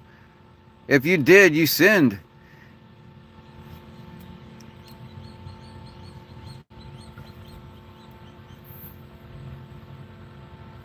See, you can't beat me in a spiritual battle because I don't have any guilt for anything I do. There is no God condemning me for any of my actions. I don't do anything that anyone should burn in hell for. The thing is, according to your religion, you do. You do things that you should burn in hell for all the time, according to your religion. That's the problem with your religion. And that's why everyone is sick of hearing you talk about your fucking sick religion. Keep it at your own podium, dude. If you want to preach, go create a YouTube channel and preach all you want.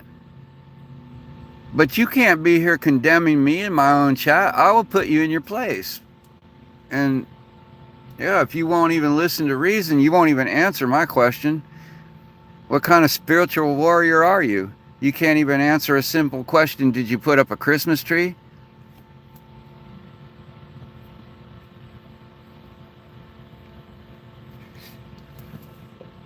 Nothing. You got nothing. You're a punk.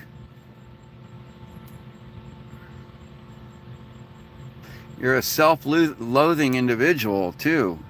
Like, why do you hate yourself, Eric? Because your God has you convinced that you don't deserve love. That's why.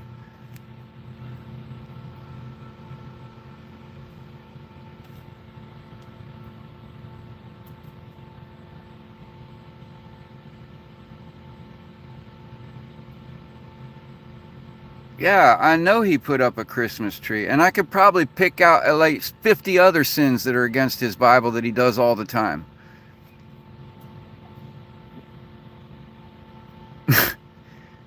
Because he never read the Bible. He's only picked it apart and used it to condemn people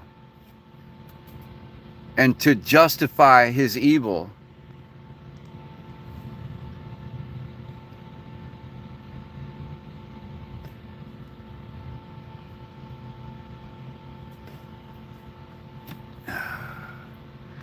I'm just trying to get you to answer one question. Did you put up a Christmas tree this year, Eric? Did you put up a Christmas tree? You challenged me to a spiritual battle, so I'm engaging you in spiritual battle. I'm asking you, did you put up a Christmas tree?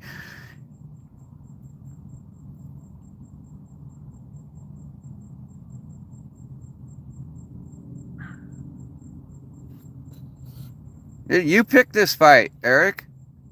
So answer the question.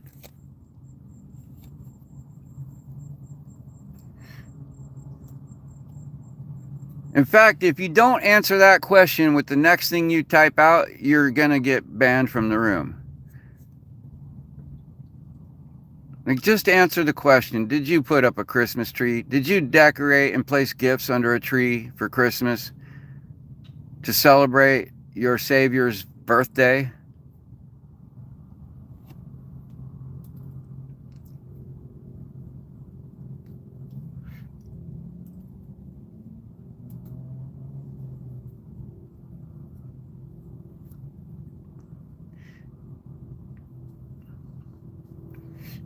Dorcas, I'll leave it up to you. If he types anything other than the answer to that question, just ban him. All right? You haven't got to ban anybody for a minute. I'll let you have that one. But if he answers the question, we could stay and keep talking. There. How is that for spiritual battle? I'm not even going to lift a finger to get rid of you. I'm just going to have my Dorcas over here take care of it. Okay. Have you ever worn blended fabrics?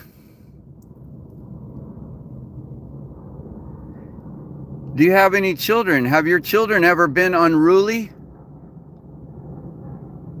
Did you know your Bible says that if your son is unruly, you must kill him?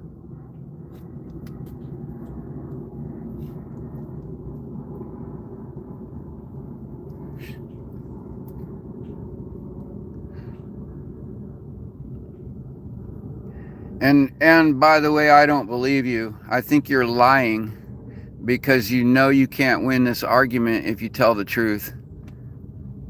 And you're more concerned with winning an argument than you are with finding the truth, Eric. And that's your problem. I read your comment. I said, I'm telling you I don't believe you.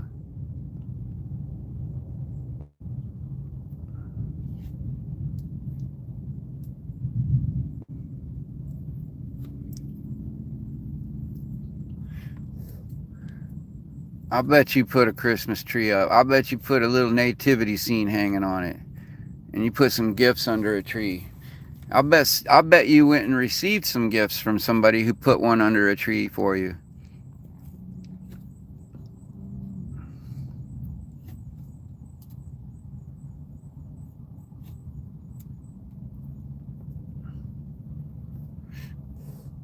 I read your last comment. I read your last comment. I read your last comment. I read your last comment.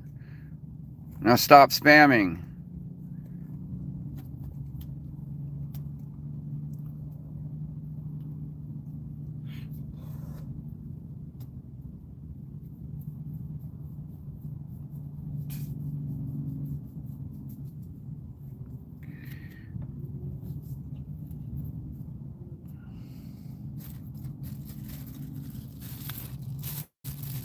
You received gifts from others who had trees. I had to buy my trees.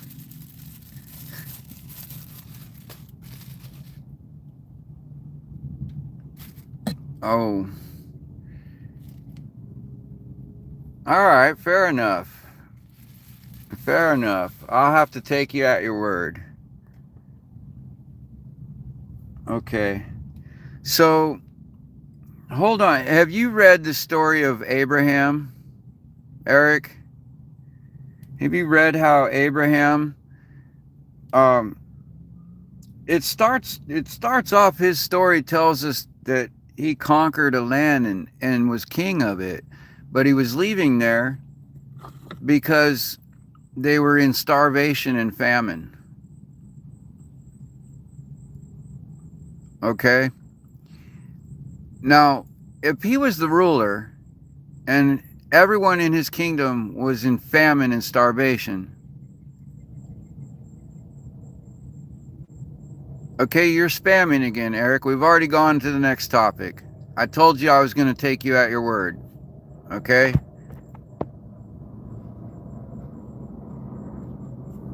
For the second time.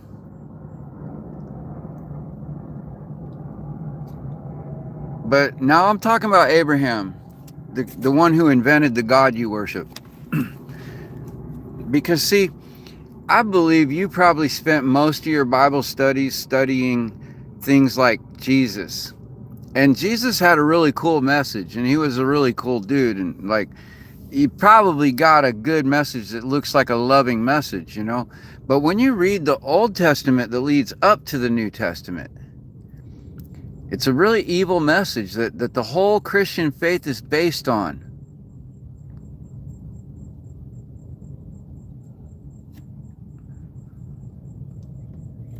So you got to read that story, because it tells us Abraham is in a kingdom that he is the king of. He's the ruler of this kingdom, of this land he's in. And he leaves there because there's famine and starvation. And so he orders all his slaves, pay attention, he orders all of his slaves to load up all of his livestock and all of his grain in carts, and all of his gold and his silver and his jewels, all of his wealth and livestock and grain. He orders his slaves to load it all up and carry it away for him. Now, what that tells you is he was the leader who taxed his people so much that he had slaves, and he had so much wealth that he needed a whole army of slaves to carry it all when he left the land of his people who were starving. What does that tell you? That he's a greedy motherfucker. All right? And the story of him only gets worse and worse and worse the more you read it. Okay?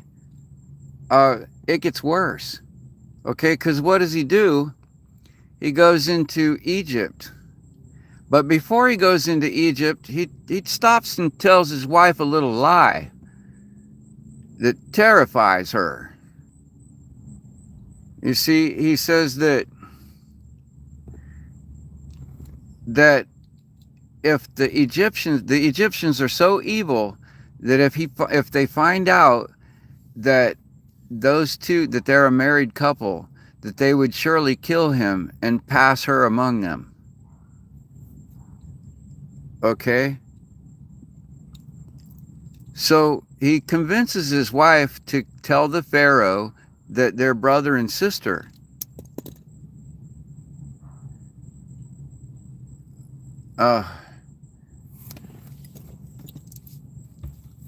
Eric, are you listening? Are you able to hear me? Are you even listening to what I'm saying? Or are you still stuck on the conversation from 5 minutes ago? Yeah, I think you're right, Dorcas. I think we're dealing with a 2-digit IQ here.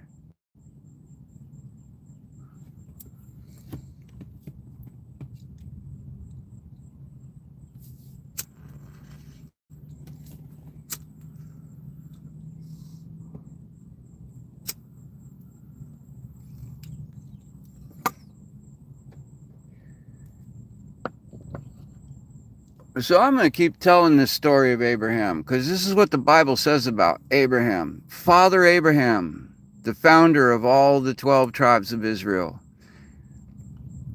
Okay? This is God's chosen to be the father of all his tribes,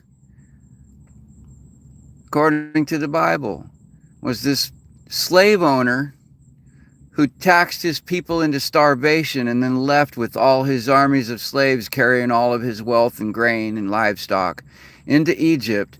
But then he terrorizes his wife and convinces her that the Egyptians will kill them if they find out that they're a married couple. So he convinces his wife to use her beauty to seduce the Pharaoh and convince him to marry her and demand an exceedingly great dowry.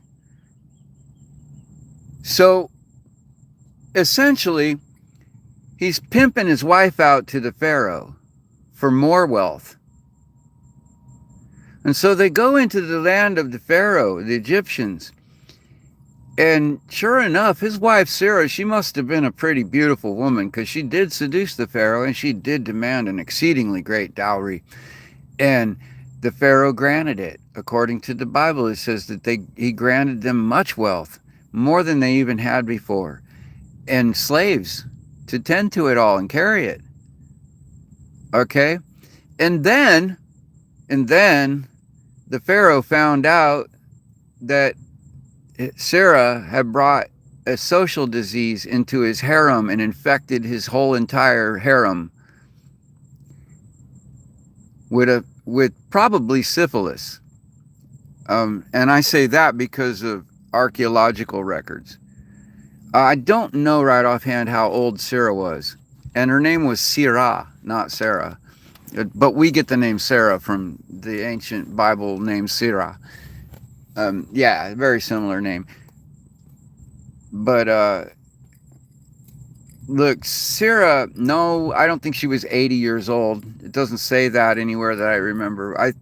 But it does say that she was barren. She could no longer have children. And she had only given Abraham one child. Okay? And so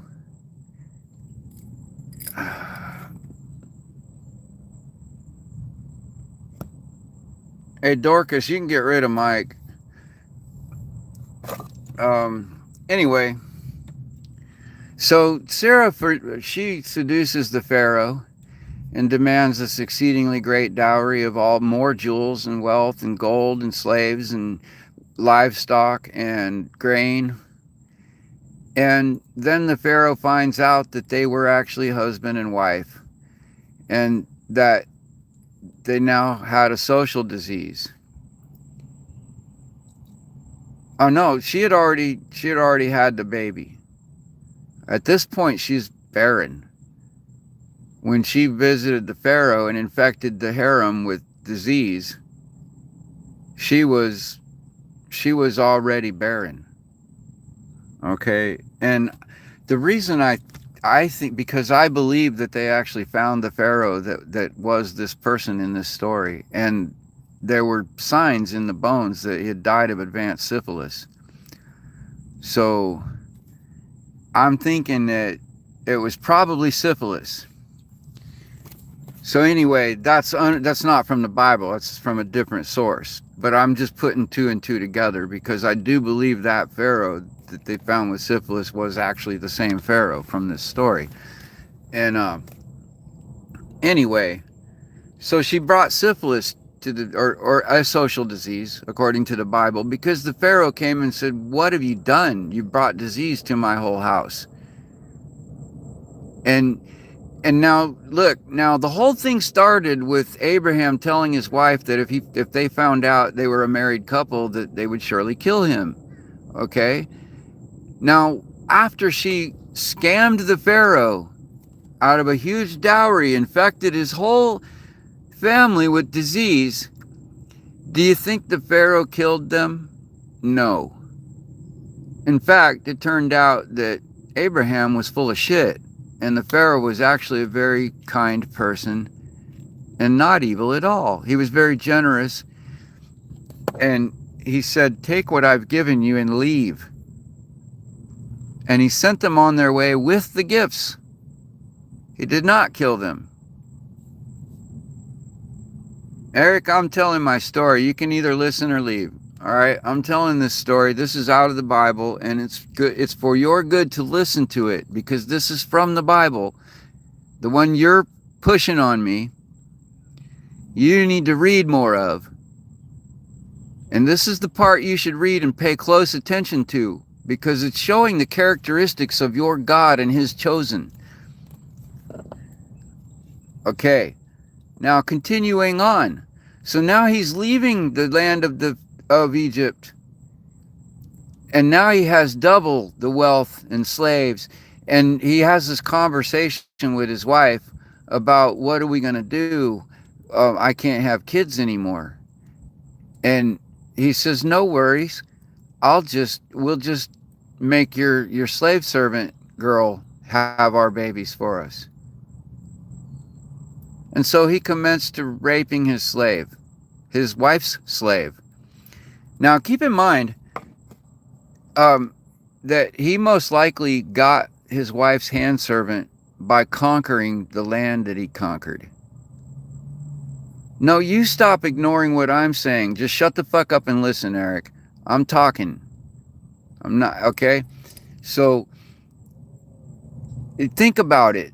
That slave girl that he made have all of his kids except for the first. Now, it doesn't say that he raped her in the Bible. What it says is that he took her unto him, and she ran away after the first time. She ran away. And the people she ran to for help sent her back to him. And yes, Sarah went along with it, but it was Abraham's idea. And it doesn't matter whose idea. I mean, it stands to reason Sarah was probably forced into that marriage too. Okay? It's not like women had a big choice in the matter. In that culture, in those days, they had no choice. When a man took a woman, you read in the Bible how many times the Bible talks about a man took her unto him. It never says anything about they fell in love and she went with him. Like, you see a lot of he took her unto him. But there's never a question of whether she was willing, because in their culture that didn't matter.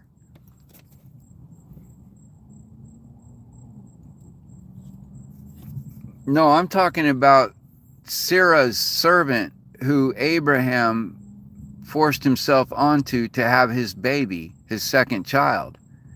She ran away. And the people she ran to for help said, look, it's better if you just go back and do what you're told. What does that tell you? Everyone around was terrified of this man. Think about it. He killed anyone who stood in the way of him being the ruler. Anyone who didn't listen to his command got killed. Of course his wife was like, yeah, take the slave, man. Leave me alone. Look, how do you think Sarah got syphilis? She was a virgin when he married her. And she couldn't get away from him enough to go cheat on him. She got syphilis from him fucking around. Think about it. How do you think she got syphilis? So of course she was tired of him. Yeah, of course she passed her servant off on him. But the servant was not down. The Bible says she ran away and they sent her back. Okay, today, in this day and age, they call that rape. Oh, and we don't condone slavery either. Like, I don't condone slavery or rape, but your Bible God is fine with it.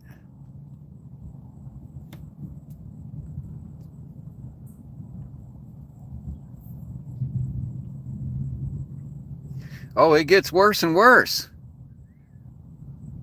Now, the Bible doesn't tell us why Abraham felt so guilty, but at some point after he has all these kids with this slave girl, shut up and listen. At some point he decides that he feels so guilty about something that he just can't, he knows God can't forgive him, and the only way that he can convince God that he's truly sorry is to sacrifice his favorite, most obedient, loving child to God. And so, being the freaking bullshit artist that he is, he talks his kid into going out into the wilderness with him and gets the kid that he's going to sacrifice to build the freaking altar, the pyre on which he himself is going to be burned. And he lies to his kid. His kid says, "But Dad, where's the sacrifice? We need a lamb." And his dad says, "Don't worry, a sacrifice will be given, son." And he lets his son go gather all the wood and build the altar. And then he forces his son down onto the altar. And you know what? In Sunday school, you hear a lot about this whole story about he was willing to give up his own son like God gave his first son, and all that. Bullshit. Let me tell you what, this is some psycho shit he was pulling. He's going to he was going to tie his son to the altar and slit his son's throat to convince God that he is remorseful for his sins.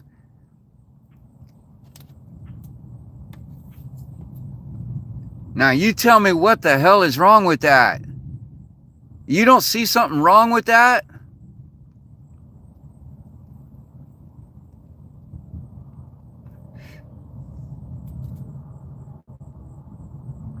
I'm not answering you because you're not listening to me.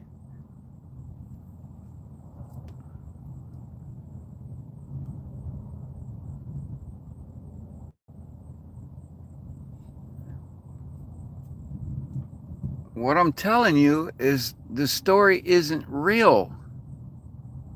Like, there's some truth in it. This thing with, I believe Abraham was a real person and he really did do these things. But I'm telling you, his God ain't real. His God is something he invented to justify his murderous, slaughtering, child-killing ways. He was a paranoid schizophrenic with psychopathic tendencies. When people act like that today, they lock them in a padded room, put a face mask on them like Hannibal. Worship their God? It's time you get your head out of the dark ages and realize that God is a myth.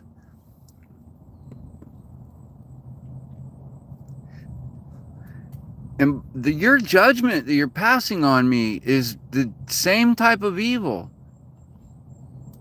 You want to condemn me to hell forever for not believing in your psychopathic God.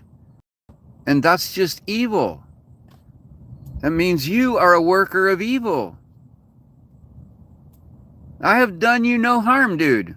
I'm sitting here on my canoe minding my own business when you walked in and started condemning me. And I have done you no harm. I've done no harm to anyone you know, ever. But look at the evil your God has done, that you're pushing on me. Of course, if you're going to push that God on me, I'm going to point out to you how evil it is, because you're attacking me with it.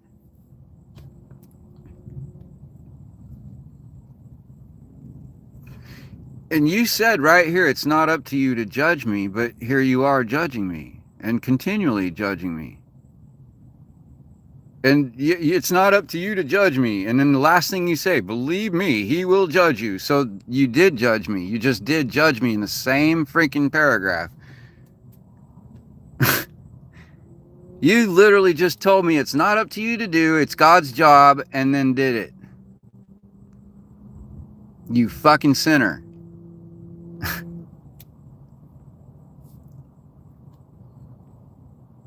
Are you listening to yourself?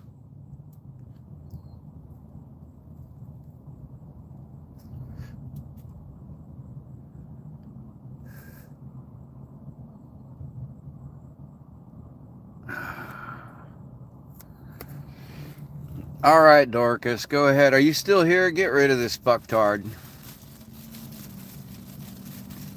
I'm done with this idiot calling me idiot.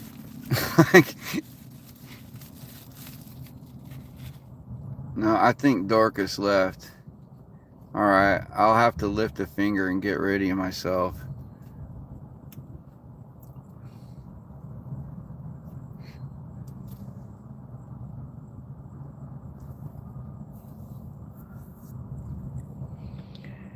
Oh boy.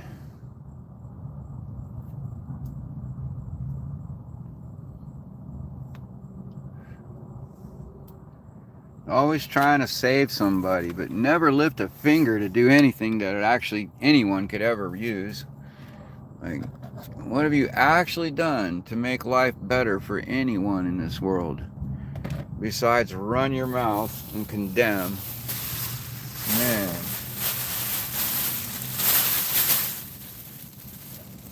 Yeah, Susan. Thank you. Thank you for sticking through all that with me. I didn't know you were still here. Just waiting for all that shit to be done so you could buy a pup. Good timing. This is why we love you, Susan. I got a feeling you will always be welcome here.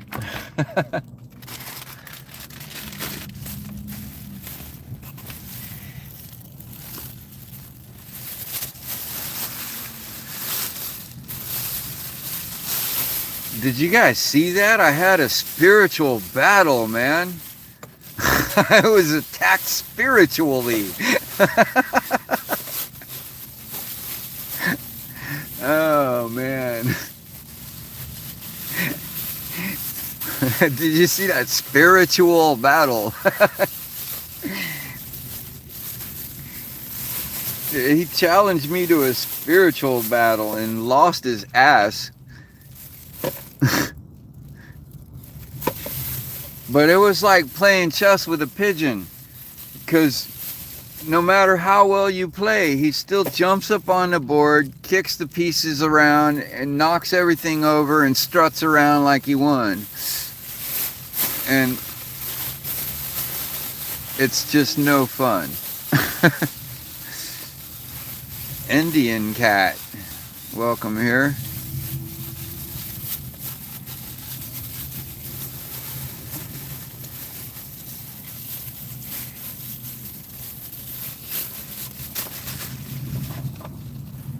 I'm pretty sure that a pigeon would like have a stronger spiritual battle. Like I could have bigger challenge spiritually battling a pigeon. I'm not even joking. Like I mean that serious. A pigeon has more spirit than that man. There's more understanding of spirit. And you know why? Because they're not caught up in any religion. And they're much closer to the spirit world. Birds are.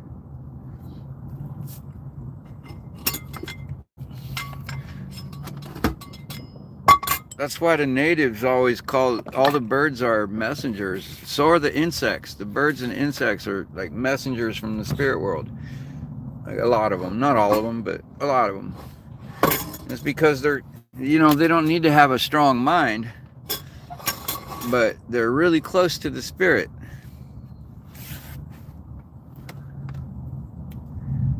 Yeah. Yep. Watching a dog chase its tail. That's a pretty good analogy. Sounds about accurate too. I think it's time. It's time. It's always interesting to see how these children of the God of love, who are coming to teach the message of love to me, end up being so hateful to me and can like threatening, and like they always want to battle me some kind of way. Not always spiritually. It's usually they want to threaten me physically. That's the first time someone had the sense to threaten me spiritually. Like,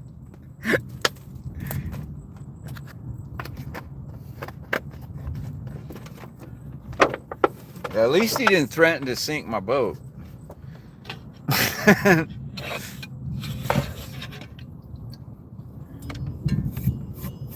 Because then I have to report him for terrorism.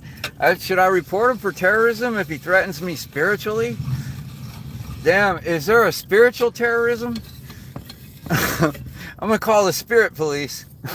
Like, whoop, whoop.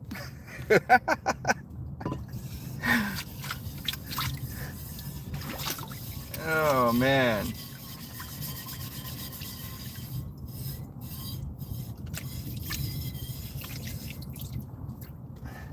Who would I call?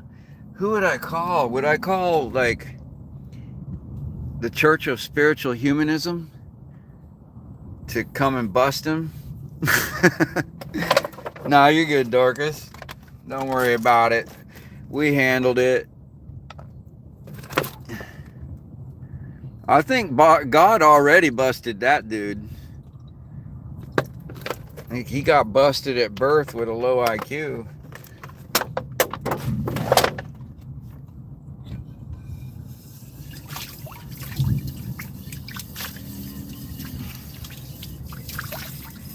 You know, it's like when you go to a comedy show and you hear somebody that wants to, like, sit there and, like, get serious about politics or something, you know, because the comedian is telling a joke that sets them off. It's like, oh man, you ever watch these, like, comedy shows lately? Comedy has been so crazy lately because there's so many freaking retarded, freaking triggered people out there these days. Like, everybody thinks they got some freaking, they got to be on some mission to put somebody in their place and tell them what for, and they don't have a fucking clue. It's always the Karen.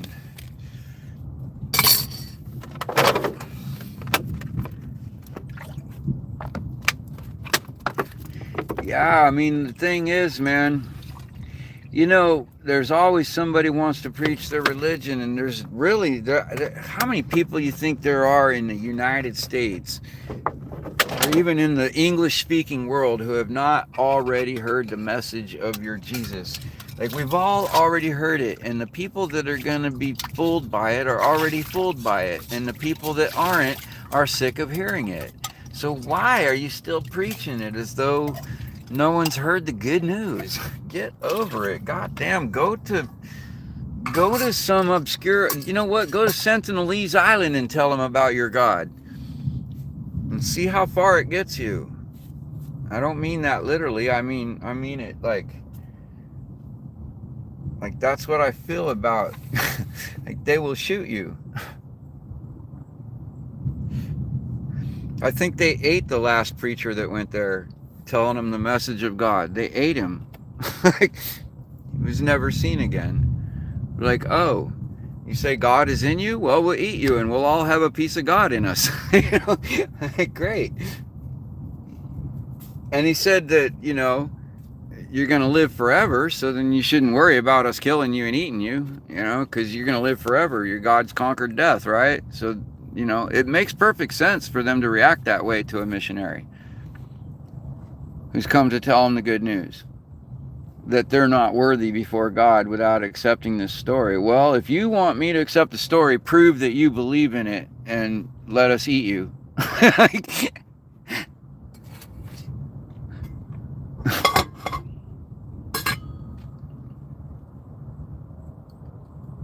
If you really believe in your God, then you ain't worried about dying, are you? And you won't raise a hand to fight me because, you know, you got to turn the other cheek, right?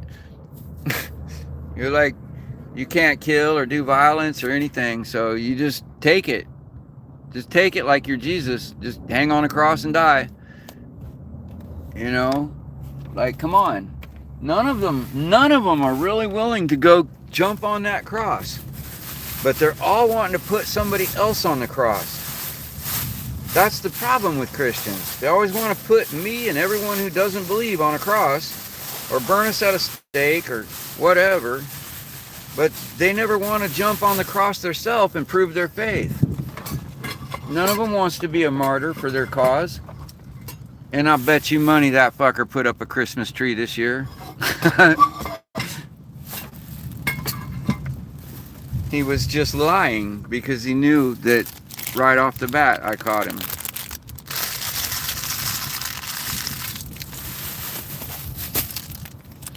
He's probably combing through the Bible trying to find the verse that says that you're not supposed to put up a Christmas tree. And he's probably Googling, are Christmas trees illegal against the Bible? You know, like, are Christmas trees a sin? And, you know, he probably found the verse and then came back and said, no, I did not put up a Christmas tree. Did you notice how it took him like almost a half hour to deny that he put up a Christmas tree? I was asking him for like 20, I had to threaten to boot him if he didn't answer, to get him to answer. And then he finally answered and was like, no, I did not. And, you know, like, people don't answer that like that if it's true. And then he spends the next 10 minutes trying to convince me, even after I agreed to believe him. He's still bitching at me to believe him. Like 5 minutes after I already said I would just take him at his word. Just because I wanted to just skip over it. Because there's no way to for me to confirm his lie. You know? So it's like, when somebody's trying that hard to convince you of some bullshit, it's probably not true. That's been my experience anyway. And so I'm willing to bet he actually did put up a Christmas tree. And it just took him that long to try to find somewhere in the Bible that says not to do it.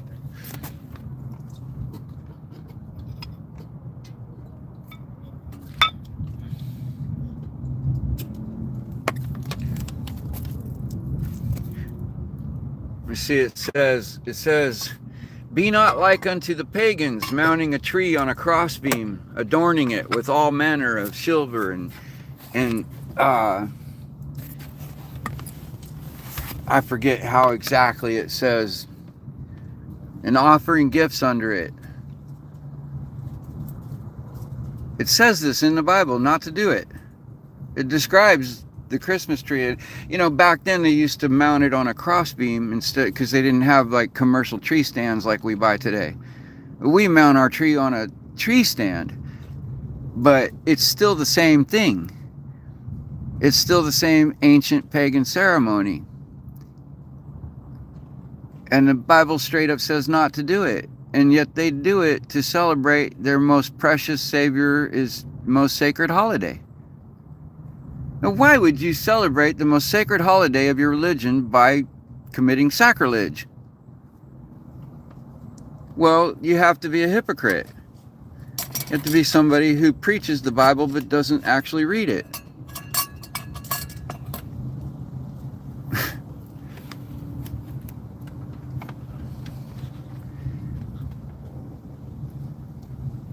Now, don't get me wrong. If you're one of these people that puts up a Christmas tree and puts gifts under it on Christmas, I'm not condemning you. I'm just saying the Bible condemns it. You know, I don't believe in the Bible. Like, it's fine. Put up a Christmas tree. It's fun. They're cool. Like, they look neat with all the splashing lights and decorations and stuff. There's nothing wrong with There's nothing wrong with dressing up on Halloween and going trick-or-treating. That's not a sin. Like, don't let any religiosity tell you it is. That's all I'm saying. You know, but yeah, like, if you're going and dressing up like a ghost on Halloween, you probably not following your religion and calling yourself a Christian. You're kind of being hypocritical.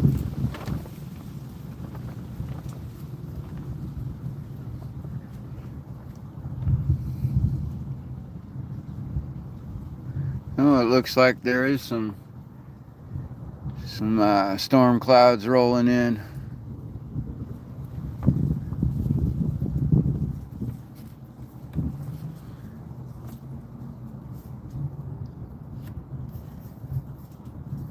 There's some lightning.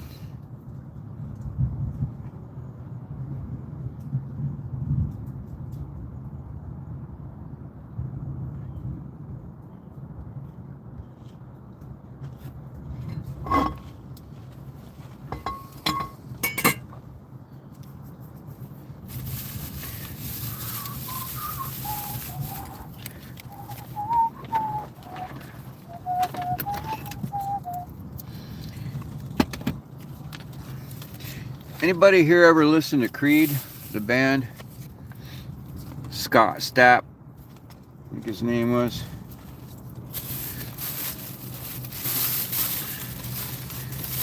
you ever listen to the words, he kind of comes to the same realization in his song. He's singing about how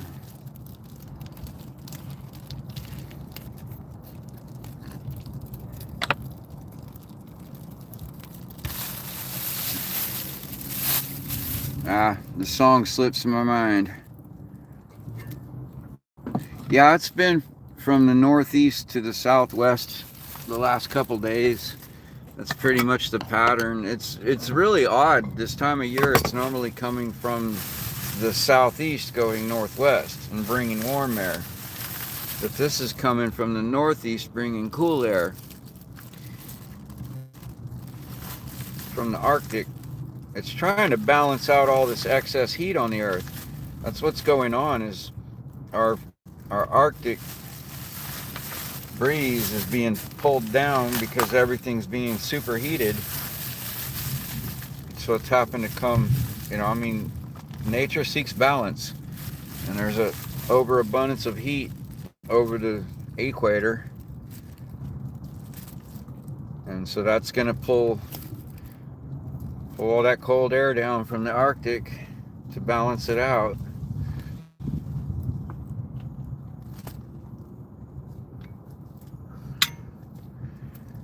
I expect that you're going to see a difference in the like you see normal hurricanes coming from the coast of Africa. They'll form right off the west coast of Africa, and then they'll come up through the Caribbean and hit Florida. I'm saying what we're going to see this year will be a completely different pattern. And it's probably going to be on a whole different parallel, coming at a different angle from a different spot than most of them. Because our whole earth is trying to balance itself.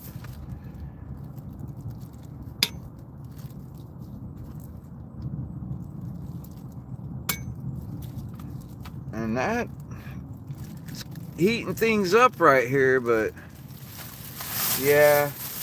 No, hats off. I'm actually thinking that it might actually work in my favor. Like, we have a more intensely hot summer, but we're actually more likely to see this kind of storm action on the west coast coming out of the Pacific Ocean, hitting California and Oregon, because the prevailing winds are coming from the west. See what I mean? That's what I'm saying. Like, when you got a La Nina, that's when Florida's in most danger. But an El Nino, we don't just have an El Nino, we got a super El Nino, which is probably mostly winds out of the west.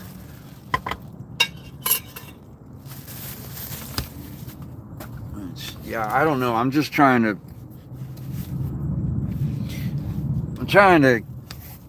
manifest, trying to manifest that it turns into luck for me rather than, yeah, I'm trying to hope for the best here, is what I'm doing. But it's not just wishful thinking. There's actually a little bit of science behind that. It's just, all bets are off when it gets so powerful that it's a super El Nino. That's like what happens every 100, 200 years or something. Like, it's not very common, and we're pretty much off the charts on the freaking temperatures right now.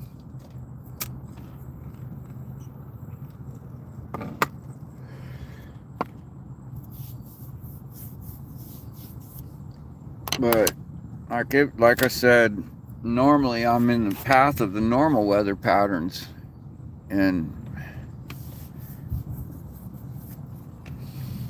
I got the feeling they're gonna shift. They'll be from a different direction and a different parallel, probably further north. Cause see, like I said, it's Earth trying to seek balance between the hot and the cold. And those normal trade winds are way off from what they normally are. So that could work in my favor to push the big storms more to the north, which is probably not so great for my people up in Northern California and Oregon and really New England. Greenland might have a hell of a time. You know, like what they're used to getting, these snow flurries and blizzards may turn into rain instead of snow.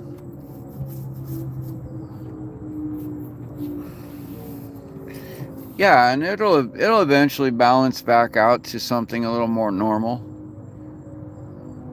But not until all this heat gets cooled off and some of the, you know, when you got this much heat towards the equatorial regions, and that, you know, our Arctic is shrinking. I mean,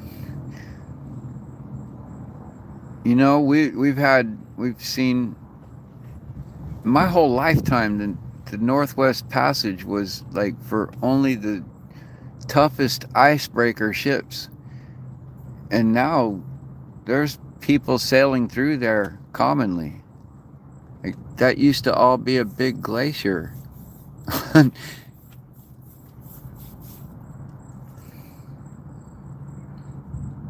So things are definitely changing in our environment.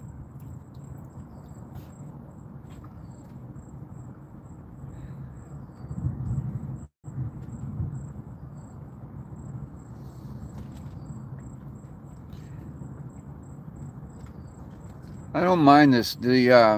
When it gets this hot this time of year, I don't mind the little afternoon squalls that cool it off, especially when they're right before evening. It makes for a much more pleasant evening if it gets cooled off, in, you know, right before dark, because then it stays cool all night most times. Yeah, I used to be able to, like this time of year, I used to be able to set my watch by the rain. In Orlando, when I was in, like, I lived in Altamont Springs in the 90s, and it would be every day at 3:15 during the summer, every day. You'd walk out at 2:40 and not a cloud in the sky. and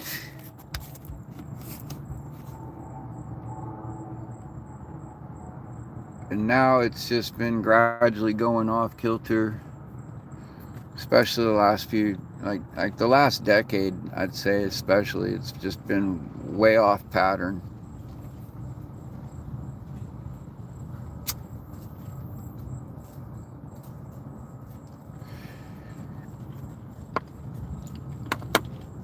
No, it really doesn't bring high humidity when it rains before dark. It actually brings the humidity down because it cools the air and it settles into the ground. It's when it rains and then the sun comes back out that the humidity goes up really high. Like the afternoon when it rained at 2:30, 3 o'clock, and then it would get sweltering hot again. Oh, that's the worst.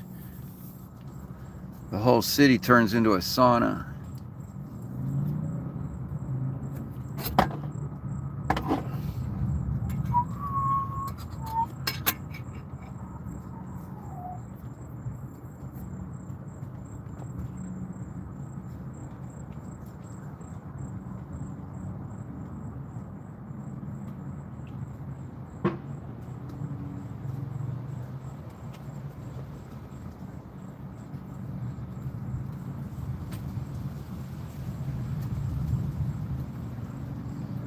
Tell you right now, that breeze feels nice and cool. It's a nice relief. And there's either, I don't know if it's a snook or a tarpon or maybe a shark in here. There's something big that's stalking around in this little lagoon in front of me. I keep seeing this big fin, and like the dorsal and the tail fin are far enough apart to be something really big. And also look at the size of the fish that are jumping to get away from it are like 2 feet long.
Nah, I can't say I haven't seen a bull shark here, but all the sharks I've seen here so far have been black tip reef sharks.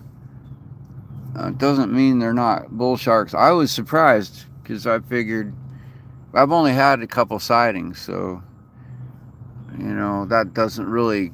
It's not a really good sampling of what's in the water. It's just a sampling of what I've seen come above where I can see it. And I was in some skinny waters the other day and had a little reef shark going under my canoe. I got a good look at it.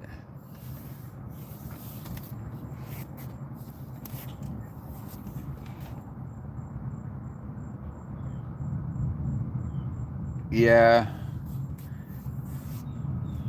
Yep, I see the Strom building. I can hear it all around me. I don't know. I didn't check. I checked the weather once today, but it's like I can't check the weather while I'm streaming. But it's what it is. It's pretty much what I expect every day this time. Like I don't. Like I said, I'm pretty safe here. I'm pretty well insulated, and my mast is down on the deck, so I don't have any big conductive aluminum mast sticking up in the air. I'm lower. My boat is lower than the most of the trees surrounding me. So, I got pretty good protection from most of the wind here, and um, yeah, it's just a pretty good location. It's not a bad spot to be in a little squall. Just means every once in a while I got to pull this tarp down and tie it down, and if it gets real windy, then I got to tie down more tie downs so it doesn't snatch the tarp. You know. Um,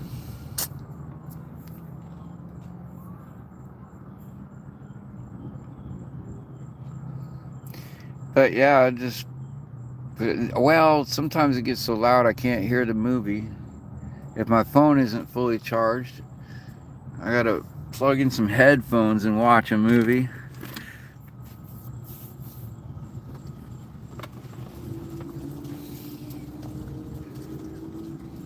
Speaking of charge, I wonder where my house batteries are at on the charge right now.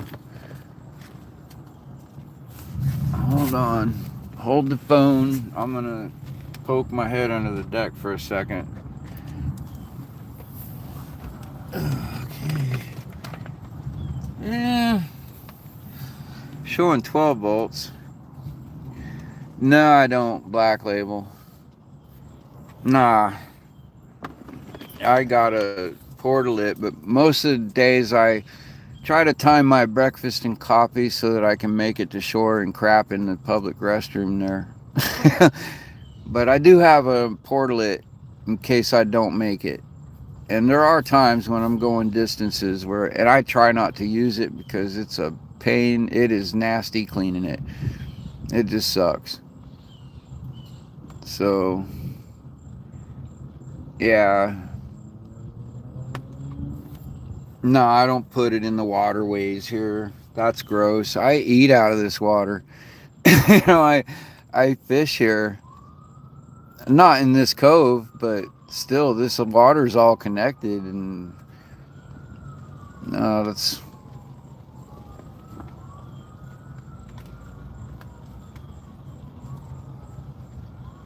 Plus, it's brackish. It's like it doesn't get the kind of flow that a river gets or the open ocean. It all it is tidal waters, and there's the incoming, outgoing tides. So, nah.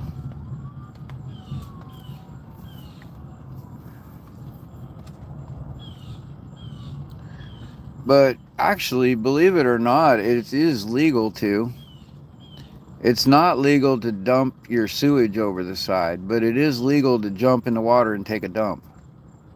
Or to piss over the side. There's no law against it. If you put it into a container and it sits there and festers and rots and then it gets dumped over, it becomes a major nasty hazard. I just don't do it here because this is a brackish little estuary that doesn't get good water flow, and like it just wouldn't be environmentally responsible. I'm an environmentalist. I don't like people that pollute the environment, especially where I like to catch fish and you know.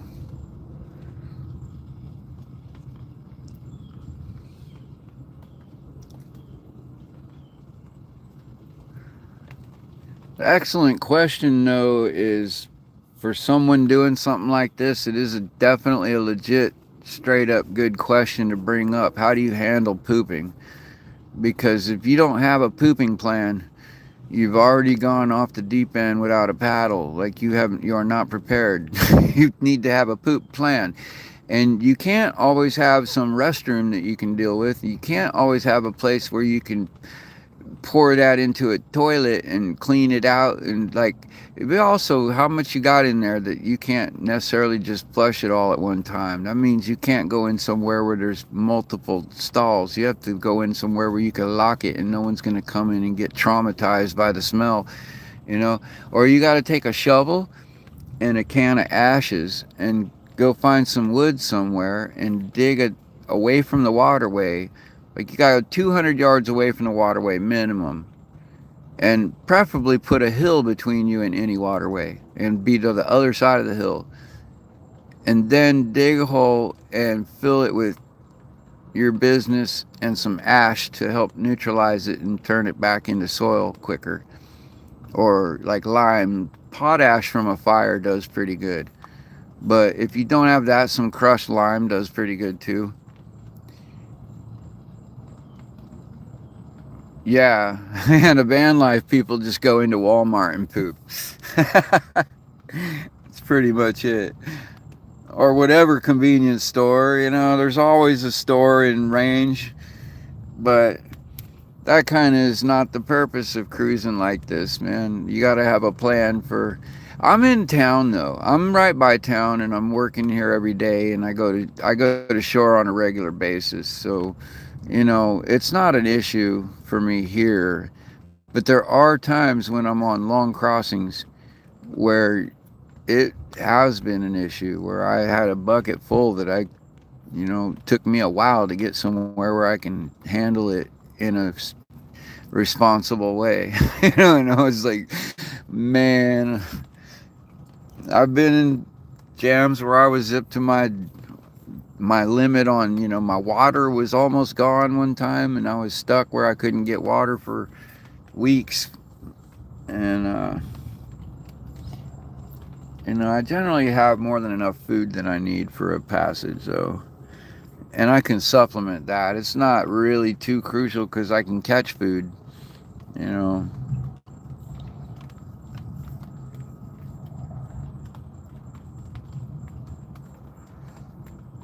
You know what? I asked a Coast Guard guy about that. I asked him, what do you feel about people with these laws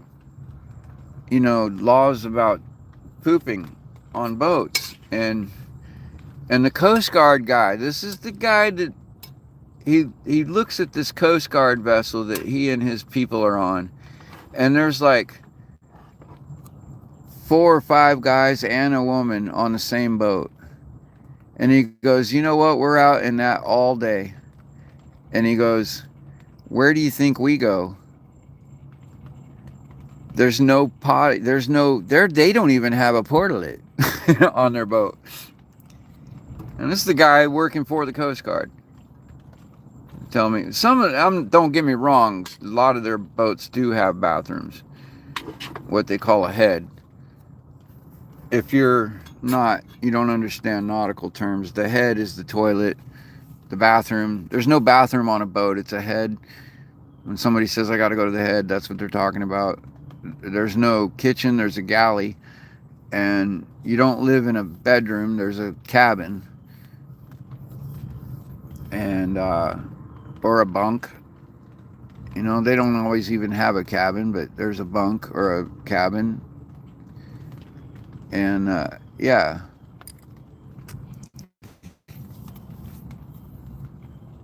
Yeah, the galley's the boat version of a kitchen.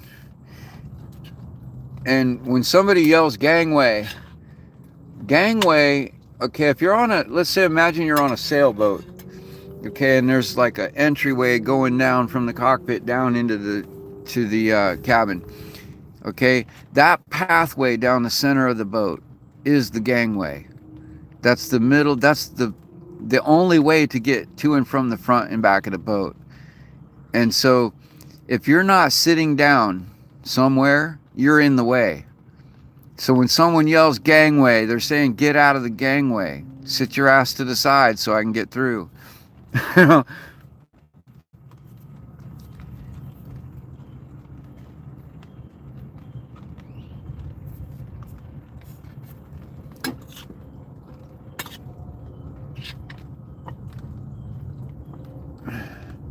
This boat's actually designed, when I get done with it, it'll have a 2-person capacity, and each person will have their own gangway and their own access to their own compartment. Like this boat will have 2 separate cabins, but both cooled by the same cooler, and both share the same kitchen on the top deck. Oh, you ever heard the term 3 sheets to the wind? You heard somebody say, oh, he's 3 sheets to the wind? That's actually a sailing term. You think about it. When the wind is strong and it's on your beam directly 90 degrees of you, that's called a beam reach or a broad reach. Or no, a beam reach. And when you got 3 sheets to the wind and your boat's leaning over to the side to where the rails are touching the water, you know, they compare that to a drunk guy that's leaning over sideways trying to walk straight. And they say he's 3 sheets to the wind. It's a sailing term, saying, oh, he's leaning over hard. You know, like he's leaning hard, man. He's freaking, and that's also called jamming. When you're leaning over to where your rails are in the water, and that's called jamming. That's not, jamming isn't like a musical term. It is, but it came from a sailing term. Jamming is jamming the rails to the water. That's when you're taking as much wind as your boat can handle, and any more you're about to capsize.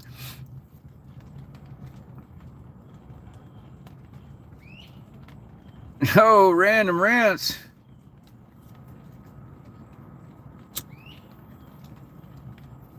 That is pretty random. Broke both your arms. Phew, man. Sounds like you almost got a Darwin Award or something. What happened? Was there alcohol involved, random?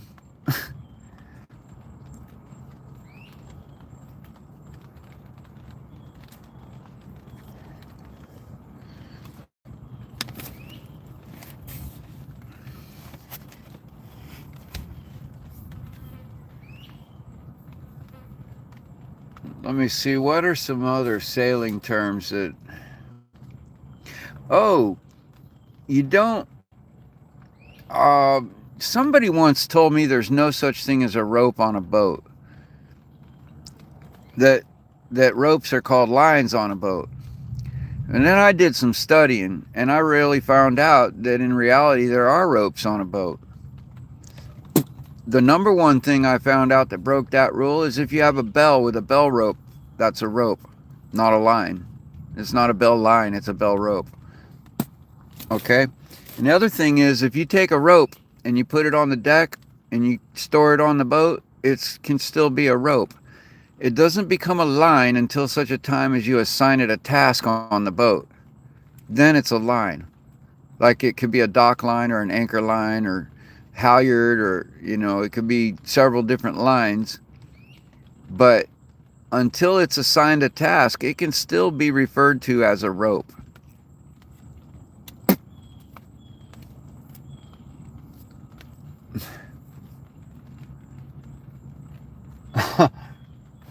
You're good, broken arm. Oh man, that sounds like the time I fell through that tree. I fell like 40, 50 feet through this tree, breaking branches all the way down, and then I hit a branch that didn't break, and I was caught in this mixed feeling of that hurt worse because it didn't break, but I didn't fall to my death because it stopped me. And I'm glad I didn't fall further, but damn, this hurts. And I'm not sure I wouldn't have wanted to fall all the way to the ground, because now I got to figure out how to climb down with all these broken bones and beat up all this shit. Man, I had the ever-loving shit beat out of me by that tree. That was the worst ass whipping to this day. The worst ass whipping I've ever been handed was handed to me by a freaking tree.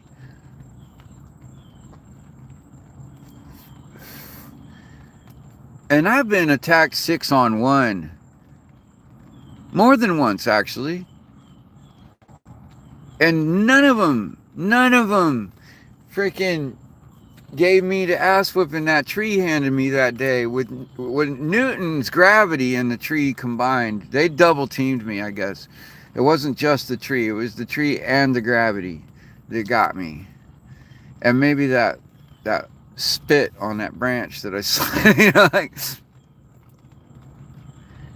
yeah, that's what happened to me. It was a wet branch.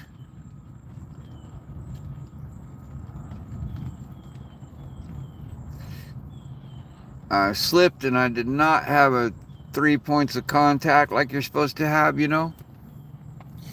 and whoop, bam. Oh, I thought I could climb like a monkey, but then that day I started climbing more carefully. Susan. Damn. Oh, you go right to the most important shit. How do you wipe? Oh, man.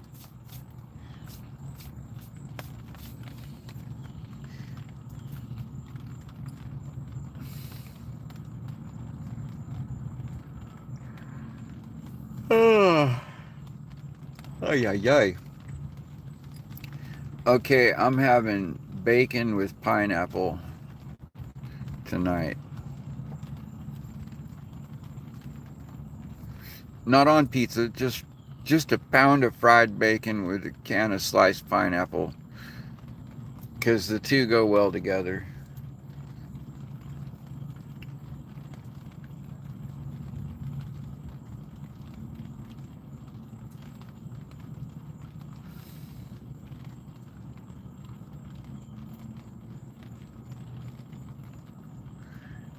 Ah, okay.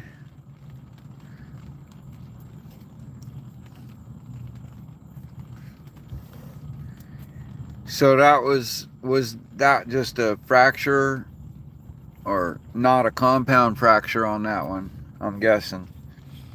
If they put a removable splint, then I guess it's not a compound and it's not on the radian. So I forget the name of the other bone. attached to your pinky side of your arm, opposite the thumb side.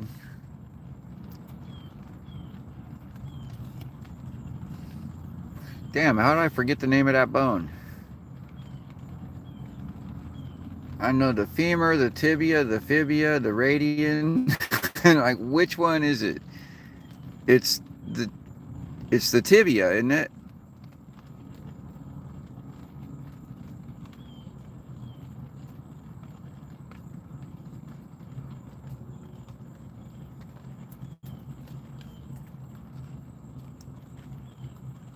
Is it the tibia that's broken on the good broken arm? Ulnar. That okay. I got it off. The tib.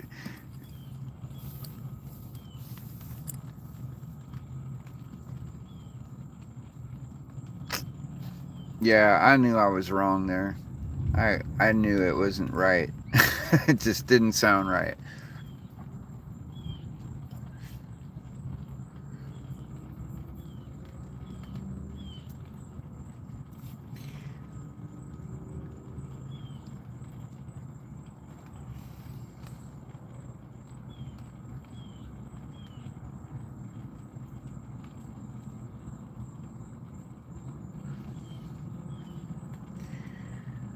Just be glad you didn't fracture your spine or you didn't rupture or herniate a disc, because you can get over all those other things.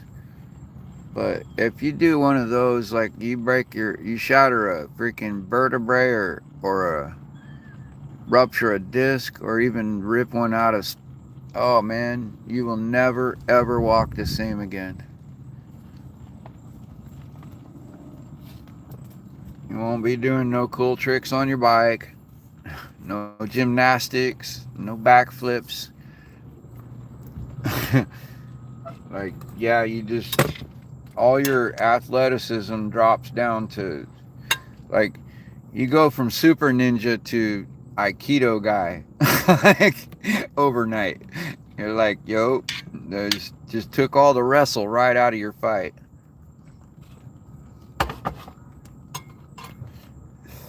Takes the monkey right out of your climb, and just, you ain't doing no more gymnastic type shit. You ain't doing no more parkour. It's done. You've reached the days. If you hurt that spine, what'll happen is you're gonna be hunched over. You bend over to pick something up and can't stand back upright without like grabbing a pole and lifting yourself. Like, you'll have a hard time from then on. So, man, take care of yourself. You only live once. That don't mean you need to do it all in one day. Yeah. Yeah, I knew the radius was the one attached to the thumb bone, and that's the one you definitely don't want to shatter across, because if you break that one all the way through and it separates, all the muscles in your arm are going to twist around the ulnar, and the broken shards of the radian tend to cut into sinew and tissue as it gets twisted around into this permanent cramp. And it's massive amounts of pain, and the amount of, they have to do surgery to twist it back around and set the bone again. It's like, it's really traumatic. Whereas you can fracture the ulnar and it's still going to hurt, but it's not as traumatic as if the radian breaks. And it's the radian, not the radius. But yeah, it's named because of its ability to rotate in a radius.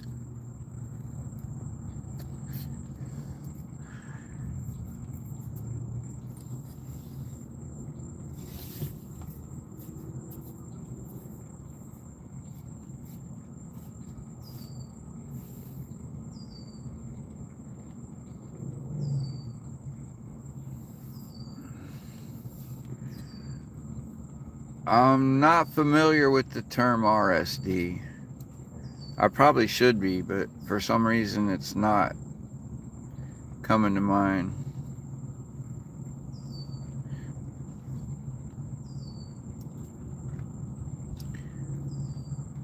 Well, yeah, you can fracture a bone, and it's there's a fracture, and then there's a compound fracture.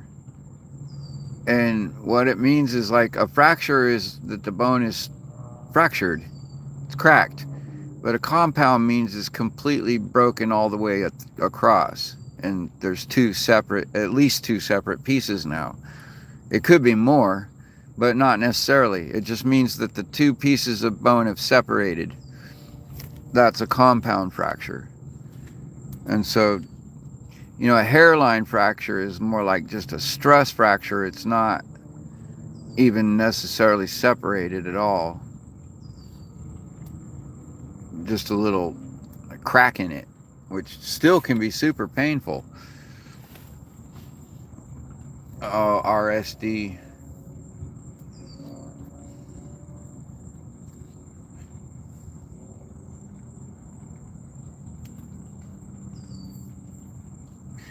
Ah, gotcha.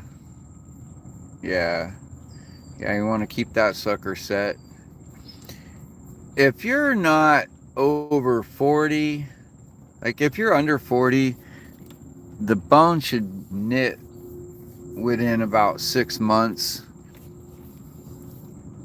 And then you should be able to like get a little bit of range of motion, but you can't put any stress on it for about a year.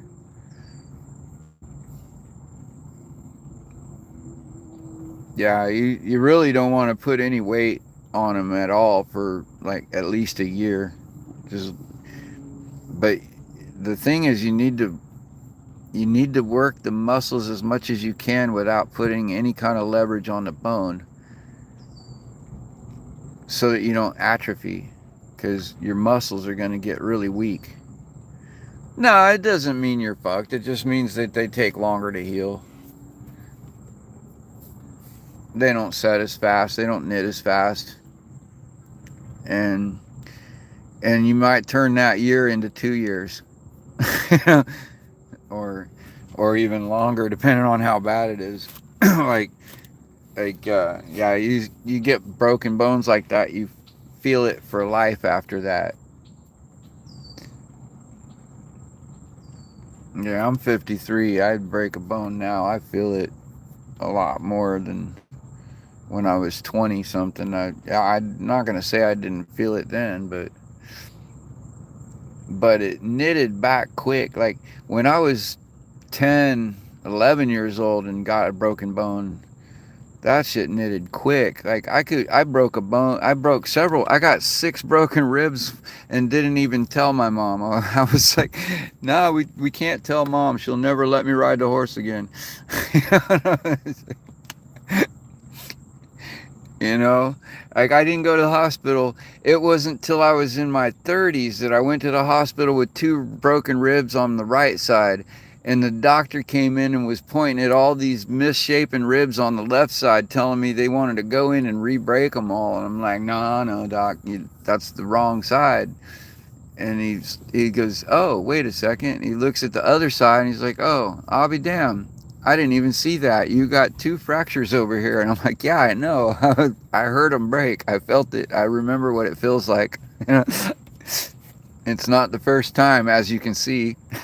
like, uh, but there was no record of 6 broken ribs on my left side until I was in my 30s, and it happened when I was preteen.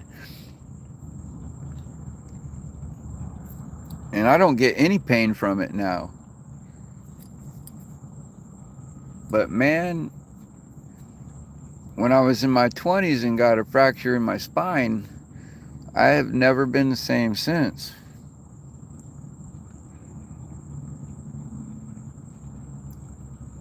And I still broke bones, and it didn't really, like, I could set and heal bones not so bad in my 20s and even up to my 30s. But after that, man, it's like, dang, man. Oh, yeah, man. If you were to take an x-ray of my whole body, you'd be like, how the fuck are you walking, dude? Because that's actually exactly what my chiropractor said when I went for spinal decompression therapy. Here's the crazy thing. I wasn't walking. I came in there hobbling on crutches, barely able to get into the office. And she had the x-rays done, and then she went and looked at them, and then she came back and she's like, "How did you get here?" And I was like, and I showed her my crutches. And she was just like, "How? You didn't have help?" I was like, "No. I mean, you drove?" I said, "No, I took a bus." "You took a bus?" She was freaking out because I got on a bus with crutches and got to the to the spinal decompression therapy without an ambulance. And when she saw all the damage to my spine, she was just incredulous. She's like, "How?" Like, oh, I ain't gonna pretend it didn't hurt. It was a I hated, man. I was biting my tongue and cussing at the driver the whole way. Not out loud, but to myself, because I know it's not his fault. But like every little bump, I was like, "Oh my God." I was pulling myself up on that handle that you can hold. They got those poles everywhere, and like I'm hanging from that and my crutches, and like couldn't even really sit on my weight down on my spine. Ooh, man. It took a long time to be able to walk again normal. I never will walk normal. Like, I don't walk normally. I can walk now, but sure as fucking carrying the kind of weight I used to carry. Oh man, there's nothing like it. No, getting kicked by a horse in the ribs and fracturing all your rib cage and collapsing your lung, that takes your breath away. But fracturing your spine is a pain that is beyond you can't describe it. Like, there is nothing that painful.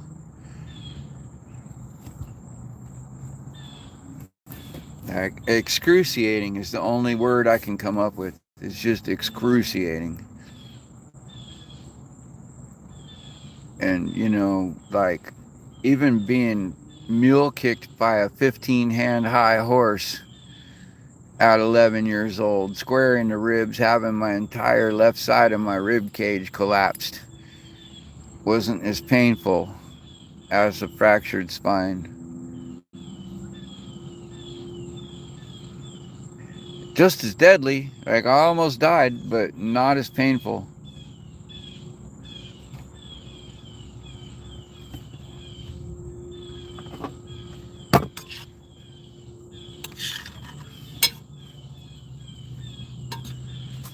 As a matter of fact, I fractured my skull and it didn't hurt that bad. My shoulder fracture, that didn't hurt as bad. Oh,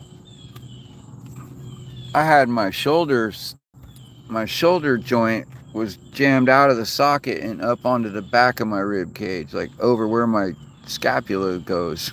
I had the ball joint fractured. And man, whoa, that put a crimp in my workout.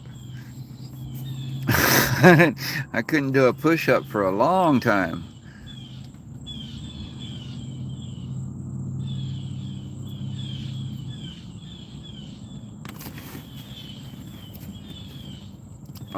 Yeah, I can't pretend 5 broken ribs don't hurt, but I'm just going to say it don't hurt near as much as a spinal fracture. So what I'm telling you is take better care of yourself and take good care of that spine, because, man, I'm telling you, it's all over if you mess that thing up. All your heydays are over.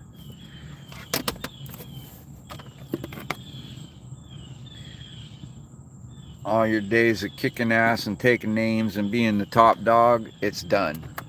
Now you got to be grandpa.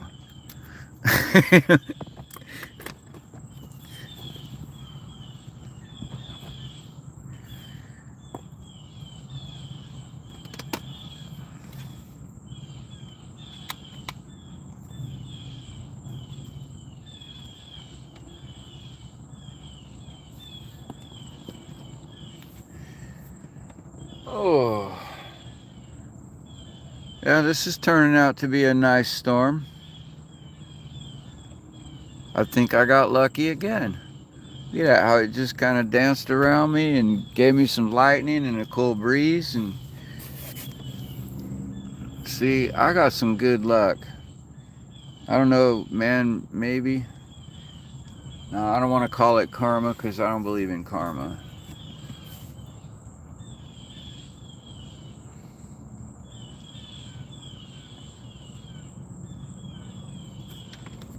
Oh.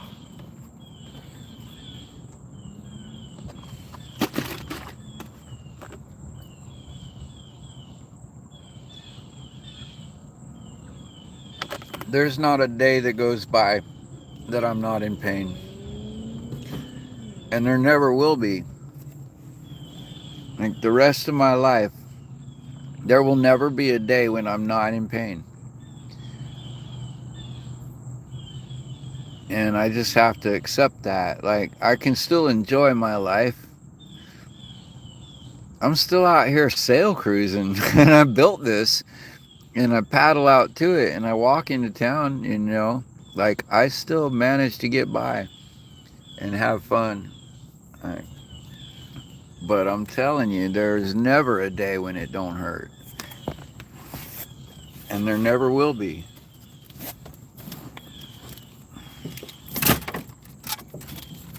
I mean, unless by some freak chance somebody wants to donate the hundreds of thousands of dollars to get my spine fixed.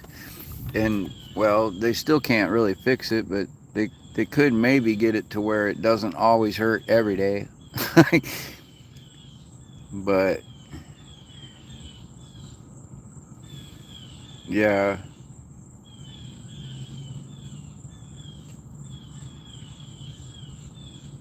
I don't know what RSD is, but it sounds horrible. It sounds like, man, I'm glad I'm not dealing with that. Because at least one thing I can say is I don't have a degenerative nerve issue, There's these injuries, but as long as I don't further injure them, I don't have anything that's like degenerating or continually getting worse, like people, like arthritis that gets worse. There's people that get that when they're young and it just gets worse and worse, or multiple sclerosis. Man, I feel lucky not to have those issues because, man, there's just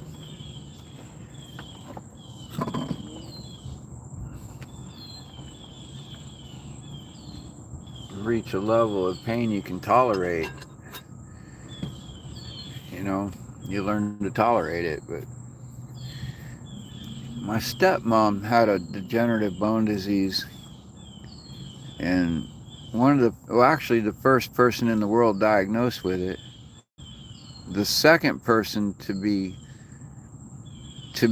shown to have it, but they didn't have a name for it when the first person got it. So, like, she was the second person that the doctors had ever discovered this disease in. And essentially, you looked at her X-rays, her bones looked like there was like cobwebs all through them from all the cracks in them. And it's a lot like brittle bone disease, but not, because she actually grew to full height and was full age. But she had bones that were just the cells dying off and not regenerating. Always in pain. Always going for a surgery or a joint replacement or something. She had more surgeries than the $6 million man. The only silver lining to the cloud was the fact that it was experimental. All her treatments were experimental, and so they were done, like, most of it was paid for by the doctors in the hospital, and like they wanted to figure this disease out, so they were willing to do all this stuff for free.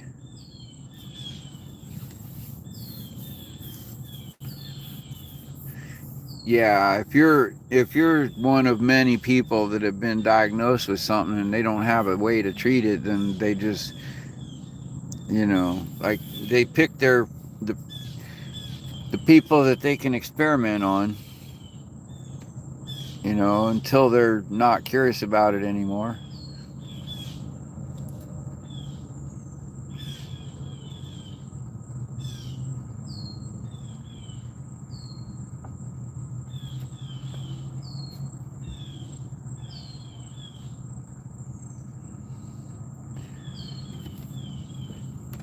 Yeah, if you got something that's super rare and they've never seen, they're more likely to want to do things for you free. Because the doctor finds some new thing and finds a way to treat it, and he's the first in his field. He becomes famous forever. Like he goes down in history. You know, but if he finds a cure for cancer, he'll just disappear and get assassinated. Like we've already known about that cure for years.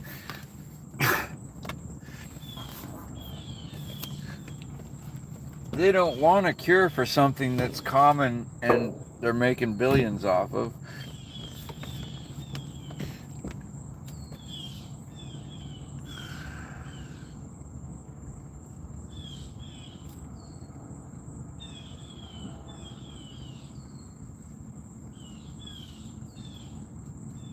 Dang it. I don't know if this stove is going to have enough fuel to finish cooking.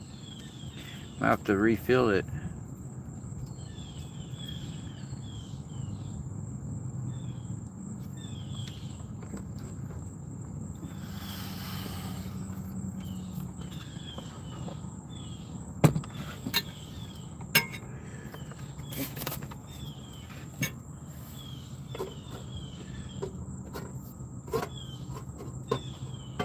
Oh, yep, it's slow. It's almost out. Ran it down to the bottom. It gets the can and the wick really hot when I do that. I like to refill it before it gets to that, because my wick lasts longer if I don't let it run out of fuel. I've been using the same wick on this burner for over 2 years.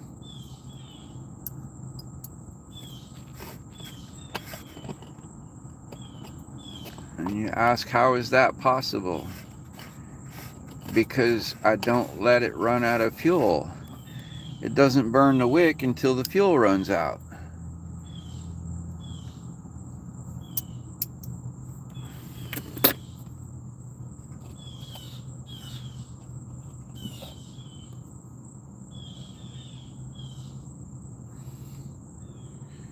Same wick I've been using on this burner. 2 years.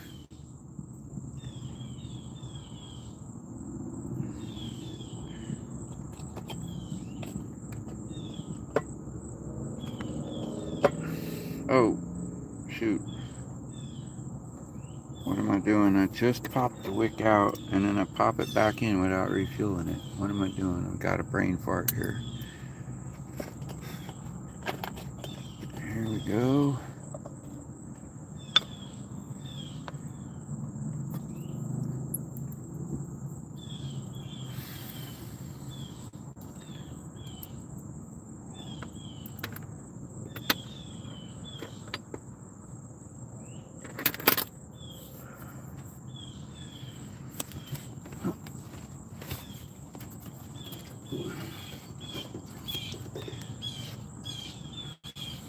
That's my stove burner. For anybody who hasn't seen how I cook, this is a can of braising fuel. I burned off the braising fuel because it doesn't burn hot enough to cook. And I pop the wick out of there and refill it with denatured alcohol.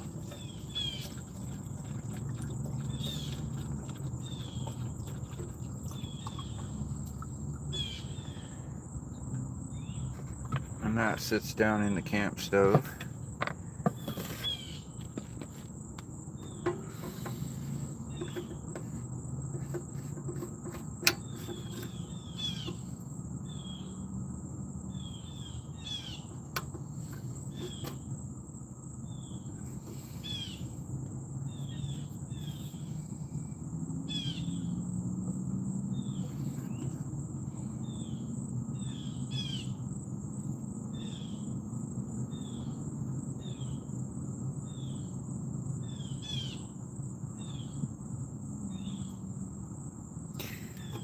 Um, what was what's there to know about Rick Simpson?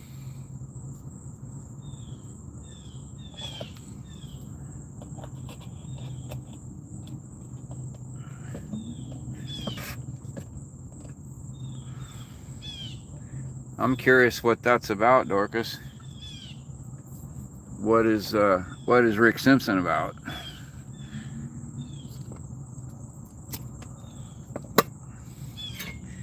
Is he RSD specialist, perchance, or maybe a pain therapist?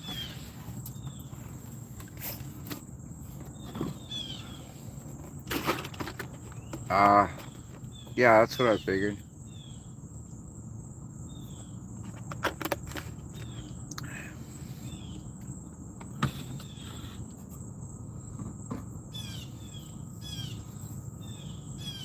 Oh man. Oh, Rick Simpson oil.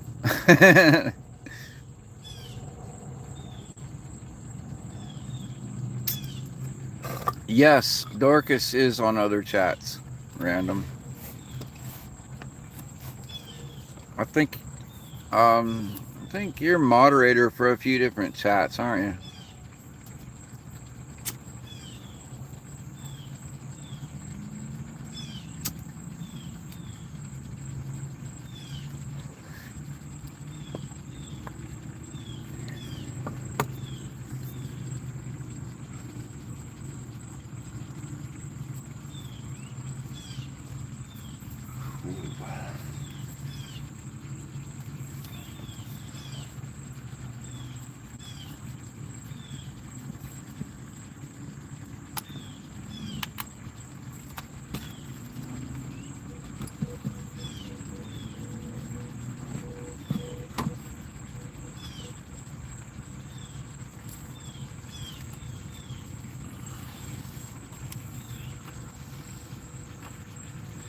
Well, that's enough. I mean,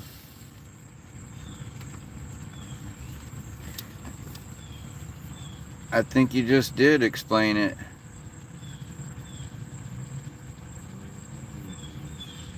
I mean, yeah. I was just curious what the recommendation was for. I figured it was something for. I just wasn't sure if it was specifically for RSD or just somebody that somebody that has some advice. I don't know.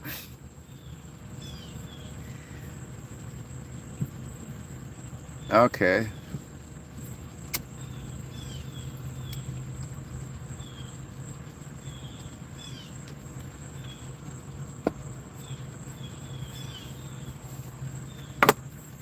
Now I can hear the bacon sizzling.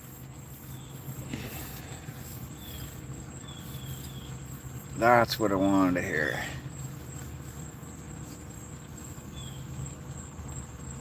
Yeah.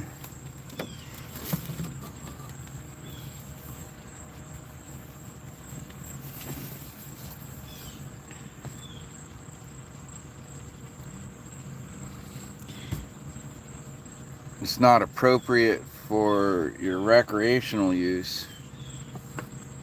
What do you mean? Like it's stronger?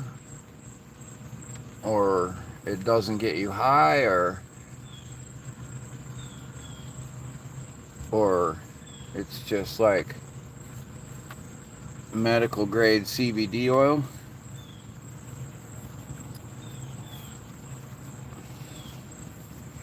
Yeah, really high doses of cannabis might not be suitable for just anybody. Like, even some of the medical grade weed I've smoked is just way beyond.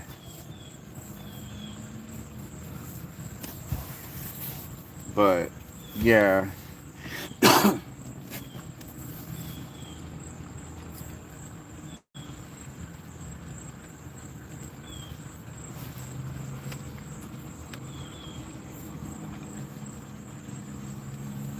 pure distillate.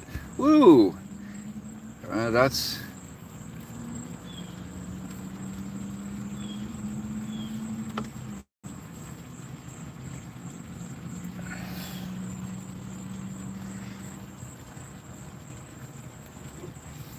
I always wondered why more people didn't make just straight up distillate. Like,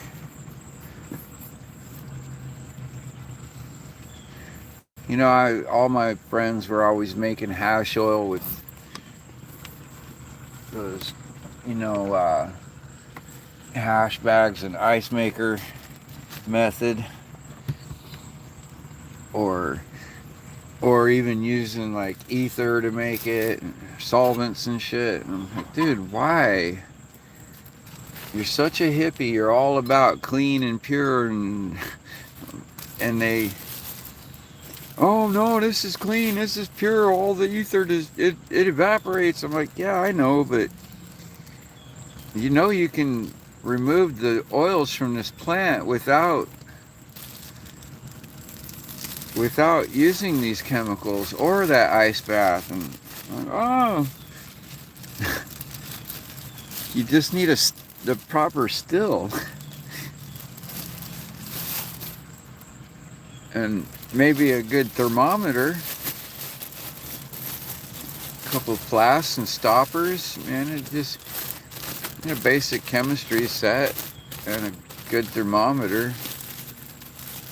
Yeah, you can make some good oil with the ice, but I just always preferred, like, hey, why don't we just distill it, man? But I never could, you know, it wasn't too often I went to the pot guy's house and saw a chemistry set, you know. Like, but you know, I learned enough in science that I could have easily distilled everything but the carbon out of it. You know, it's not that complicated. I could separate it into all kinds of stuff. What do you want? Gases? You want liquids? You want volatiles? You want oils? You know, it's all there.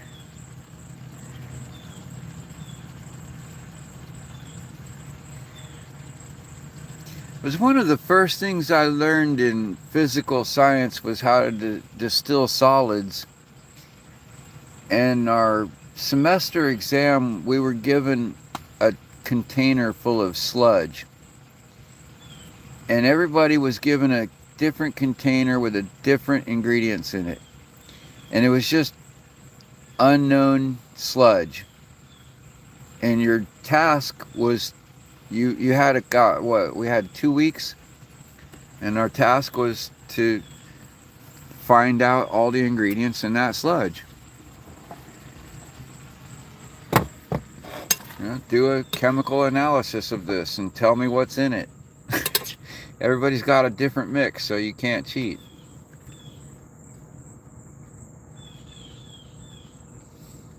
I thought it was kind of fun.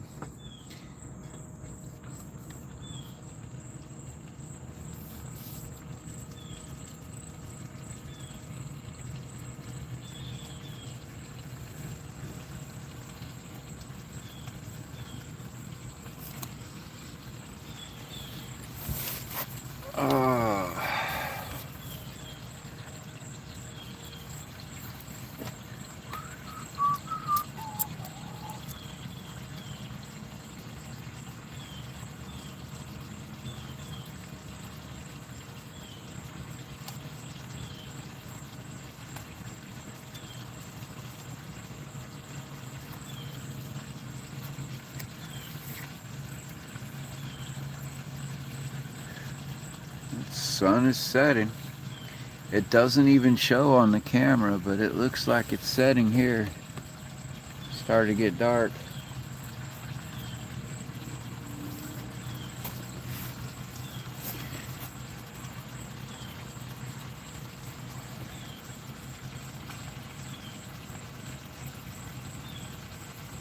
Man, I'm disappointed in these alligators out here. They won't come through when I'm on camera, when I'm streaming. I swear they're here. Some of you have seen glimpses of them, but I'm telling you, there's some big ones in here that I have not managed to catch on camera. They are here.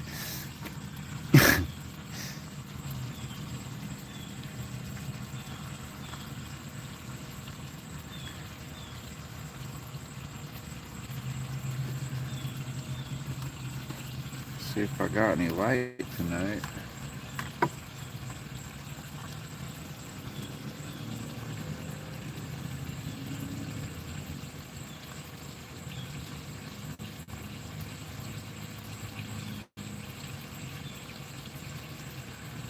Yeah.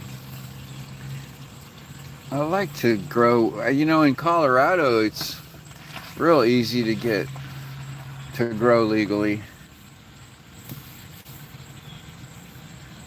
But Florida's so freaking Nazi-fied about weed that I just don't even try growing it here. I just buy it at the damn weed store. It's not that expensive here. And it's not the good stuff that I used to grow. But it does okay for my purposes. I don't need 30%. That just gets me so damn stoned I can't function. It's,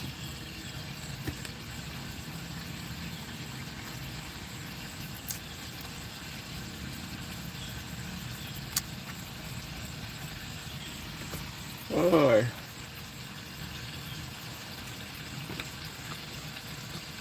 I do miss the days when weed wasn't treated like it was a freaking crime of the century.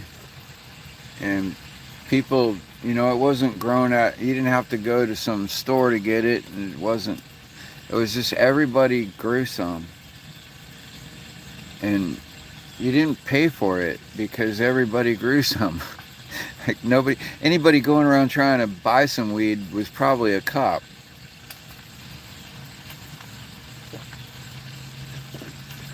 And we didn't grow weed to sell it because you couldn't sell something that everyone had. How are you going to grow something that everyone's growing? I mean, how would you sell it to your neighbor? You wouldn't. You just take a little your best stuff, and go over to his place, and he takes some of his best stuff, and you compare. And you're like, oh, look what I grew. And he's like, oh, yeah, look what I grew. And you're like, oh, yeah, we'll try smoking it. And he's like, oh, yeah, shit. And you both smoke each other's weed, and you're like, damn, that is some good shit. You know? And we were always striving to better each other's quality and, you know, make them taste better, make them smell better, make them look better. And we're always trying to get the best by competing with each other.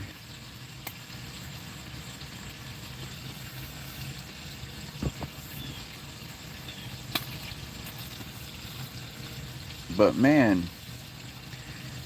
now you get caught trying to grow some weed in most states, you spend more time in prison than a dang child predator. It's insane how growing a flower to smoke can be more of a harm to somehow is a bigger crime than molesting children in some places. It's like, what the hell?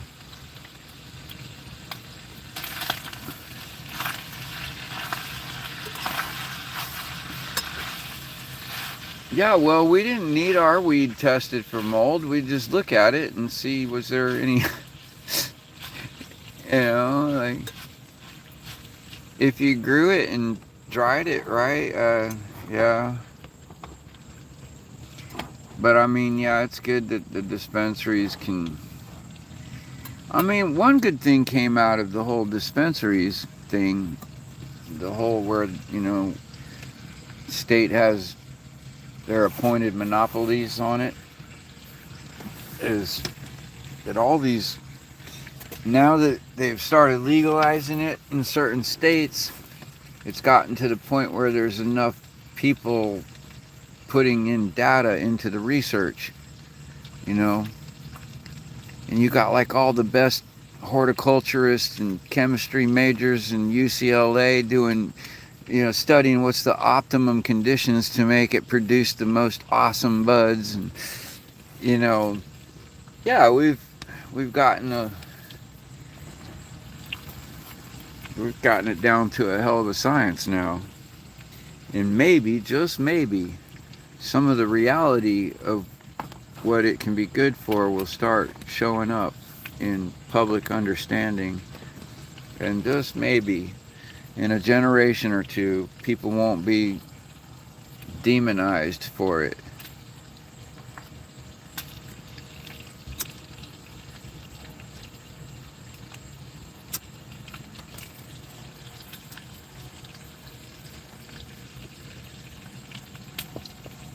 I think it's pretty shitty for all these generations that somebody just self-medicating and not harming anyone is considered a menace to society and in prison. How many people lost their homes, their kids, their cars, their jobs because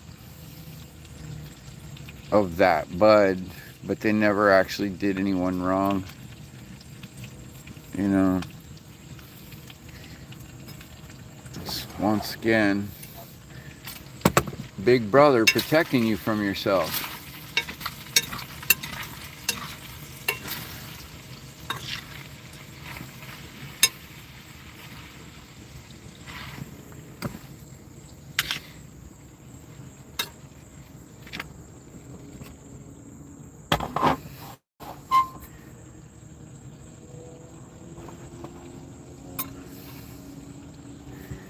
When are we going to get tired of our government playing the victim card?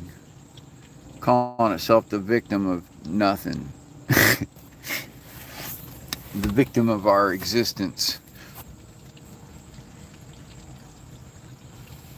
They keep taking money for us and claiming it's because we victimized the state or the city or, you know, so justify this extortion ring that they have going that they call a justice system.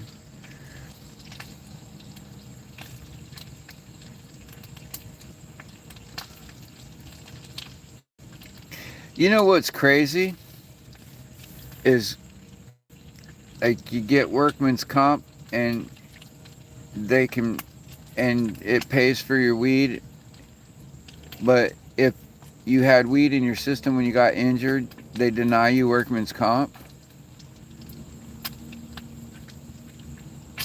It's so fucking weird. Like, they have doctors saying that it's a good medicine for this, that, and the third, and yet, and you can have a prescription for it, but yet you can be denied a job for having it in your system. Like, when we legalized it, why didn't we make it illegal to piss test for it, for employment? Because, you know, I mean, I could see if you had a test that showed that the employee is stoned at the time or under the influence while at work. But just a general piss test that shows they've smoked in the last 30 days is not okay. Because you're denying them employment because they're medicating themselves.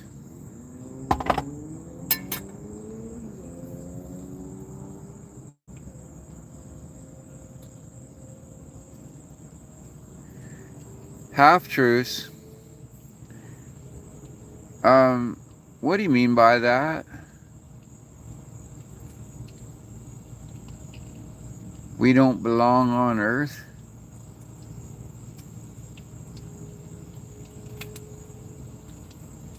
Where the fuck else would we belong?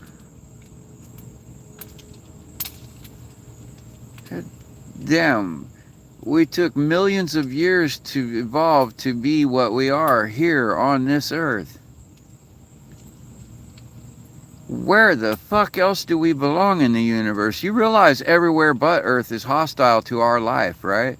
Like, we could not exist outside of Earth. Like, there's no place in this solar system wherein we could exist. And there's no means by which we could arrive at another. Right. With our present technology, I'm just saying, this is actually where we belong. Yeah, we are. This is the most suitable environment we could possibly, until we destroy it. Like, if life becomes uninhabitable to humans here, it's because we ignored the Earth telling us to stop fracking it.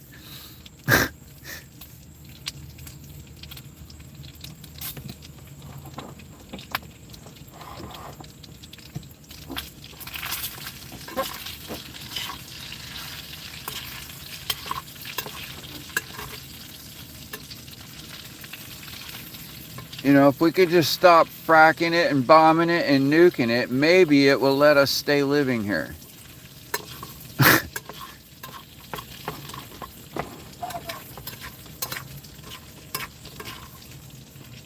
Maybe if we could stop cutting all the trees down and putting up concrete jungles everywhere, maybe if we would stop ripping out all the mangroves from the shores wouldn't wash away, you know?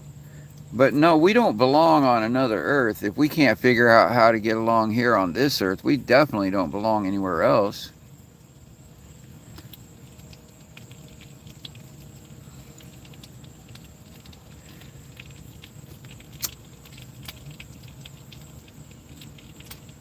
I think I know what you're getting at, though.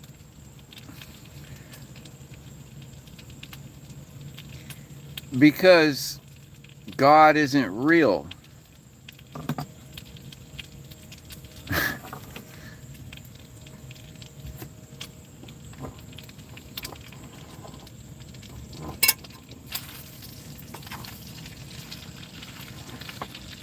God can't stop the government. God is an imaginary friend.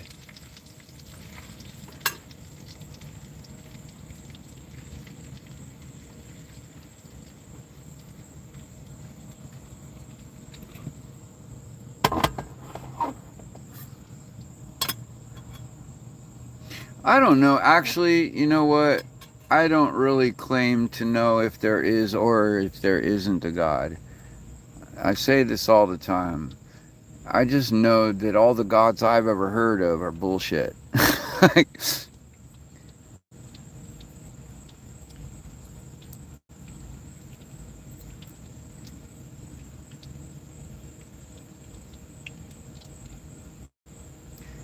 And I believe, now let's get into some belief here. This is, man, I'm almost going into the realm of religion. I believe that if there is a God, he don't need my help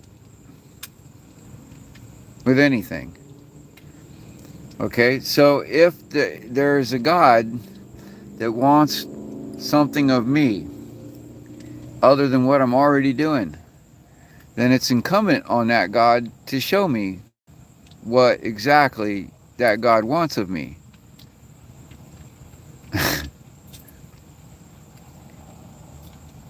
Right. So maybe there is a God creator type being that's more powerful than we could ever imagine, but not like micromanaging life on earth. Like there's no eye in the sky looking down and blessing those who do good and cursing those who do bad. No, that's not happening.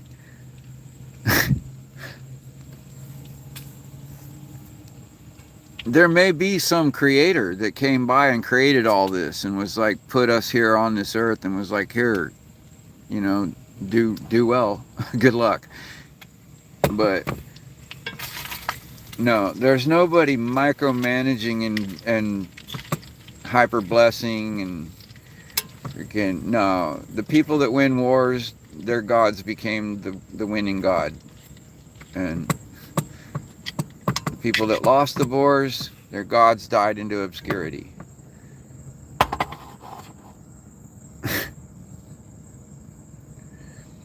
Yeah, you can't proclaim you're God and then tell me he created all this and is micromanaging it and has allowed the most evil people on earth to freaking have everything with impunity for all these thousands of years. The most evil people on earth have lived in luxury while the most kind and good people have suffered in torment and poverty. And yeah, no. There is no karma. Otherwise, everything would balance out. If there was some good God, then everything would be straightened out by now. Or either that or your God is a sadistic, evil motherfucker that just enjoys watching the shit show that we call society.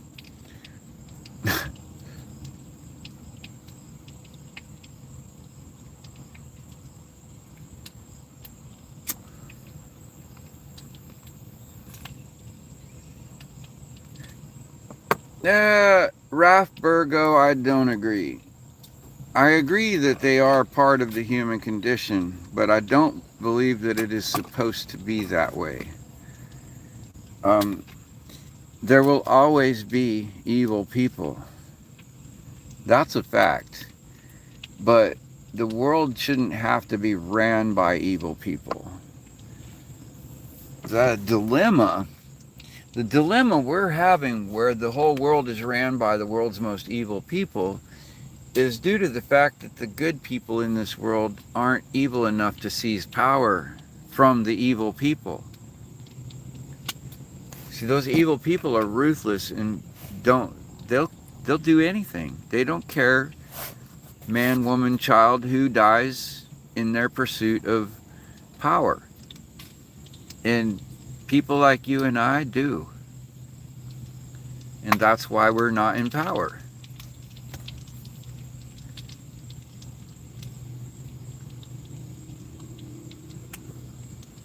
Yeah, exactly, Half-Truth. Exactly.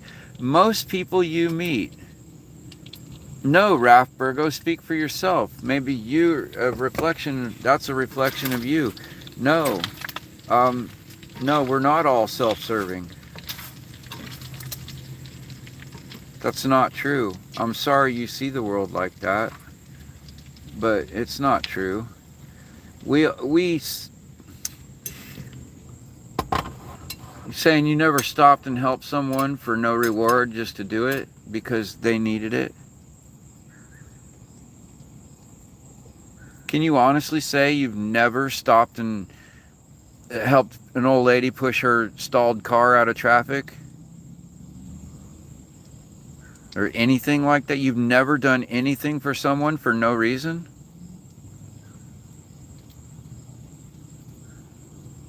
And are you saying that you would accept a bribe even if it meant that 1,000 innocent children were killed for you to have it? Are you that way? If you thought that your life could be extended by drinking the adrenalated blood of a child, would you do it? I'm betting the answer is no. And what I'm telling you is there's people in power right now that will drink the adrenalated blood of a child to extend their life.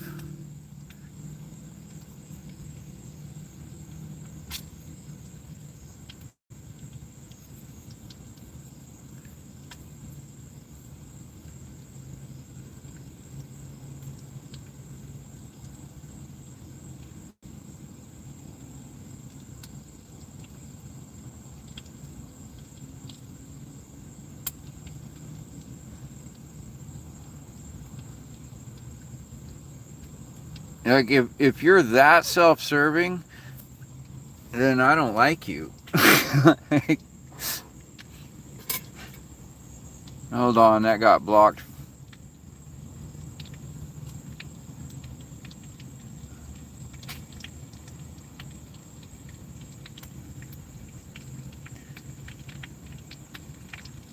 Raf Burgo, no. Because there's no way that you could convince me that drinking the adrenalated blood of a child could save the world or the human race. There's just no way that you could tell me that. There's no reasoning by which you could convince me that I need to drink this child's blood in order to save the world. In fact, anyone that was offering that needs to be shot and fed into a wood chipper to save the world. You see how you're offering the opposite of the solution to any problem. So no.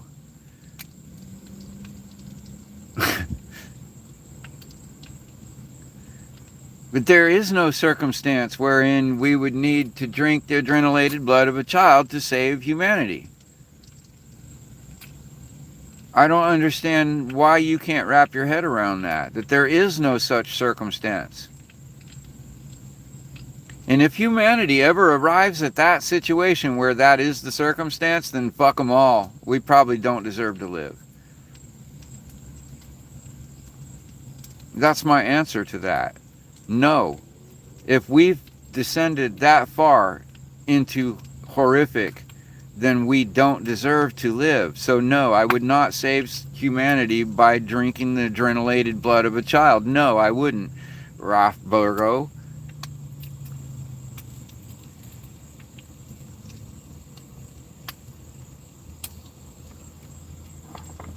Well, I'm saying, yeah, I don't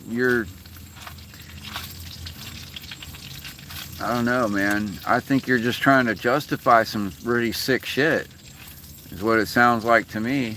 Like you're trying to figure out how could you justify some really sick shit.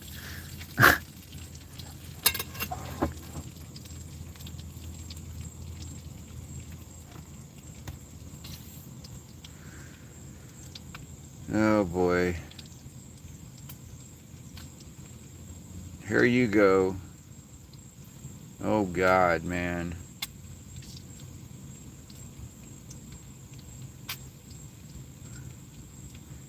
Okay, now I realize what's going on. I'm talking to a complete fucking idiot is what's going on. I remember you from the other day. You're the fucking idiot that thinks the world is flat and there's an ice wall around it. And you think the Bible is fact. And so you quote the Bible as your source of information for scientific data. That makes you, in my book, a retard.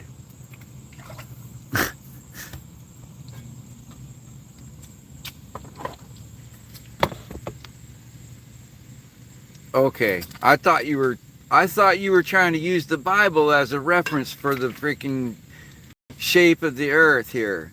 Because you're talking to me about the whole world is on the other side of the ice wall. Like, where the fuck did that come from?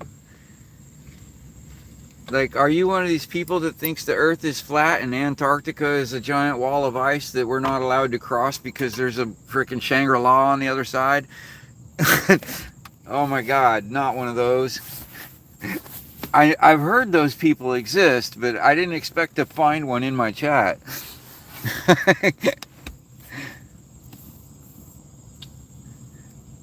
Oh man,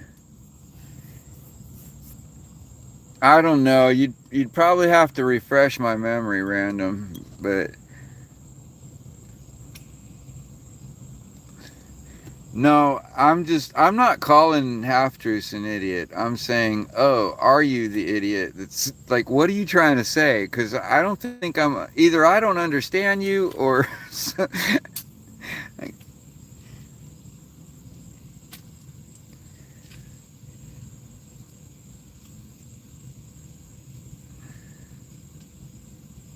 there's never been a movie about outer space.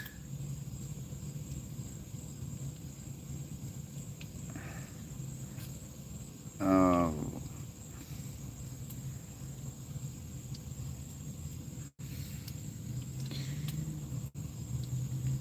Yo, you're talking nonsense, man. The fuck do you think Alien was? Or Buck Rogers, man.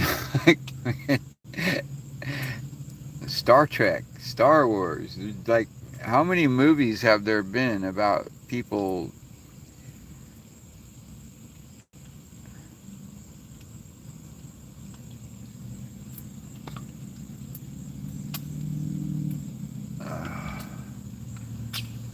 You're another one of these. Do you believe that? Oh, okay. Elon Musk's rockets aren't trying to go to outer space. They're trying to go to low Earth orbit. There is a difference, you know. And no, space rockets, no matter where they're going from Earth, they go up in a curve. They can't go straight through the atmosphere. And I don't know what you think that is evidence of, but probably not reasonable.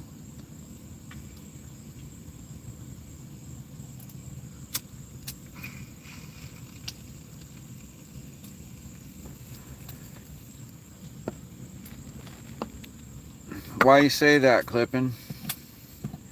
Clippin' and Dippin', what makes you say that? I'm curious what your reasoning is for saying that. No proof.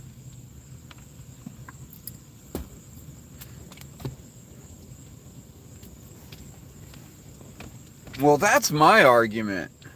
Like, why would we spend billions and billions of dollars just to see how far we can knock a golf ball through space in low gravity?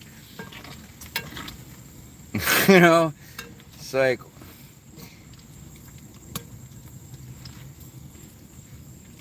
the only reason for it is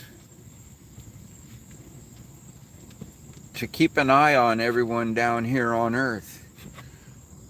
It's really all about getting a network of cameras to spy on everyone with.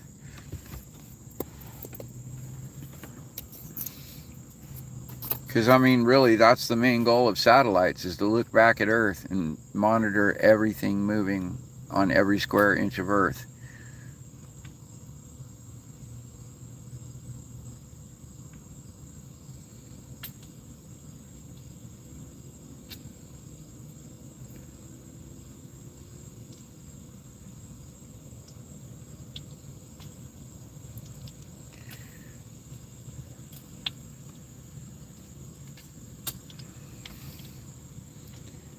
You don't want to figure humans out half-truths. If you're here on Earth trying to figure humans out, you're here for the wrong reason. You need to be here to experience new things. Don't try to figure humans out. And the reason why is because if you figure them out, you'll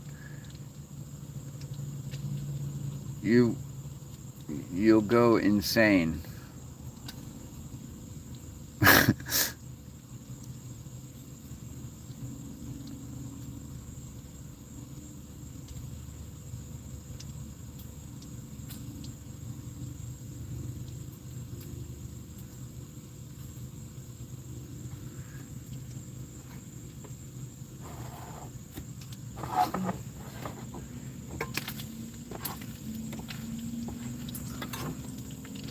I don't know. I don't see how they could have, like, it's not that hard for them to, like, it wouldn't be impossible for them to have faked a moon landing. And it would definitely be, I could see all kinds of political reasons why both Russia and the US and China and India would pretend to have gone to the moon and not. But I don't understand why people insist that they haven't just because they didn't see it happen. Like I don't know. I don't just jump on these conspiracy theories without some basis for it. It's just a hypothesis, man. It's not even a theory. So, like this theory that no one's gone to the moon. That's a pretty fantastic claim. And I don't think it's, at this point, there's so many, I don't know. It's like there's just so much evidence of people saying they have gone to the moon that it kind of is on you to prove they didn't if you're going to claim they didn't. You know, it's like I sailed across Biscayne Bay in that canoe, okay? And if you walked into my chat, heard me telling the story and said, no, you didn't, you know, I'm going to be like, fuck you. I don't have to convince you. Like, if you don't believe me, I don't care. You see? It's on you to prove I didn't. It's not on me to prove I did. You know, especially when I got the video on YouTube showing that I did. Like, you could be like, well, you could have faked that. Well, yeah, I could have, I guess. But I didn't. And you're the one accusing me of having faked it. All right, look, I'll give you an example, okay? The 9/11 Commission report was a half-baked farce. It was a lie. They lied, okay? And I can prove it with the laws of physics. It's not on them to prove my theory. It's on me. And so I bring up the real-time video and I bring up the laws of physics and I explain it. You see? If I have a point to make a claim like that, if I'm going to call all these space programs farks and everyone involved in it fake and all the scientists involved, I'm going to accuse them of being all liars and frauds, then I need to bring some receipts to the table before I make that claim. You see what I'm saying? Just like people come to me saying there's this magical sky god looking over us that wants human blood sacrificed for 4,000 years until his son sacrificed himself to himself so that we could all be free from sin. Like, no, dude, it's on you to prove this existence of this fantastic claim that isn't real. You know? Like, I don't even know. I wasn't in any of those shuttles. Okay, so I can't make that claim. I can't even claim that those astronauts were really truly killed. I don't know. I wasn't there.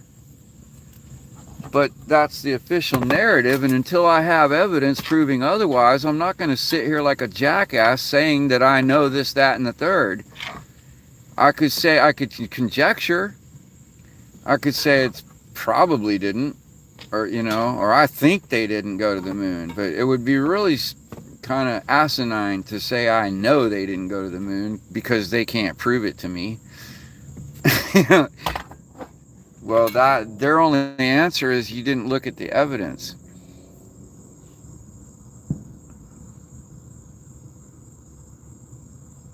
How would I react? Well,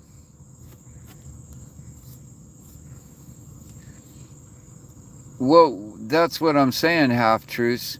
It's irrelevant how I would react because that hasn't happened. Like, so far, all I have is your word about an ice wall, and it sounds a lot like something I saw in a movie called Game of Thrones.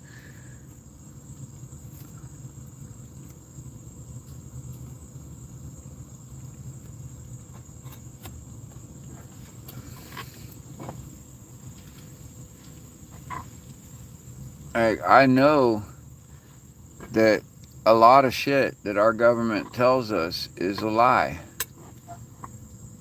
I know this. But it's funny when people, you know, when people say the government this and the government that, the government lies, the government wants this and the government doesn't want that, I invite you to ask yourself, who is the government? How the fuck does the government have a desire? It's not a person. It's a conglomeration of a lot of people. And so, how could it have a will of its own? You know, like, I'm asking you to sleep on this. When you say the government doesn't want this and the government doesn't want that, I'm saying shut up. Shut up and listen to yourself. The government doesn't have a desire of its own. The government is a non-existent theoretical entity. It's a construct. Okay? So if there's somebody, some shadow government, if there's some deep state government agent manipulating the government against the will of the common good of the people, then you need to find the specific person, the specific name, the specific incident, and point it out. Like, where is your proof that they didn't go to the moon?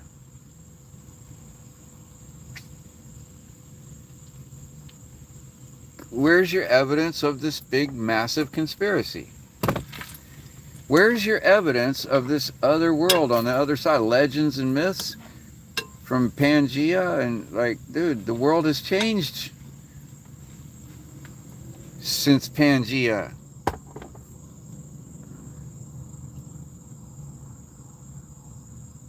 Yep.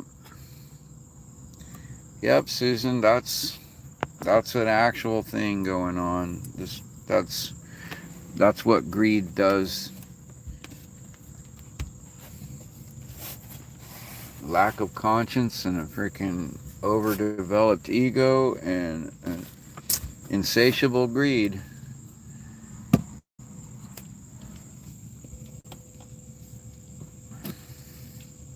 I had a nurse, I'm always talking about how the whole medical association is so corrupt. And I'll give you a specific example where I go into the hospital. I had tetanus. I knew it was tetanus because I know the signs of tetanus. I've had it before. And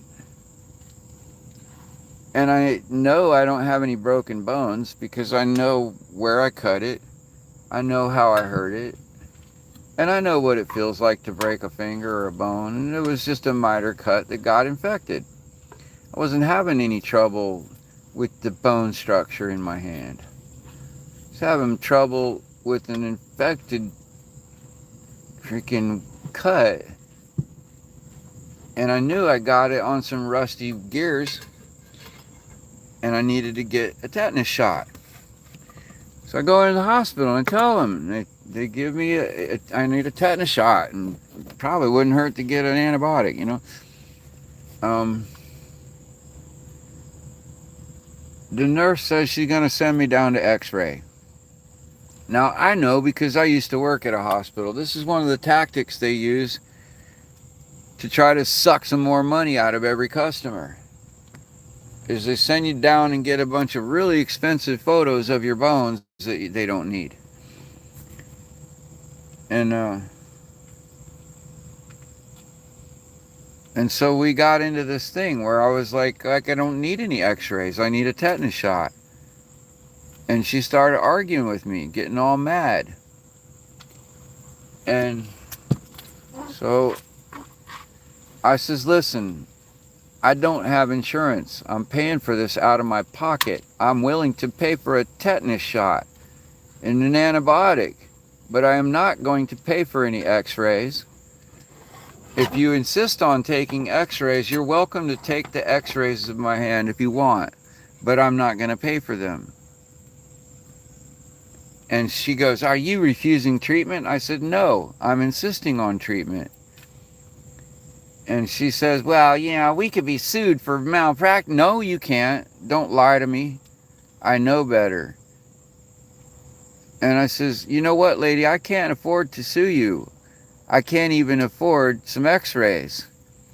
But if I don't get a tetanus shot and an antibiotic here today, I'm going to find a way to sue you. Oh, she got all mad. We'll see what the doctor has to say about this.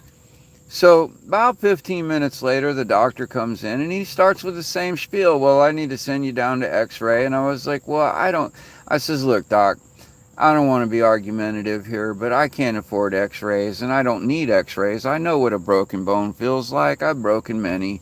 I know what tetanus feels like. It's not my first time. I know where I got this. I know how it developed. And look, I have all the signs and symptoms of tetanus and none of the symptoms of a broken bone. And I just need a tetanus shot, and I don't have insurance. And he just kind of was like, okay, that's fine. Like, he didn't argue with me. He just listened to my reasoning, and he was like, okay, sounds good. And so he sends the nurse back in to give me my tetanus shot, and man, was she pissed. Because she lost the argument. And the doctor decided to go with my treatment the way I had asked for.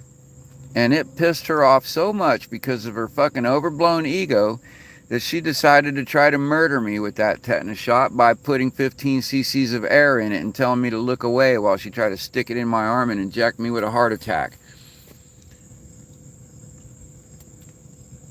Yeah, that bitch tried to murder me. And I saw her, I waited to make sure. She was literally going to try to stick that needle in my arm with 15 cc's of air in it.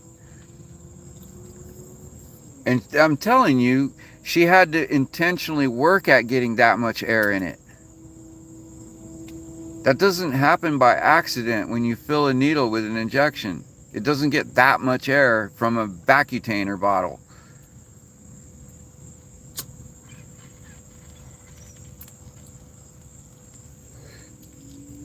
I know this because I was a phlebotomist. I told her, lady, if you can't handle doing this right, I can do it myself. Just give me the needle or get somebody in here who knows what they're doing, but you're not sticking that in my arm. Fucking psycho bitch. Tried to murder me because of her ego, because she lost an argument over trying to suck me out of some money that I didn't have. And that's how corrupt the medical industry is. I guarantee you that bitch is freaking eating drugs out of the freaking hospital supply. She's probably a regular Nurse Jackie, man.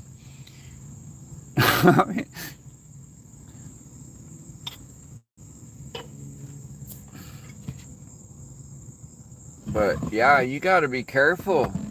You got to be careful when you're going, especially like you just don't fucking know. You can't trust any of them. Any doctor, nurse, or anyone wants to give you anything that you haven't researched, go look it up. Ask them for the freaking information on it. Research it. You know, if you can at all avoid taking it right there on the spot immediately, you know, like, it's one thing if you're dying and you need treatment, you got to just trust them. It's either do or die, then you have no choice. But when it's something you have a choice in, man, you better know what they're doing to you. And don't look away. When they put the tourniquet on your arm and say look away, don't look away. Make sure they don't have a big bubble of air in there. Check the bottle. Make sure they're giving you the right injection. I'm serious. Like, ask them to read the information on it before they give it to you.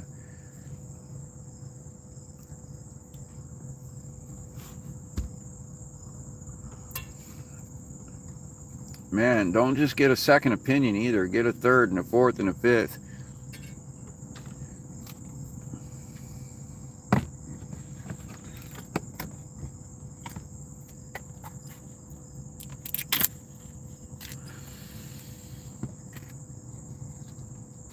No, that ain't the same thing, Random Rants. You broke both your arms. They needed x-rays, bro. That's totally different.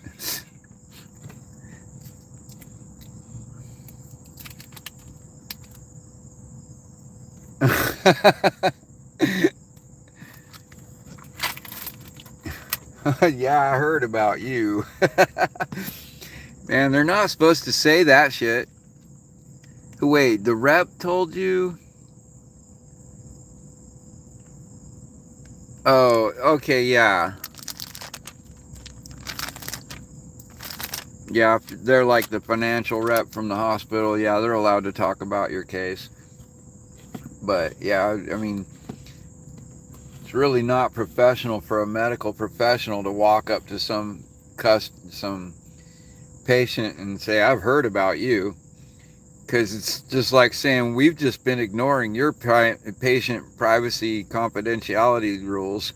You know, we've been talking shit all about you. You know, like, it's really unprofessional to say that. That's fucked up.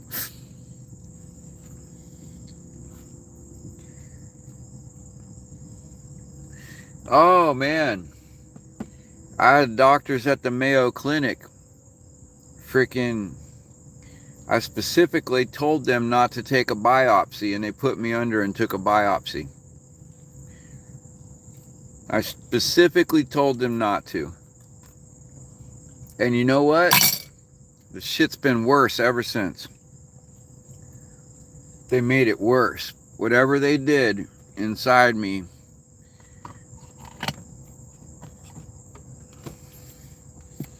it took a sample of my tissue.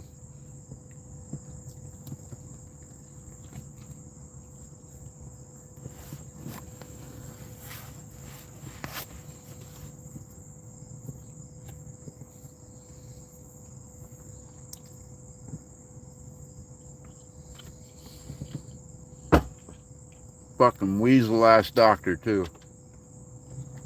Fucking look like a goddamn, almost like a Anthony Fauci type looking dude. Pissed me off when I came to, and they told me they took a biopsy. I didn't even have cancer. They told me they took a biopsy, and I'm like, why? To make sure I freaking, man, they love to cause problems so that you have to, they cause you problems so that you have to come back and get it healed.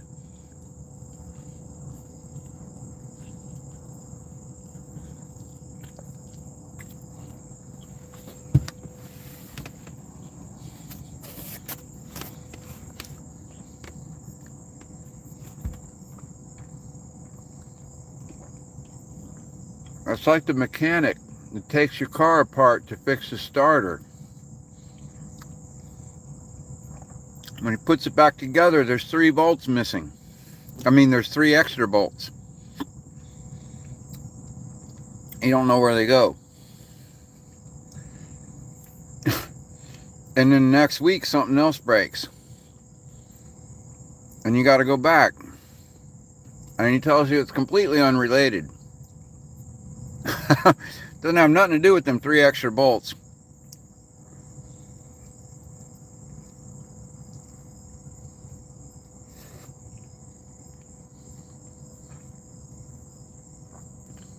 Kind of how the same way the doctors operate is, oh man.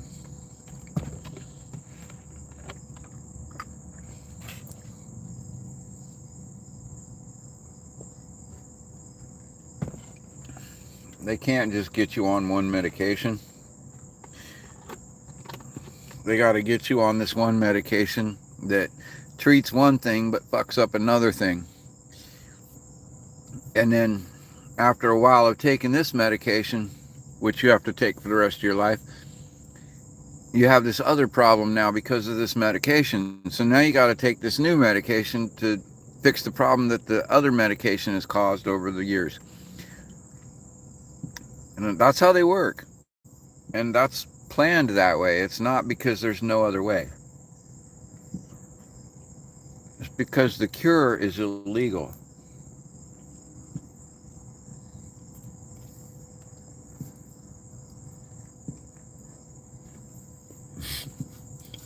There's no warranty with medical work, yeah.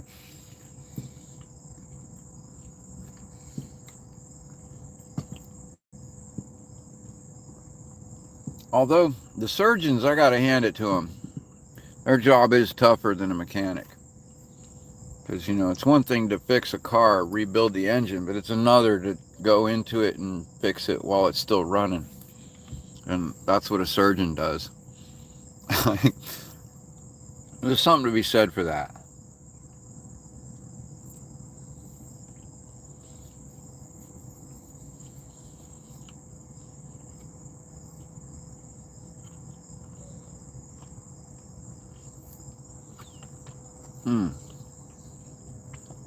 Well, I didn't put the pineapple on it. I totally spaced the pineapple. That's fine, that'll be breakfast.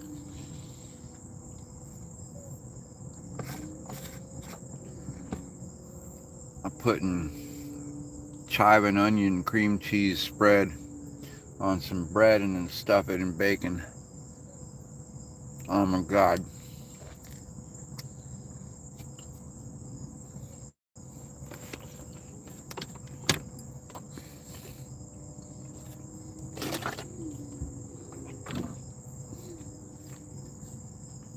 Wow, the flavor is awesome.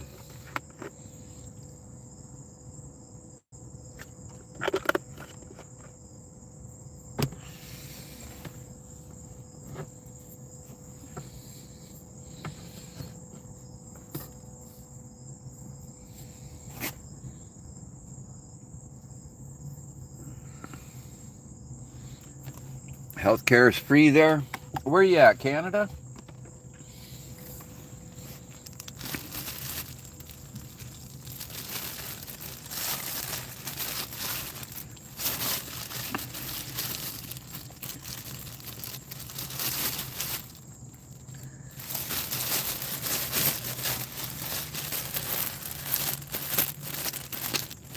Yeah, it's insane how much we pay in taxes and still we don't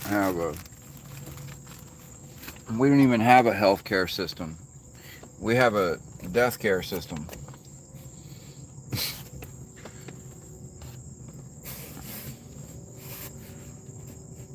But every once in a while, you get the wrong situation, the wrong injury or sickness, and you gotta go there and take your chances and try to get healed. Like I don't condemn Western medicine. Some of it's good stuff, like miracle stuff that like a lot of people died of stuff before antibiotics were invented, you know, and those have come a long way too. Like they've done some pretty miraculous stuff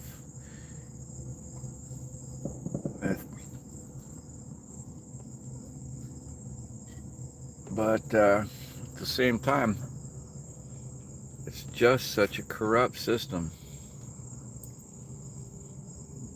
You know, I worked at a hospital where this super rich doctor would sit there and just let this poor old lady die in pain and slowly waste away and not even offer her the slightest bit of comfort because it cost him an extra $15.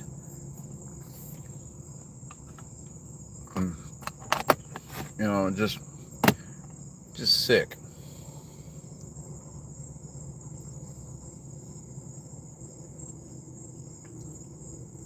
Like, dude, you're gonna be leaving here and getting into your brand new freaking Porsche and telling me about how she doesn't deserve this little bit of comfort because that thing costs $15.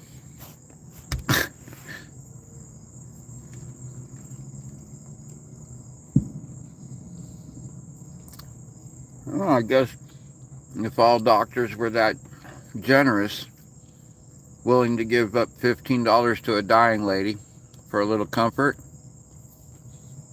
then they wouldn't all be driving brand new cars. Brand new sports cars, you know?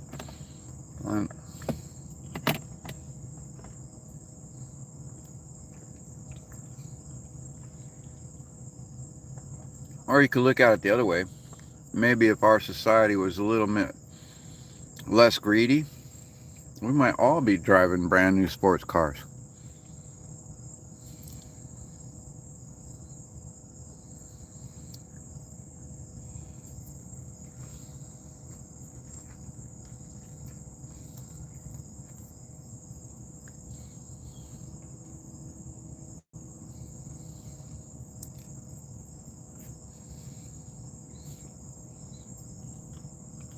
No, they wonder why I quit.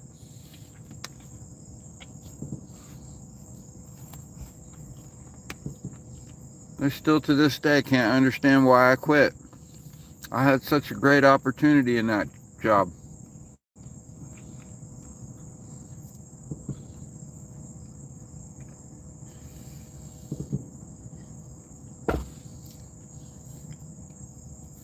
They tell themselves I missed out.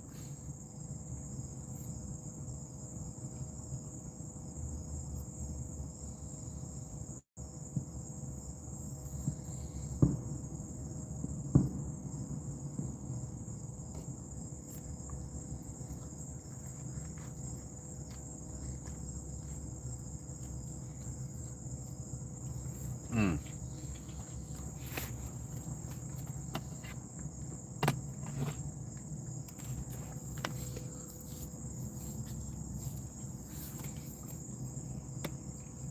I gotta mow this food down and get under the bug net quick. I'm getting eaten alive.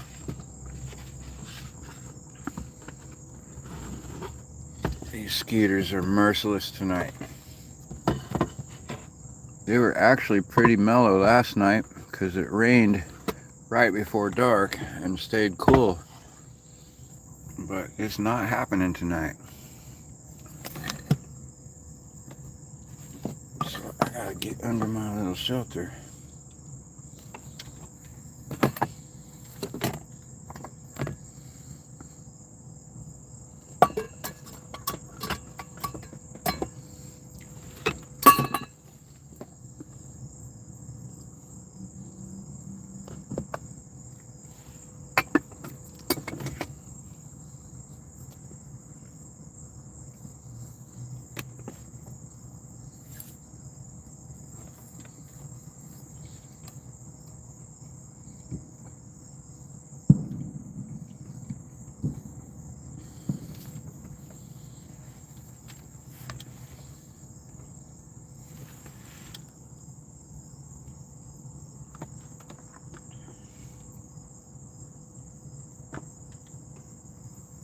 Oh my God. There's another reason I know the Bible God can't be real. Or if he is, he's evil. Because he claims credit for creating mosquitoes. And they are some of the most vile creatures on earth. Like, what could be more evil than a mosquito?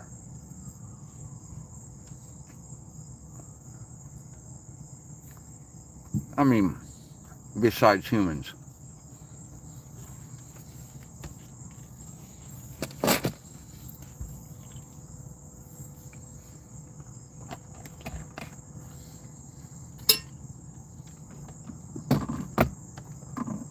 Alright, folks.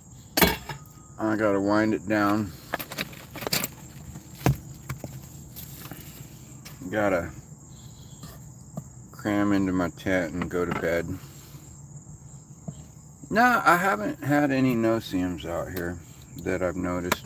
At least they haven't bothered me here, which is surprising. Most mangrove swamps that I've been in Florida are pretty horrendous with the no-see-ums, but these are just straight up mosquitoes.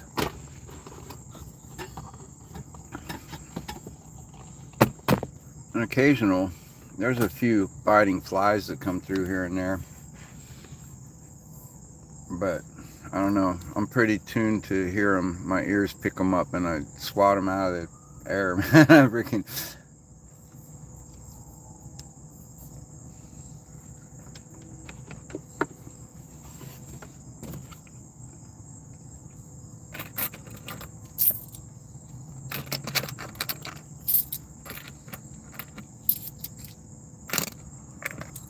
Oh man, when I was in Hollywood, I go kayaking through these areas.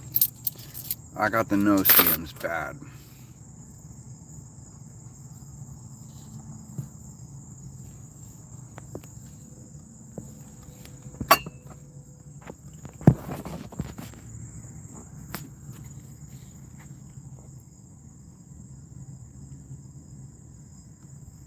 Yeah.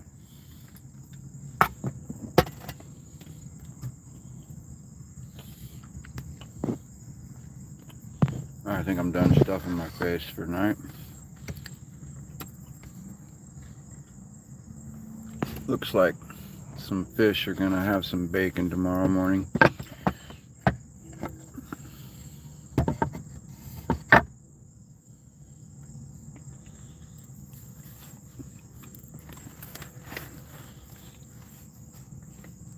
Yeah, I don't know, man. If we're all gods, then why are we called gods? Like, how can you call someone a god if we're all the same? Then we're just all people. I think what you're trying to say is we're all more powerful than we realize necessarily. Like instead of looking to gods to solve our problems, we should be looking to our own abilities. And Jesus was quoted as having said something very much to that effect.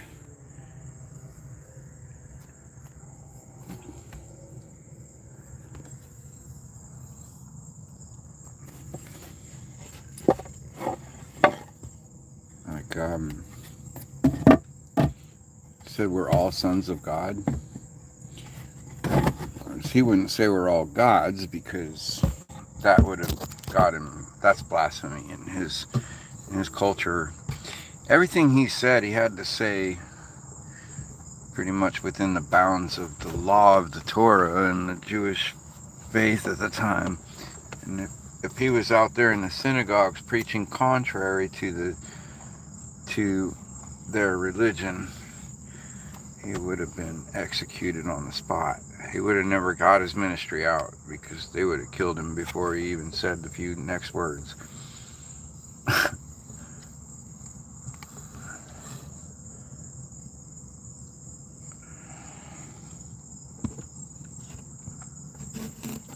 That was funny how, like, people can hear about the culture of the time and understand how, like, how women were just taken against their will. And if the man who took her decided he just didn't want to marry her, oh well, then it was fine. Like, he could pass her to his next younger brother and see if he would might redeem her. And then if he didn't find her good enough, might pass her to his next younger brother, and he might try to redeem her. But what if all three of the sons in this family just wanted to sow some wild oats? And it's not really legal to go just sow your wild oats, but it's okay to try out a wife and then decide that you didn't want her. Okay, so you can imagine how some women ended up pregnant and unwed. Okay, well, guess what? In that society, in that culture, you get stoned to death if you're found pregnant and not married. So, in a society where women, just to explain what being stoned to death was. They dig a hole so deep that you can't climb out of it, and then your accuser would throw the biggest rock they could and smash it down on you, and then everyone else would start throwing rocks until you were buried, till the hole's covered. And that doesn't, you might not even be dead yet. Like, sometimes those people be alive for quite some time, maybe up to 3 days. You'd be lucky if the first rock thrown manages to take you out, kind of thing. Just a horrible, gruesome way to go, just for the act of having been caught pregnant without a husband.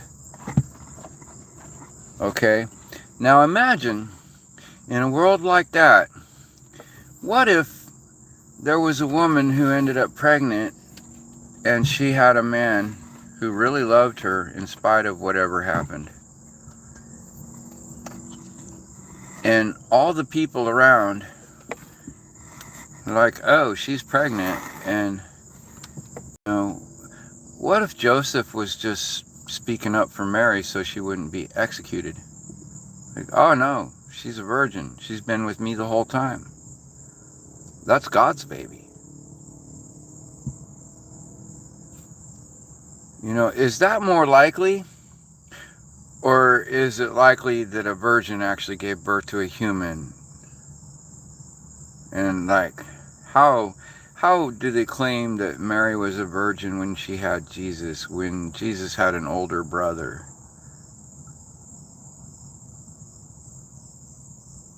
You know, like, that's just a ridiculous idea to believe the myth and not the reality that maybe Joseph was just speaking up for this woman. Didn't want her executed.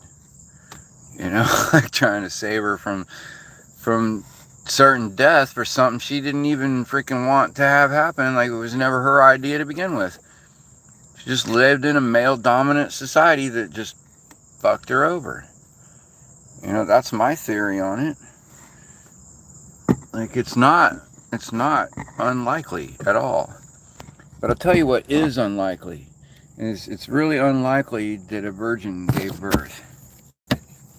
And it's even more unlikely that that child that she gave birth to as a virgin could have an older brother from the same mother.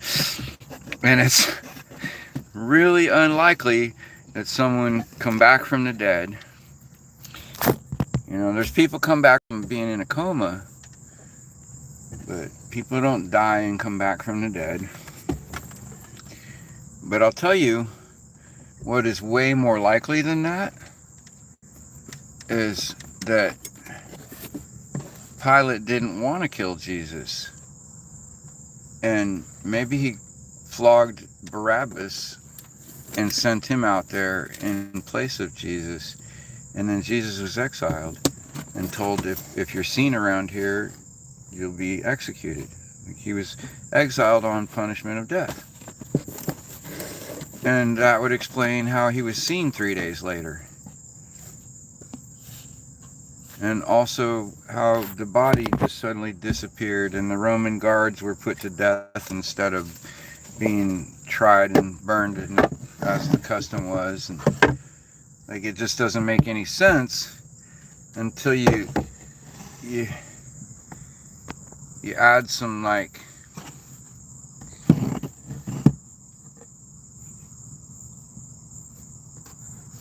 reptiles. I don't know about any reptiles. I know there's some amphibians and a lot of insects that can conceive without, and of course plants, like, but humans don't. Humans don't conceive without some kind of reproductive fertilization going on. You know, it doesn't happen like, and they certainly can't give birth. It can't be a virgin after already giving birth. That virginity doesn't work that way.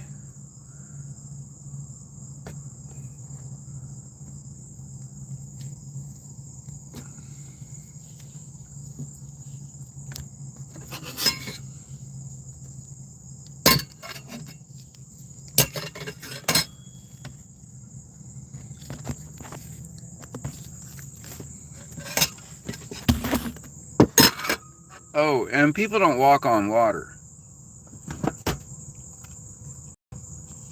No matter how much they have faith in anyone. Like, you could, no matter who they're looking at or how much they believe in their God, they cannot walk on water.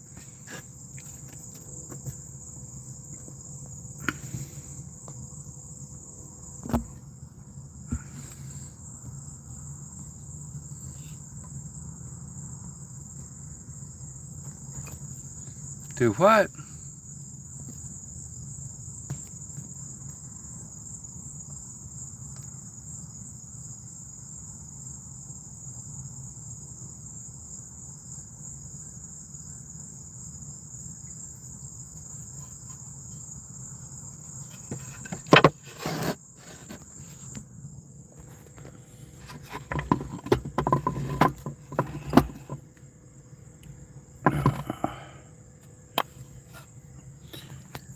Alright, y'all.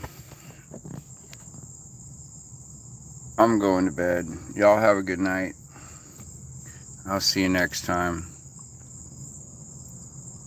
Till then, be good and be good to yourselves. Signing out.